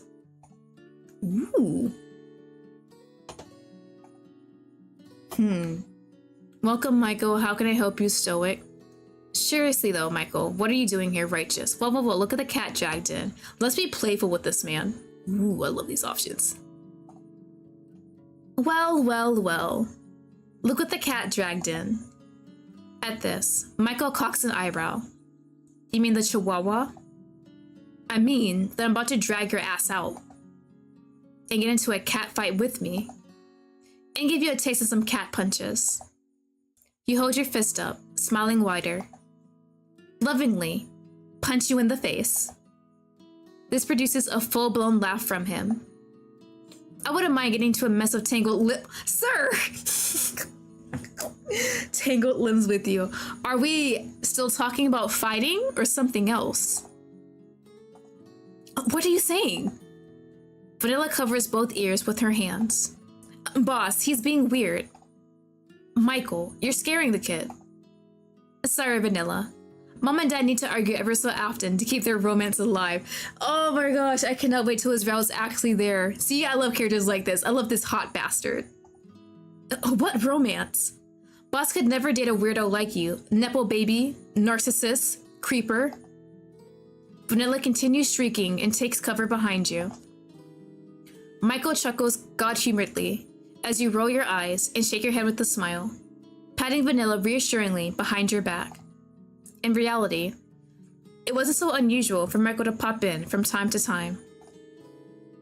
Since the day he tried to lure you to his store, he always made a point to visit at least once or twice a week. For years now. Although you were competitors in name, oftentimes he would give you helpful advice. And occasionally, he would throw passive-aggressive insults at rude customers until they stormed off. So he's not that bad of a person. Not that there were that many rude customers to begin with, but he's definitely gone to bat for you more than once or twice over the years. Funny enough, I'm actually here to make an order today. An order? If you're looking to buy out Ikemen abs, I'm afraid you'll be leaving empty-handed again. Boss would never sell. Right, boss? She turns to look at you, her brows furrowed, looking very expectant and a little afraid. Of course not, V. I would never. Although you're pretty sure he's not here for that. You give Michael a good glare anyways. He grins and puts his hands on his hips. His expression changes to a much more serious one. To tell you the truth, you and Vanilla both lean in, instinctively sensing something juicy about to follow. I have someone. Someone that I want to invite to the Spring Festival. You and Vanilla both blink in shock. He has someone? Someone that he wants to invite to the festival. Someone that is not me? The Spring Festival. It was like a second Valentine's Day in your area. Valentine's Day Part 2. Although White Day was in March for some reason. Your town and the surrounding county prefer to celebrate a second romantic holiday closer to early May. Every spring, when the flowers were in full bloom, the county officials would get permission to clear out the state fairgrounds and hold a festival. According to local history buffs, the origin of the festival was to celebrate the departure of winter and admire the newly opened blossoms. But somewhere along the lines, it got warped into a romantic event celebrating budding love and confessions. Although the point of the festival now was to exchange flowers with the one you love, making it a prime business day for flower shops. Not to be left behind, chocolate shops and bakeries in the surrounding towns also made sure to take advantage of the extra opportunities for revenue. As such, you often received orders for the purpose of romantic confessions during the festival season. You and Michael seem to have a will they, won't they dynamic going on for years now, but to hear they had someone else in mind, you can't help but feel a teeny bit devastated in your heart of hearts. Sure, Michael. Well, damn. So we did kind of have a bit of a thing going on with Michael that we assumed he reciprocated. Is it romantic that he's thinking about? I can do that for you. To a blase expression as you pull out your notebook and pen from your apron pocket and lower your head to start writing. Your mouth may or may not be twitching downwards in disappointment, but you try to hide it. Lottie. In your peripheral vision, you see him reaching out a hand to touch you. As it almost reaches you, Boom! Vanilla gives a little jump in place, and Michael's hand swiftly flinches away from you. J&J have officially arrived. Hello! A cascade of reddish pink bursts through the shop doors. A shiny purple head follows. That's right. J and J are in the house. Bro, you don't sound confident. Woot woot. Okay, that was a lot more embarrassing than I thought it would be. Jordan! You're making it dweeby. Jade elbows Jordan in the stomach, roughly, but not to the extent that it bruise. The typical but violent roughhousing friend elbow. Having been on the receiving end of that elbow countless times before, you wince and give Jordan a sympathetic smile. Poor guy. Catching your eye, he winks. It's a bit of an awkward wink, but you feel your cheeks turn pink anyways. Hey, Lottie. Hey, Jordan. Jordan? Vanilla's greeting comes out a little more than a whisper. Her face is dyed tomato. Oh, Vanilla, I feel so bad. She likes Jordan. He's one of the love interests. Oh, poor girl. Since they first met in community college 7 years ago, Vanilla had been pining over Jordan day in and day out. It was obvious to everyone, except the most important person, the man himself, Jordan. Oh, hi, Vanilla. If one thing's for sure, is that Vanilla is faithful. But if Jordan hasn't caught on to her feelings by now, he'll likely never will. Unless she actually says something. You and Jade had goaded Vanilla on to just confess to him, but Vanilla refused to utter a peep about her feelings to him. Hey, Lottie. Yo. V. Hey, Jade. Michael. Jade calls Michael's name with a tone oozing sucrose, over flipping her hair and sniffing to indicate her disdain. Michael nods curtly, turns his gaze back to you. Long ago, when Michael had first moved to town and opened up shop, Jade had made a pass at him. For quickly realizing that the only things he was interested in were chocolate and money. And you. Or so you thought, up until today. So, Jordan, why are we here today? Jade giggles and crosses her arms, egging Jordan to get on with it. It seems like she dragged him out to eke him in abs with some purpose in mind. Jordan blushes and fidgets, shifting his weight from foot to foot. I wanted to order something. Ooh, go on. Something for... At this point, you, Jade, and Vanilla are all leaning in, waiting for those next words. Michael appears utterly disinterested, and instead taking the opportunity to look over your displays and pre-packaged offerings. Although the J&J duo come to visit the store often, almost as often as Michael did, they usually didn't make a fuss about their purchases. At least, not like this. It's for my mom. He blurts out, causing Jade to groan. Is it actually for your mom? No. Oh. Jade throws both hands into the sky exasperately and gives a fake cry. Damn it, Jordan. You were this close to greatness. You shake your head and snort as well. You know exactly what Jade is talking about. After spending every year since preschool together with the two of them, you are definitely in the know about Jordan's secret crush. You always suspected it was Jade, since they were like conjoined twins, glued at the hip. But part of you did wonder if there was someone else. Ooh, be safe, just in case. Say nothing so it discourages the teasing. Ooh, I kinda wanna get on the teasing. Ooh, your mom, eh? Your mom. Ho ho ho ho ho. You and Jade take this as your cue to dance around Jordan immaturely, moving your shoulders back and forth and raising your eyebrows. Mimicking your mom, eh, in chorus. To be clear, the two of you aren't teasing Jordan for being a sweetheart ordering something for his mother. Rather, it's because the two of you know that he hasn't had the balls to ask out his secret crush for years now. He is a bit of a wimpy man. He couldn't tell us what he really wanted to get the chocolates for. He decided to chicken out again at the last minute. Although his mother's birthday was a good excuse, being the good son he was, you both knew he probably already had something for her that he had purchased way back. It was probably already wrapped and ready to go under his bed, accompanied by a thoughtful card he had probably written weeks ago. There was no way Jordan was ordering a chocolate box as a last-minute gift for his mom. Taking a moment to catch her breath, Jade rests with that dangerous elbow of hers on your shoulder and leans on you, laughing.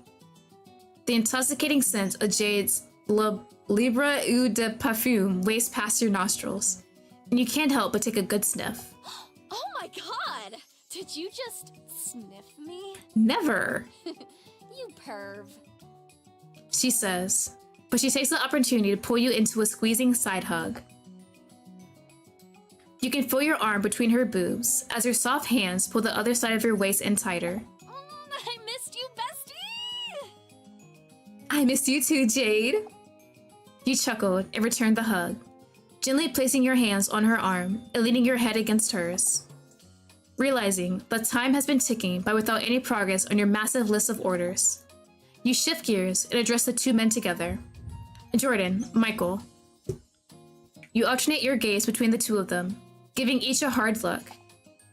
I have to warn you both that I'm almost out of ingredients, because neither of you had the decency to pre-order, and it's only 2 days before the festival. I'm pretty sure I'll only be able to fulfill one of your orders. At this, Jade gasps in surprise. Aw shit, damn Lottie. Business is booming this year, eh? Congrats! Too bad I'm strapped for cash right now. Otherwise, I'd totally join the bandwagon of last-minute ordering too. She gives me a flirtatious wink. I'd love to see whose order you pick between the three of us. Ah yes, I had forgotten that you were a broke bitch. Damn, Michael!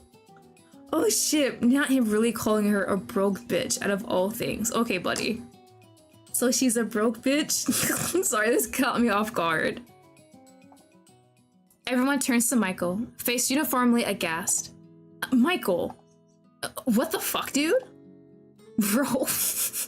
Everyone was having fun and Michael just whips out that line. Vanilla gives an outraged scream. Her words, not mine. The whole mood takes a decidedly sour turn. In an instant, Jade's shoulders droop and her face falls. Even though it is true that she'd been the one jokingly proclaiming herself a broke bitch in the beginning. Now that her period of unemployment has turned into more than just, ooh, oh, okay. You could tell it was taking her confidence and self-esteem. Yes, Michael is just pure chaos at this point. The beacon of light and joking that was Jade was no longer shining, as brightly as after countless automated rejections. Still moping about— Michael, read the room. Christ, it's been like, what, 5 months? I hate to butt in here, but when are you gonna move on? Hey, dude. Hey, you don't get to talk to her like that, asshole. Meanie, asshole, dickwad, ugly. The end of Michael's lips curl up to form his trademark smirk, but his eyes remain cold. You know, if you're really desperate for a job, it's not out of the question for me to hook you up at my place. But you have to start from the ground up, mopping floors from the start. He shrugs and gestures toward her, mockingly. Bro, he's really going with the whole hot bastard nepo narcissist character, isn't he? Okay, wait though. Bro, he's really... he's going all in. That makes me want to play his route so bad just to see him tick, honestly. I wanted to take him down a peg and maybe peg him. No thank you, Michael. Do us all a favor and shut the hell up. Every week, I get a big, fat unemployment check, and that's enough to cover my bills. For now. She hesitates. You can tell she's struggling to keep up the strong front. After getting laid off from her dream job as a product manager for a prestigious tech company, Jade was having a hard time getting back on her feet. Jordan, still working as a solutions engineer at the same company, watched as half of the company was unceremoniously chopped during the right sizing. Back off, man. That was not cool, Michael. A little joking is fine, but do you really have to take it so far? We're talking about someone's livelihood here. You put your arm around Jane's shoulders protectively. Unconsciously or not, she leans in closer to you, seeking comfort. Lottie out of context? Bro, I love me some mean hot bastard characters, honestly. They're so much fun. It's okay, Lottie. Besides, if I was really that desperate, I'd much rather come work for you than Michael. Oh, like Lottie could afford to take you on. Is that a dig at me? Hold on, my cat's in my way. Price, what are you doing, buddy? I know it's almost dinner. I'll be right there. Go sit. Go sit. Walk, walk, walk, walk, walk. Walk your little leggies. And where would you plan to fit into this little two-person family affair? You. Honestly, with your shop's middling performance, after paying the real estate costs each month, you can only afford one employee. Thus, you'd only ever work with Vanilla, even after years of running your business. But you had a passion for the craft, and your products were top quality. As a small operation, you had difficulty pushing volume. Michael occasionally dropped hints about delegating tasks to a larger workforce with less pay. But you couldn't bring yourself to adopt his methods. At least, not yet. Although Vanilla was clumsy and had the tendency to daydream, she was loyal, reliable where it counted, and your working styles meshed well together. Mother, I hung. That's honestly him. He's at this point where he's like, it's time to feed me, lady. But regardless of your combined efforts, there is no way your tiny mom and pop shop, or rather, Lottie and Vanilla shop, could ever compete with Michael's Chocolates. Is that the name of your shop, sir? That's so uninspired. Do better. Price, he's staring at me from across the room. Hey, buddy, what you want? At least Lottie isn't a raging narcissist. Like someone we all know. Yeah. Who names their business after themselves? Actually, it's quite common, but I'll let them have it for now. Michael had everything you didn't. An MBA from a prestigious business school. Rich parents bankrolling his entire store from the beginning. Right, he was called a Nepo baby. Bro just got that money. And you're pretty sure he had relatives acting as suppliers for his raw materials. He was well connected, educated, and to top it all off, he was undeniably good looking. Just another reminder that life is not fair. You have even heard rumors floating around about him opening a second location and making Michael's Chocolates into a chain. Okay, and I'm just here kind of struggling? And moves, yes, and he has the titties. Perhaps that was why he was so interested in your little store. If he wasn't interested in you romantically. Family affair? Pot calling the kettle black much? Yeah, you're a straight up Nepo baby, Michael. Asshole. Rich boy. Narcissist. Michael scoffs, rolling his eyes and crossing his arms again. Decidedly ignoring Vanilla, he turns to address you. Lottie, bro, you're up close, buddy. My offer still stands, you know? I know. You said it like a gazillion times at this point. His gaze alternates between you and your store's displays. At the homely decorations, lovingly and painstakingly changed out by Vanilla and yourself with every new season. The delicate but pricey chocolates under the glass counter. His eyes land on you again. Golden flecks dancing around the swirls of his mocha irises. Damn rich, handsome bastard. Sometimes, those eyes were filled with pity and scorn. Other times, looked as if they wanted to devour you alive. Right now, they seem to be trying to convey some meaning you can't quite perceive. You feel your face getting hotter and hotter the longer his gaze lingers. Anyways, are you all here just to disturb my business? No, never. Right, let me tell you my order then. I'll make it quick. Hey, I was about to make my order. Michael's lips curl up again in his signature smirk. First come, first serve. I love the little flash in his smile. It's so cute. Now, Lottie. For my order, I like a box of... Do you just order a combination of his favorites and mine? Woo? You can't help but grimace as you write. Is this order actually for me? Am I the special someone he wants to invite? This is such a roundabout way to do it, though. And for my order, I mean, the order from my mom, I have a box of... It seems like Jordan's ordering all your favorites too. Oh my god. Why Michael ordering something from us? Can't he make it himself? He honestly could, but I guess he wants me to make my own chocolates that he's gonna give back to me. That sounds very wild now that I say it though. You look up at Jade with squinted eyes, signaling what the hell with their expression to her. This time, Jade smirks and tweaks her eyebrows up and down suggestively. I can almost hear her saying, oh ho ho ho ho, without her saying anything at all. Is this what you think it means? Shit, Vanilla. You jerk your head to the side and catch Vanilla's looking crestfallen. After years of working with you, she knows your favorites too. Having just heard the order, she probably held the same suspicions that you and Jade did. Anyways, V and have a ton of work to do. I love you guys, but I had to escort you out with some samples. Ooh, love me some free samples. Anything free right now? Hang in there, Jade. Deciding that things are getting too tangled for your taste, you begin to physically push all three visitors out of your store. Lovingly stuffing a small truffle into each of their hands, you pat them each goodbye warmly but sternly. As they all leave, they can't help but utter a parting line with some kind of cheesy anime.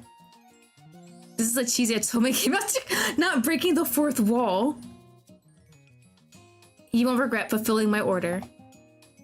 Michael seems to enjoy the feeling of your two hands pressed against his back as you physically push him out of the door. He lets the weight of his 6 foot, 183 centimeter tall body provide some resistance as you push him out. Now that you're close to his neck, the smell of his cologne dances around you, like a carnivorous flower tempting a poor fly. Get out of here, you amazing smelling bastard. With a golden chuckle, he's finally gone. Next up is Jade. Lottie, you better call me after the festival. She brushes a strand of her hair behind her ear mischievously and gives a side glance at Jordan. You gotta fill me in on what happens. What are you gonna do during the festival? I don't know. Maybe find someone to take me on a hot date. She winks and does a sassy clawing motion like a roar like a baby tiger. After unceremoniously stuffing her free truffle in her mouth and giving you a quick hug, her figure disappears in a whirlwind of pink curls as she starts running down the street. Wait up, Jade! Jordan turns to you and Vanilla, smiling apologetically. Bye, Lottie. Bye, Vanilla. Bye, Jordan. Vanilla gives a sad little wave and averts her eyes as Jordan says goodbye. This might be bad. Vanilla, please don't hate me. I didn't know he had a crush on me. I'll call you. This might be very bad. Robotically, Vanilla begins trudging towards the back of the store. I'll go sort the materials in the back. She looks up to meet your eyes, thankfully. She doesn't seem to be ready to cry. You should get started on those orders, boss. In no world would I go for Jordan knowing how poorly he would take that, to be honest. I feel so bad. She had a crush on him for years and bro did not notice a single damn time. Like, bro, just hearing that and she's just so sad. I wouldn't be able to go after him for a while either. I'd be like, Vanilla, would it be okay if I went after him? I'd have to ask. I feel so damn bad. You stare back at her apologetically, not knowing what to say. After working together for years, and being friends for even longer, you recognize that the two of you probably need a little alone time to sort out your thoughts. Thanks, V. I'm sorry. There's nothing to apologize for. I'm gonna go get on with it then. Trying to regain her chihuahua energy, Vanilla grips both fists determinedly and scurries off to the back. I really hope she's not scurrying off to cry. Shaking your head at the mess things have become right before the festival, you decide to dive right into making orders. Is this the mini game? This is a chocolate making mini game. Hold on, let me take a sip of my drink real quick.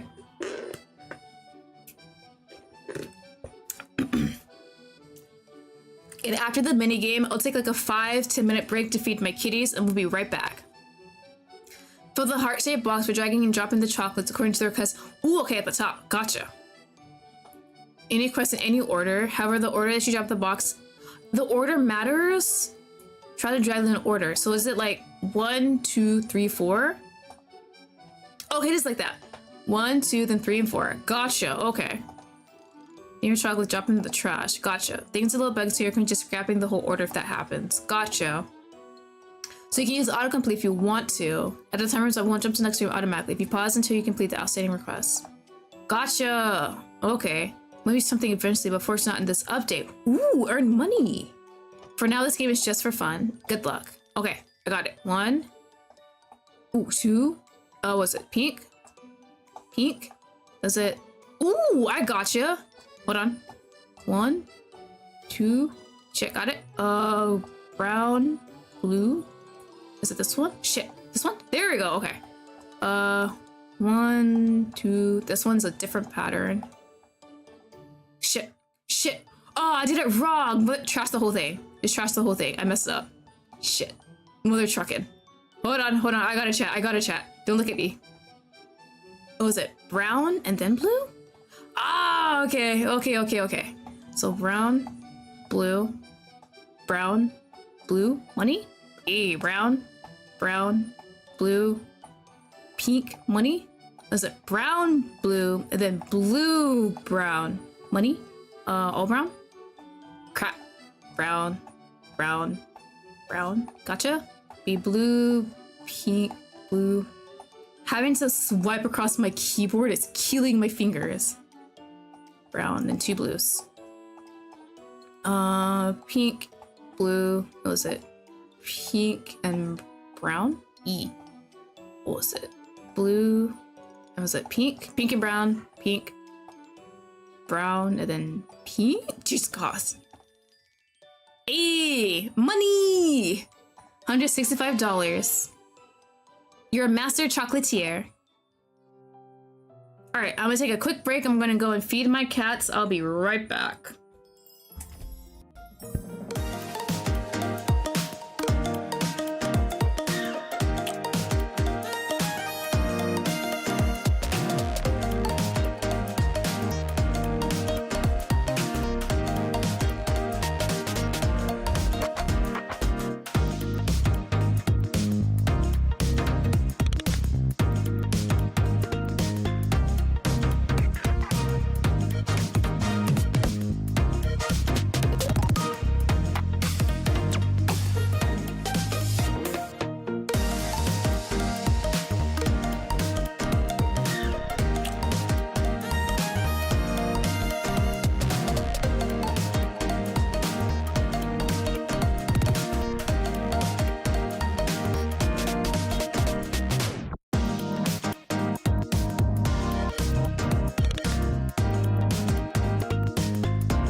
Alright, I've returned. The kitties are now eating dinner. They should be good now. Alright, we're gonna go ahead and continue. Oh, when I opened my door, like my other two cats were sitting outside just waiting for me to come feed them too. Alright. Supply will be a little tight, but just enough for my pre-orders.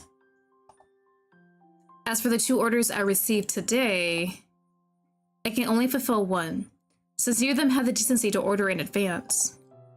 Looks like there's no avoiding making a decision here. Ooh.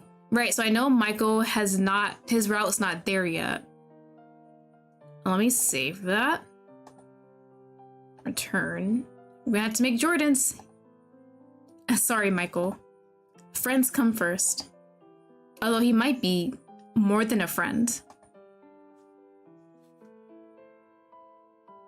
Your cheeks flush as you imagine Jordan receiving your order delighted. Mixed feelings bubble up when you also can't help but imagine Vanilla's dark face, witnessing the scene. Damn. You still haven't sorted out what you really say to her. As there is a small possibility that both of you are wrong. The person Jordan is planning to confess to might not be you at all. Just someone who coincidentally has really similar taste to you. Your palms find its way to your forehead as you ponder all your life choices and relationships up to that point. Unable to come to a conclusion, you continue stressing even as you make your way home. You made your choice, and Jordan seems to have made his.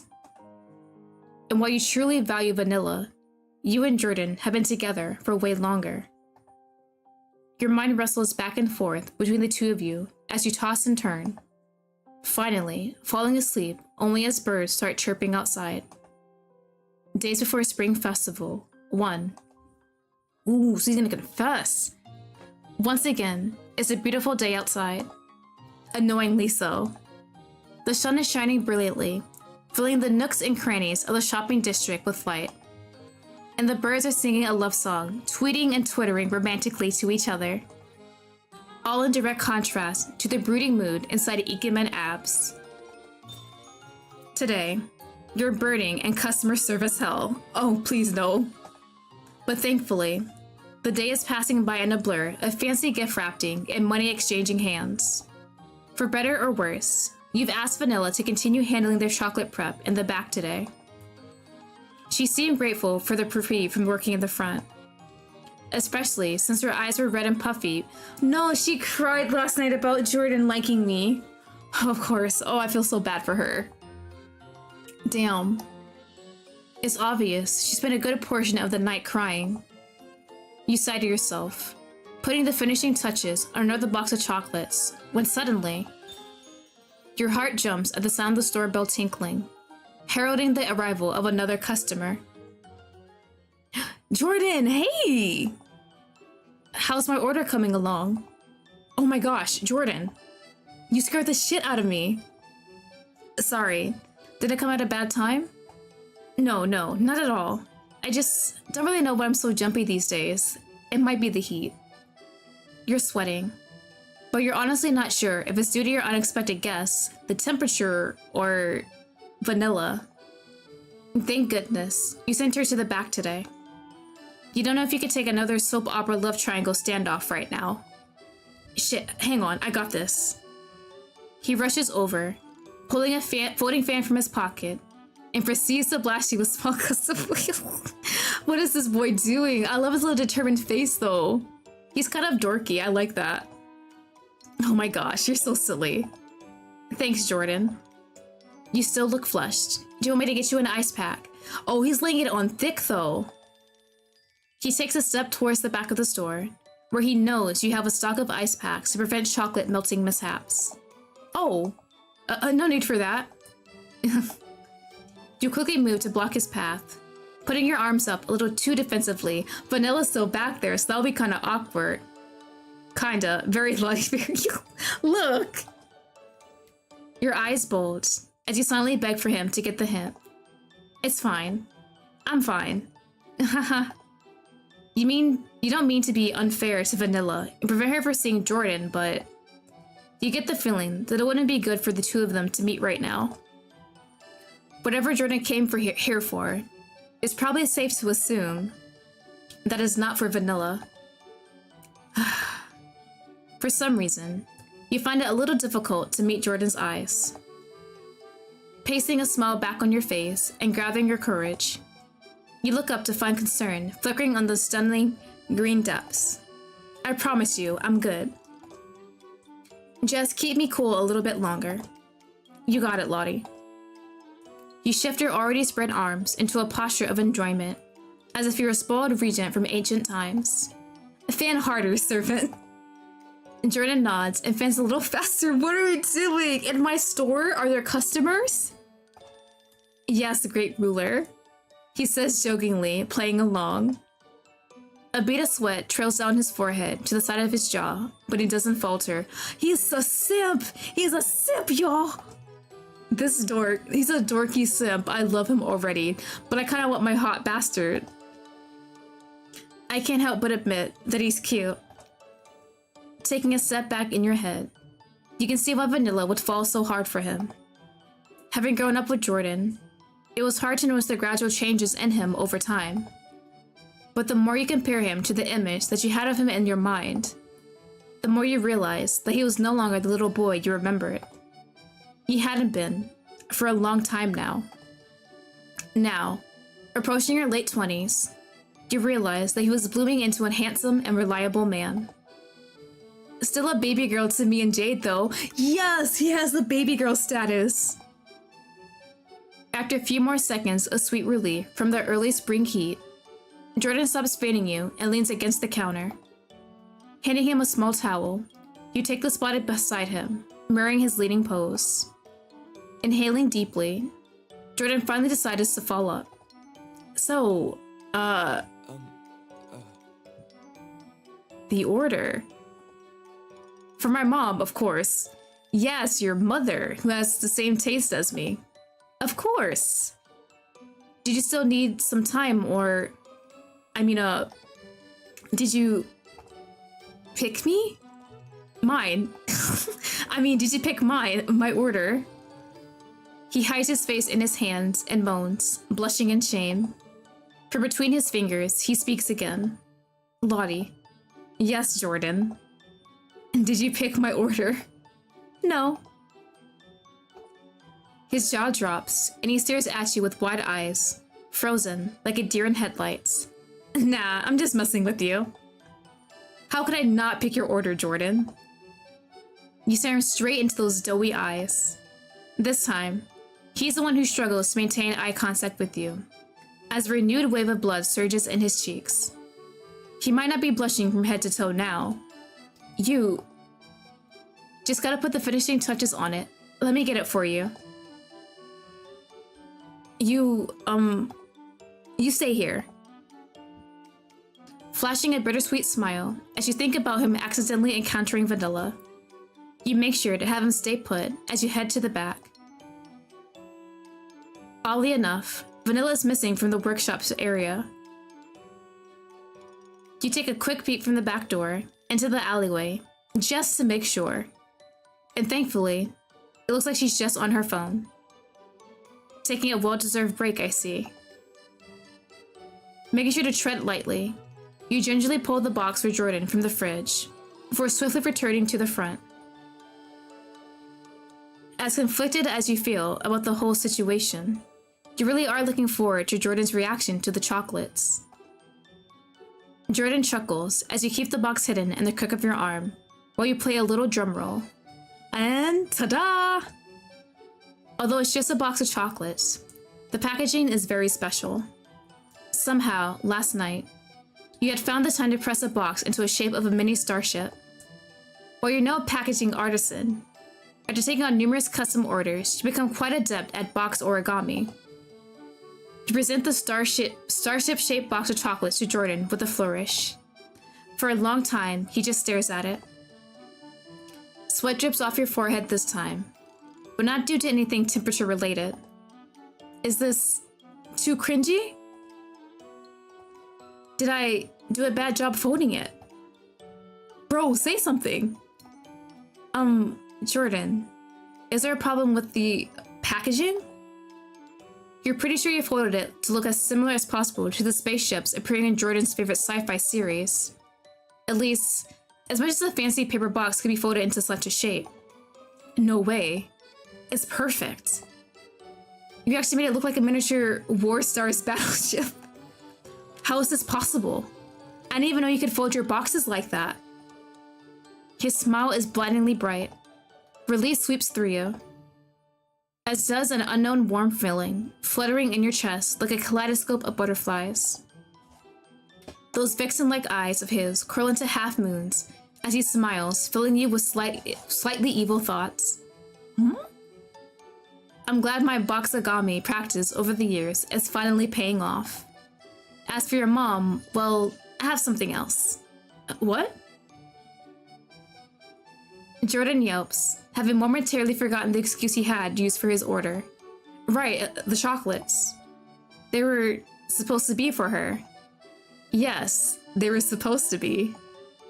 You stare at each other, both making something of a derpy expression. Why we give him more material to like us for? He's kinda cute, like, it sucks Vanilla likes him, but I'm not gonna stop liking a guy because someone else likes him. We'll just find someone else for Vanilla. Too smoothly, you pull a full-size greeting card out of your front pocket. The envelope is decorated with gorgeous calligraphy addressed to Jordan's mom. Here's a $100 gift card in there for Ross. After countless playdays at each other's house, you knew Jordan's mother's preferences through and through. It's not much, but hopefully appropriate enough for a friend's mother's birthday. You're amazing, Lottie. Seriously. Oh, stop. You're making me blush. Take your damn chocolate. And tell your mom I said hi. You hand him the card and Starship box, which he receives with all the careful grace of receiving a newborn child. Thank you so much. This man did not just trip. If Vanilla was the clumsiest of your friend group, Jordan had to be the second. You quickly grasp Jordan's hands, steadying his tremors and saving the box before it can fly into the distance. The chocolates within rattle in place, like the engine of a starship revving to take off. Oh. Careful. The ship isn't ready to take flight just yet. I'll guard it with my life. I don't think you need to take it that far. I mean, at some point, it needs to be eaten. Right. Your eyes meet again, and you sense some electrifying flowing through those quiet emeralds. Jordan's mouth opens and closes once. He's close to saying it. But after another thought, he looks away. His expression is one of depression and self-depreciation. It seems that he still doesn't have the courage to say it. Just yet. So is he gonna say it tomorrow at the festival, or what? Thanks again, Lottie. Let's save choice. I want to flirt. We gotta be playful. Anything for you, bestie. Don't bench nix my job after all. Gotta make sure you get your money's worth. Bestie. Bro, calling him bestie? If I call him bestie, will that make him realize, oh shit, I gotta lock this girl down as my GF? Yeah. Bestie? What? Am I not your bestie? Did Jade take my place? How could she take something that was already hers? Traitor, I can't believe you. He smirks. It's an extremely rare expression for him. You're more than just a... Bro, just say it loudly. I have 3 macaroons. Bro, macaroons are so freaking expensive. Huh? It's nothing. By the way, I already paid you through Venmo. I saw that, thank you. But I gotta tip you extra now. I can't believe you made the box into a battleship. What? No, it's okay. It's fine. I work in tech, you know. Us engineers are rolling in the dough. Of course you are. He pumps his fist up reassuringly. The gesture reminds you of the little Vanilla's bodybuilder pose. Very cute, but a little unreliable. For now. Hmm? A dark shadow casts over his face. Out of the cutthroat layoffs at his company, He probably realized that whatever job security he thought he had was moot. Are you sure? I know the layoffs have been non-stop in the tech industry lately. Trust me, I got this. He gives your hand a proactive squeeze, quite assertive for him. Damn fat bastards at the top. Poor Jade. Yeah. It sucks. I wish I could do more for her. Me too. It feels like the whole job market is a steaming pile of garbage right now. I'm thankful to be here and not out there. You shudder as you think of not having your shop, having to go back into the world of interview hell, layoffs, and corporate ghosting. Screw capitalism. It pays the bills. But damn. There's no such thing as infinite growth.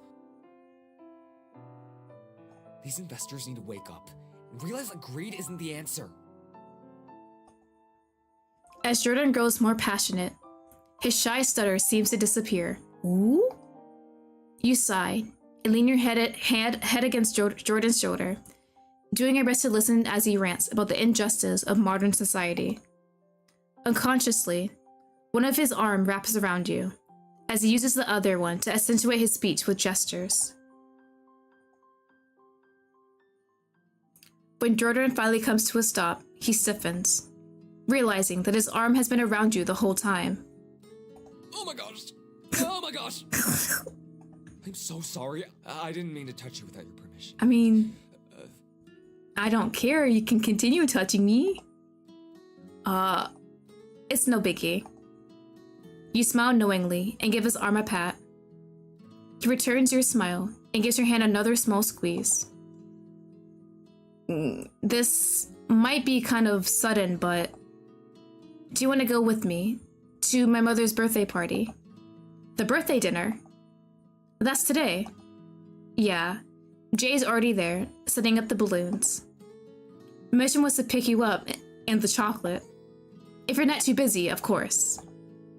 You sweetheart. Let me just check my order sheet and I'll be right out. Right. He nods in agreement, grinning sheepishly, indicating that he'll wait around the entrance of the store. After several minutes and a couple short calls to the no-show customers, you quickly get changed. V seems to have left for the day. How about you promote him to super bestie better than the restie? Oh wait, that's kind of cute, I might have to. But she made sure to clean her workstation and prep the final orders for tomorrow. On the work table, you see a handwritten note from her with a little bear emoji, informing you that she went home after she was finished. She probably left through the back. I'm sorry, V. I hope the bear emoji means she isn't upset as I thought. Sighing to yourself, you return to Jordan and the front. After a quick visual sweep of the store, you lock up, and Jordan helps you pull the outer shutter down. It helps that he's tall when he stands up straight. As you meet his verdant green eyes, he wordlessly offers up his arm to you. It was something you'd done almost every day as a child, but something about it felt different now. Decisively linking arms with him, you're thankful for the reddish-orange glow of the sunset, hiding your blush. Alright, Commander Space Case. Blast off. To your mom's birthday party. The evening ends in a flurry of shared laughs, sweet treats, and fond memories. Ooh, alright, days before the Spring Festival 0. The Spring Festival has finally arrived.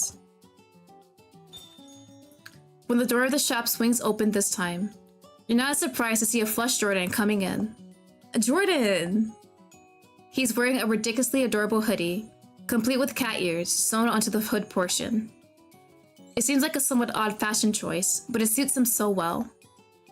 Sorry, there'll be a change in clothes if you have interest in an updated version of the game. Perfectly fine, I cannot wait to see him in the cat hoodie. What are you doing here? Hi. Lottie, can I talk to you? Please. Ooh. Oh, there's not even the option to decline this man.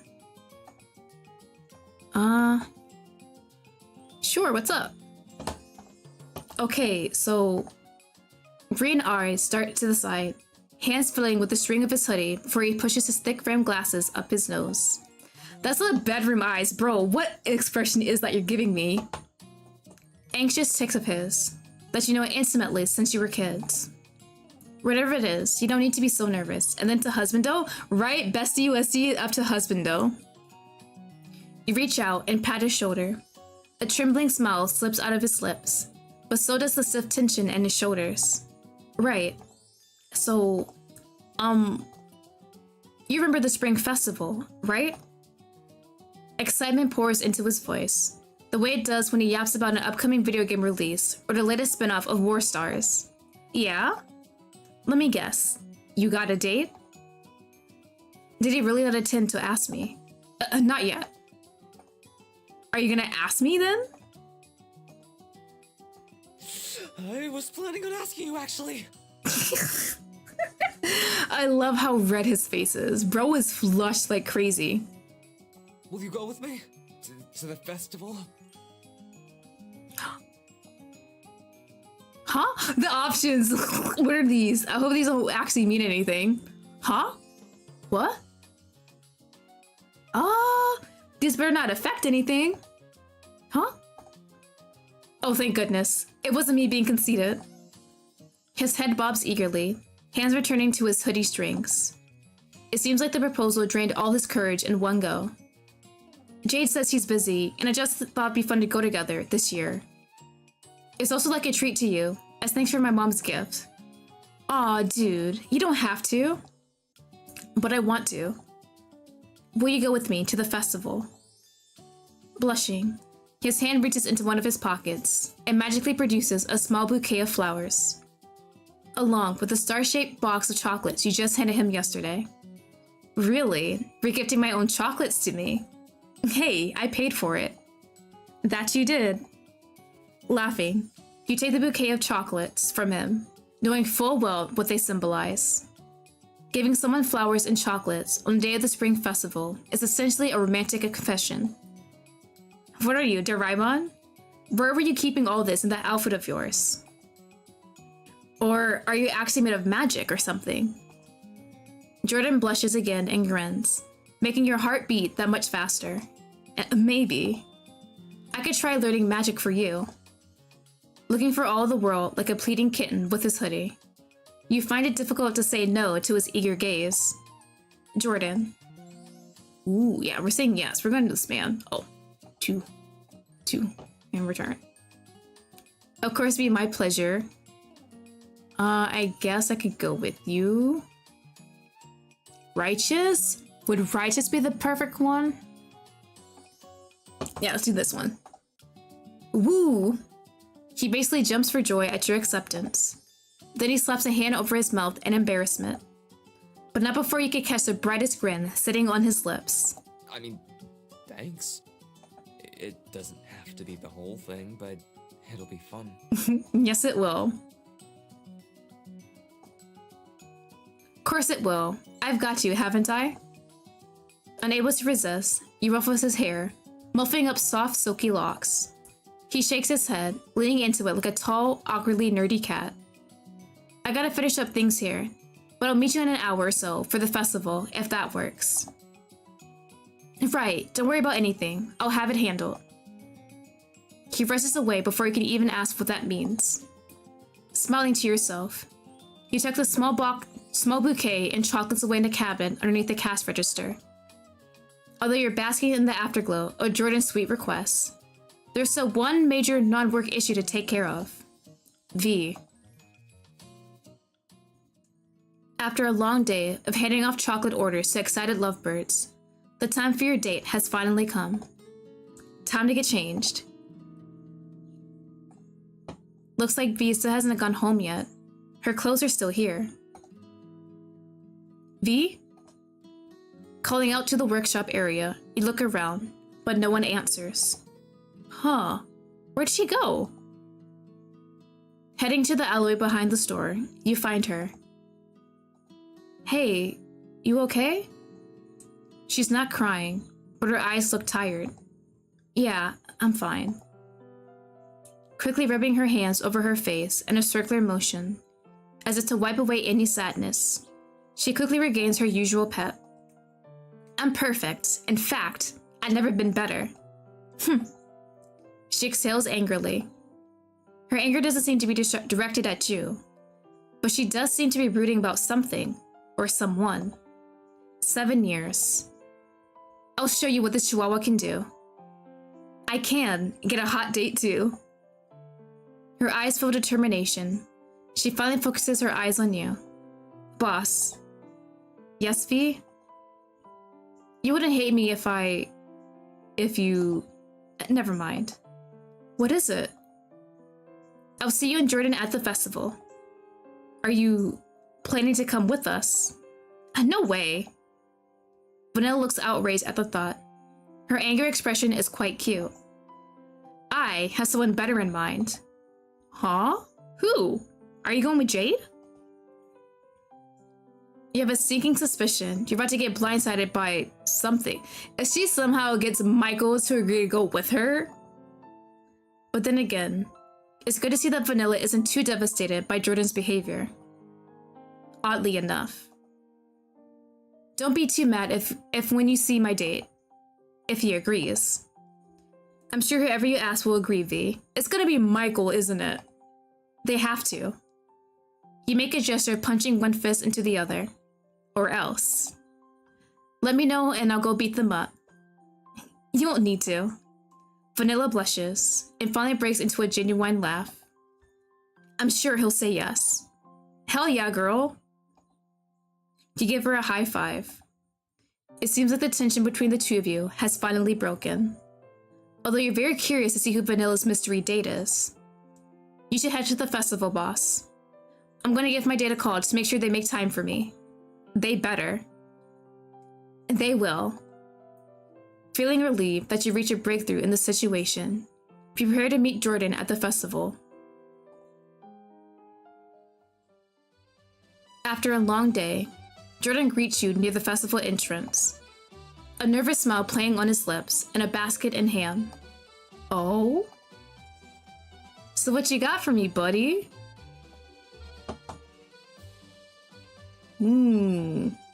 What's inside the basket? Are these for the prizes I'll win? It's good to see you. Is that for all the prizes I'll win? Definitely. Plus some things we'll need. There's some water, a jacket if you get cold, a fan if you get hot, a blanket, and binoculars for the fireworks show. Oh, you're prepared. You're so sweet. Thanks, Jordan. You're welcome. What do you want to do first? Casting your gaze around the area, your eyes perk up as you identify a shooting gallery. This looks pretty fun. Is something wrong? No, not at all. He shakes both hands to emphasize that nothing is wrong, but it just comes off as more suspicious. Giving a jerky nod, Jordan stands by your side as you both pay and pick up the toy guns. Standing, as you hope. You like the awesome secret agents you always pretend to be when you were kids. Here goes nothing. Another one? Oh shit. Oh, shit. Ah! What score do I need? Okay, this is actually kind of fun. Hold on.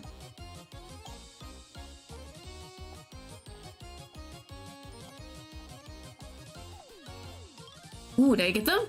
I got a nice score. Ooh, okay. Success at the mini game. Amazing. I never miss. You pretend to blow on the smoking gun as passerbyers gasp, awestruck at your performance. You had fun shooting down the targets, but Jordan is not good at this at all. Shit. The bullet misses the target by a mile and ricochets off the wall, nearly hitting Jordan directly in the forehead. Wait, that's actually kind of a skill if you could do something like that. He's good at many things, like computer science and track and field. But aiming is apparently not one of those things. I thought you were a gamer. Do you not play shooters? I'm ashamed to say that the real thing is a little different. He fidgets, obviously embarrassed over his surprising performance. Do you want some help? Please. Oh. Buddy. Sure. First, try not to slouch. He tenses when your hands go to the small of his back, nudging him gently before moving to adjust his shoulders. Okay. Keep your arms straight as you aim. A small yelp escapes him when your palm travels up his arm, taking hold of his hand. Your other hand settles on his hip, correcting his stance. Better. Try shooting again. Bang. He fires the gun again. And somehow, the bullet somersaults into the recesses of the boot. Jordan's whole body is trembling. His eyes are wide, cheeks stained crimson. It's then that you notice how you're pressed up against him, with no inch of space between you. Oh my goodness, I'm so sorry. That was fun. Thanks for teaching me. His voice is small, face as red as a tomato. Seeing such a blush, you feel an infectious heat working its way into your cheeks as well. You... Ooh, hold on. Phil and Ranches were pure, damn it. Want to see him blush more? I want to see him blush more. He's cute when he's flustered. You wonder what else you can do to make him blush. Well, I think my cats are at my door. While we're here, we might as well try to conquer all the games. Shyly, he points out a racing game next. You laugh, pleasantly surprised by his pick. Of course you want to play that one. What? It reminds me of childhood. I remember racers were your favorite. Yeah, I used to play this a lot, since I was the only one I was kinda good at. Anyway, I got a lot of tickets for us with it. We used to beg your mom to take us to the arcade all the time. You smile, recalling all the joy and tears over needing just one more token to play one more game. Do you still like fighting games? He pushes his glasses up, eyes brightening with a determined glint. Those I complete confident in Tekken and Street Fighter are peak. Oh, and DDR is fun too. But neither of those give tickets. Huh. I'm also a pro at memory games. Wow. What's that GR booth? We always save. Do you want to memorize my number? Wait, he already has my number anyway. We're buddies. But I already have it.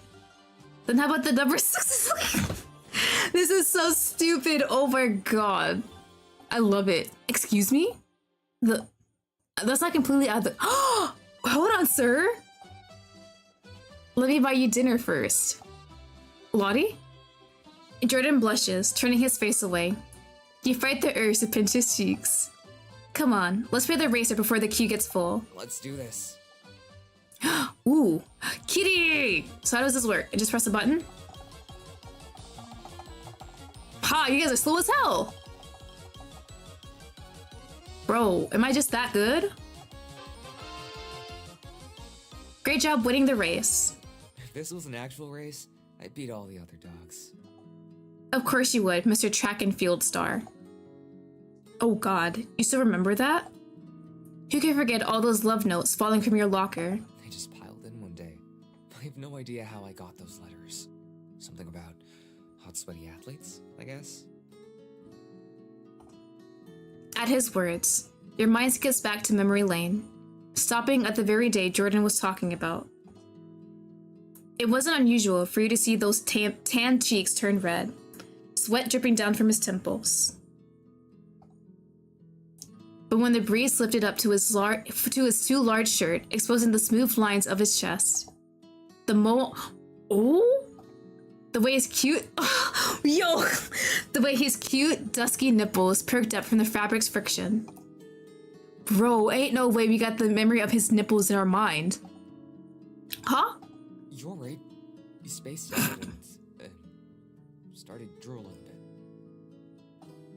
Cringing, you wipe your mouth with the back of your hand. I'm fine. Let's just get to the next game. Again, you try to clear your mind. As his friend since preschool, should you really be thinking of Jordan this way? Yes? Or is this the way things were always bound to go? As you continue meandering through the festival, a suspicious-looking booth captures your eye. Oh, it looks like the booth doubles as a memory game and fortune-telling booth. Tarot cards or not, I got this, Lottie. Oh, do you now? Yep. This is where my superior memory will really shine. He always did have a good memory. He always aced the quizzes and remembered what I liked for lunch. And my taste in chocolates, apparently. Oblivious to your musings, Jordan rambles on. I memorized so many design patterns and formulas during the interview process. I'm pretty confident my memory is top-notch now. Then show me what you've got. Memory game? Okay. Bull. Lion. Bear. Fish. Shit. Monkey. Monkey. Eller! Bird. Oh, bull. Bull. What's this one? Bear. Shit, that's fish. That's bear. Bird. Fish. Lion. Eee, that's easy. Your memory is astounding. Jordan doesn't miss a beat with the memory matchups. The only time he hesitates is when your hand brushes over a card at the same time. Sorry. He blushes shyly, but quickly locks in after that, breezing through the challenge with ease. And this should be the bear. You sit back to watch him work his magic, entranced by the light hugging the contours of his face. How his stare goes from soft and shy to serious and sharp when in fierce concentration. He's always been super smart since we were kids. Jordan was the one who helped me set up the technical side of my business, including my online order-taking system. There are so many things that I'm grateful to him for. Jordan ends up winning the memory game at record speed, resulting in a free fortune-telling session for the two of you. Ah, yes. I will now look into your soul, and perhaps your future. Lottie, yes? The spirits have spoken. They tell me this is about you. Bird. The laugh that fights for light, the joy that would not give in. Mischievous, but guided by strong inner compass, you mend hearts and lift spirits.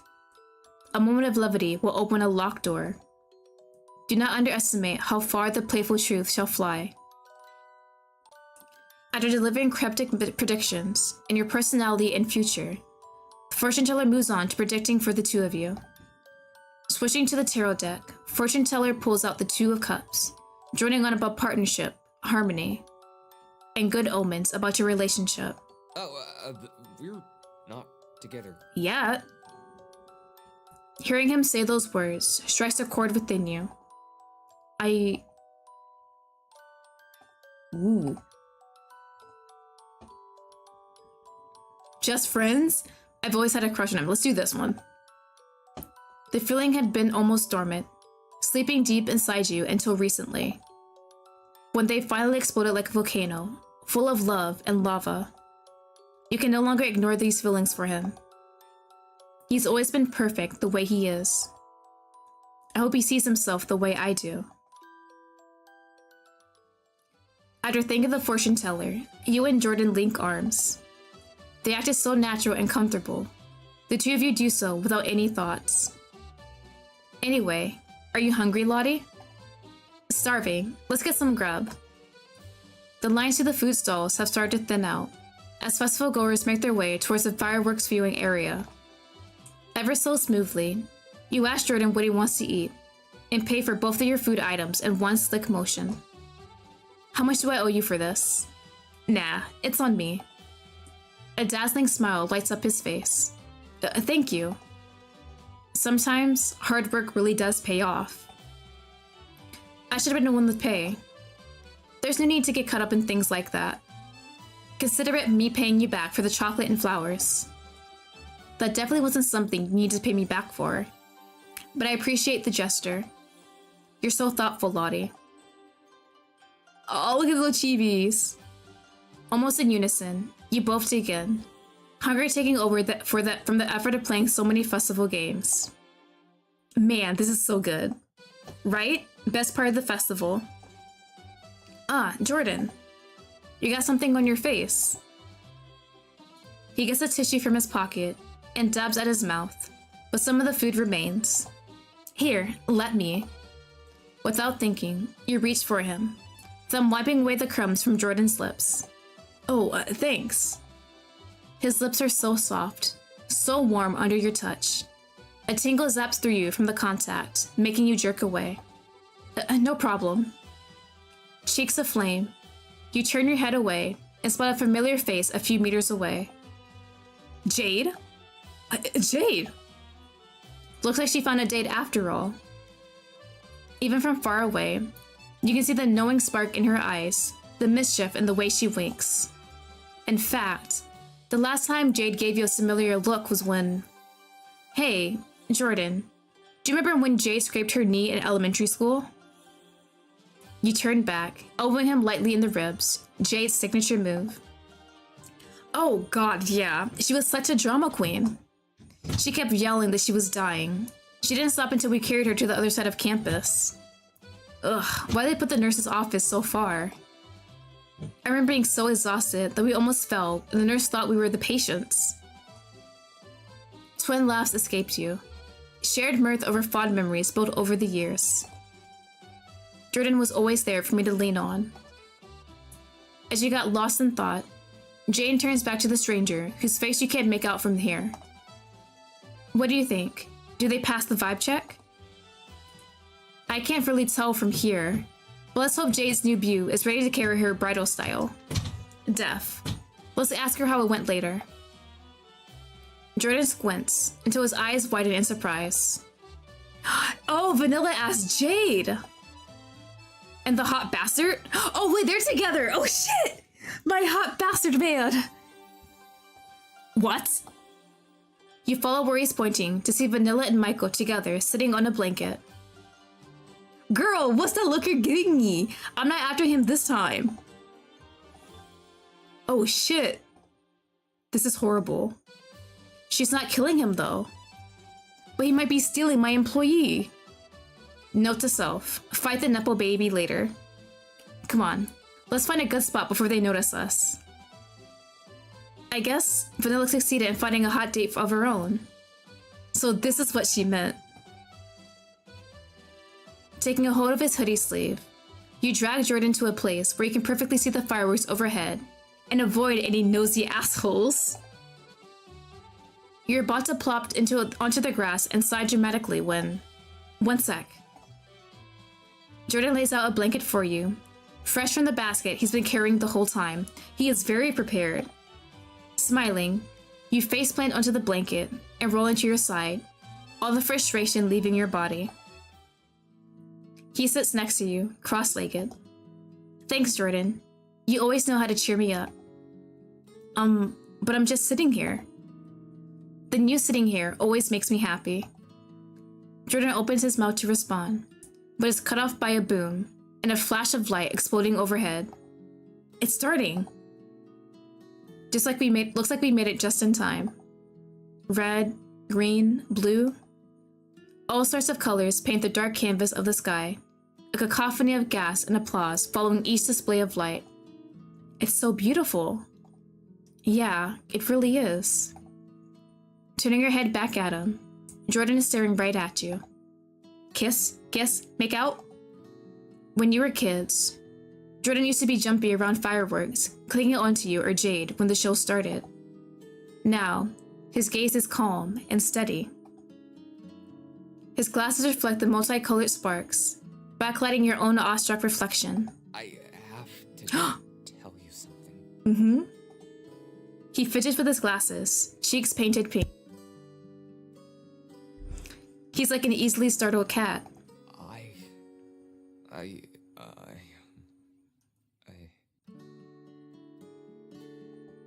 Yeah? Take your time, Jordan. Gulping in some air, Jordan nods and slowly releases his breath. You give him an encouraging smile. Inhale. And out. Okay. Here goes. I really like you. I've had a crush on you since forever, and nothing has to change, but will you go out with me? Sorry, could you say that one more time? I like you! Damn! Okay, buddy, I get it. Startled by his own outburst, Jordan covers his mouth with both hands. Wait. Ooh? I guess whichever one doesn't really matter. What, really? I had a feeling. I had a bit of a feeling. His eyes widen, hands falling from his face. You did? Sort of. If it wasn't Jade, who else could it be? Wait, so how long have you felt this way? Jordan fiddles with the strings on his hoodie. Bro, I've liked you since we were kids. been pining for that long? Don't tell me. I was a secret crush since you were 13. Yeah. I think I've liked you since way before 13. Yeah. I think I've liked you since you first shared your juice box with me in first grade. Bro, don't forget to share juice boxes with people. That's how you get a love of your life. OMG. Back then, I actually hated the taste of oranges, but when you kept sharing with me, orange juice became my favorite. The realization hits you like the boom of fireworks in tandem with your heartbeat. Every time Jordan smiled at you or offered to do something for you, you brush it off as mere platonic affection. Looking back on it, you can now read into each adorable blush that graced his face, every nervous stutter in your presence. Nothing has to change if you don't want it to. Unless you want it to. Do you want it to? Yes, we are accepting this confession. Who the hell? Nope. Didn't mean to do that. 3. Oh, 3. There we go. I like you too. A wide grin threatens to split his face as he grabs your hand in his. Really? Thank you. I mean, I like you too. Of course I do. I just said that, but... He trails off into a nonsensical, adorable ramble. You giggle, not all about it, but he's so happy and flustered. And all yours? Hey, Jordan. Ooh, kissing? Close your eyes. The awestruck green gaze flicks to your lips, Adam's apple bobbing as he swallows. Jordan always been so shy that you never noticed before. But the soft yearning that passes through his eyes, palpable through thick lenses, is unmissable, unmistakable. Is this what you want to? Bro, close your eyes. You've known him for so long, but now that you've put a name to the feeling he has for you. The same one that stirs in you. You can't tell, but imagine how his lips would feel on yours. The sounds he'd make for you. And how long until you make him fall apart under you. God, I want to eat him up. It's completely different feeling from when Jade locked you both in the closet for 7 minutes in heaven. When the feel of Jordan's clammy hand in yours was enough to satiate you. Now, you feel like you need the entire night to come even close to being finished with him. Yeah? Use your words, cutie. Impossibly, he turns even redder. You really want to kiss me? Yes, if you want to. Of course I do. His hands are shaking as he cups your cheek, cradling you like you're a precious treasure. You reach up to hold him, studying him as you've always done. No need to be nervous, it's just me. It's always been you. Slowly, the distance shortens until there's nothing between you. Nothing stopping you from getting lost in the cinnamon and cedar scent of Jordan's cologne. From relishing in the soft suppleness of Jordan's lips. Except Jordan's glasses bumping into your face, and Jordan himself hastily removing and shoving the glasses into his pocket. I'm a glasses wearer though, but I have to worry about that when I kiss someone? Is that okay? Yeah. Can we do one more? With a shy yet eager nod, Jordan happily follows your lead as you tug him close by the hoodie strings. Soft warmth envelops your frantically beating heart. A strange whirlwind of nervous giddiness floods your veins as you bury your fingers into Jordan's silky purple hair. His next kisses are sweet and chaste, peppering your flushed cheeks, forehead, and lips as you try to chase his lips. Oh.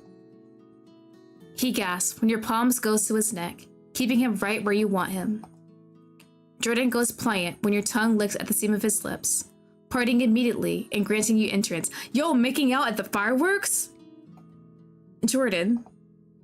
He mews sweetly at the sound of his name, gently sighed against his lips. Shuddering, Jordan wraps his arm around you. Wait a minute, y'all. We're still out in public. Oh, finally, we got an ending for Jordan. Let's go. I was a bit worried there. Like, are we just about to have a full-on huge-ass makeout section, lips slobbering, all of that in front of all these people? It might be, honestly, with the way this ending. But hell yeah, we got an ending. I really enjoyed that one. That's nice, short and sweet. The route was pretty easy. I do believe you can romance Jade. I did not do her yet. Probably another time. What I'm really interested in is Michael as a character. I know they're still currently working on his route, but once they do his, I'm coming back up here and we're gonna romance that hot bastard so hard. I love that man so much. But yeah, that was sweet. Valentine Chocolatier. I hope you guys all enjoyed it. I had a lot of fun playing. It's a nice short game. I love the character designs. Hot bastard. Best boy so far. I've only known him for like 5 minutes, but he's still awesome. Cannot wait till his route. So that's all 3 games for today. If you do try and play any of the games, don't forget to leave comments and rate to let the creators know how much you enjoyed it. I have left link in descriptions to each one of the games and the creators' social media, and also the link to all the submissions of the Otome Game Jam 2025. Definitely try and support indie creators. I love playing them. They're honestly so much fun and very creative. I had a lot of fun today. Next stream will be tomorrow, same time, 3 p.m. Gonna continue with Paradigm Paradox and Bihaya's route. We need Best Boy to give a reason for him to live. I need to romance this man so he knows not to off himself because he still has me. Oh my god. But that's it for today. I hope you guys all enjoyed it, and I'll see you guys all later. Bye bye!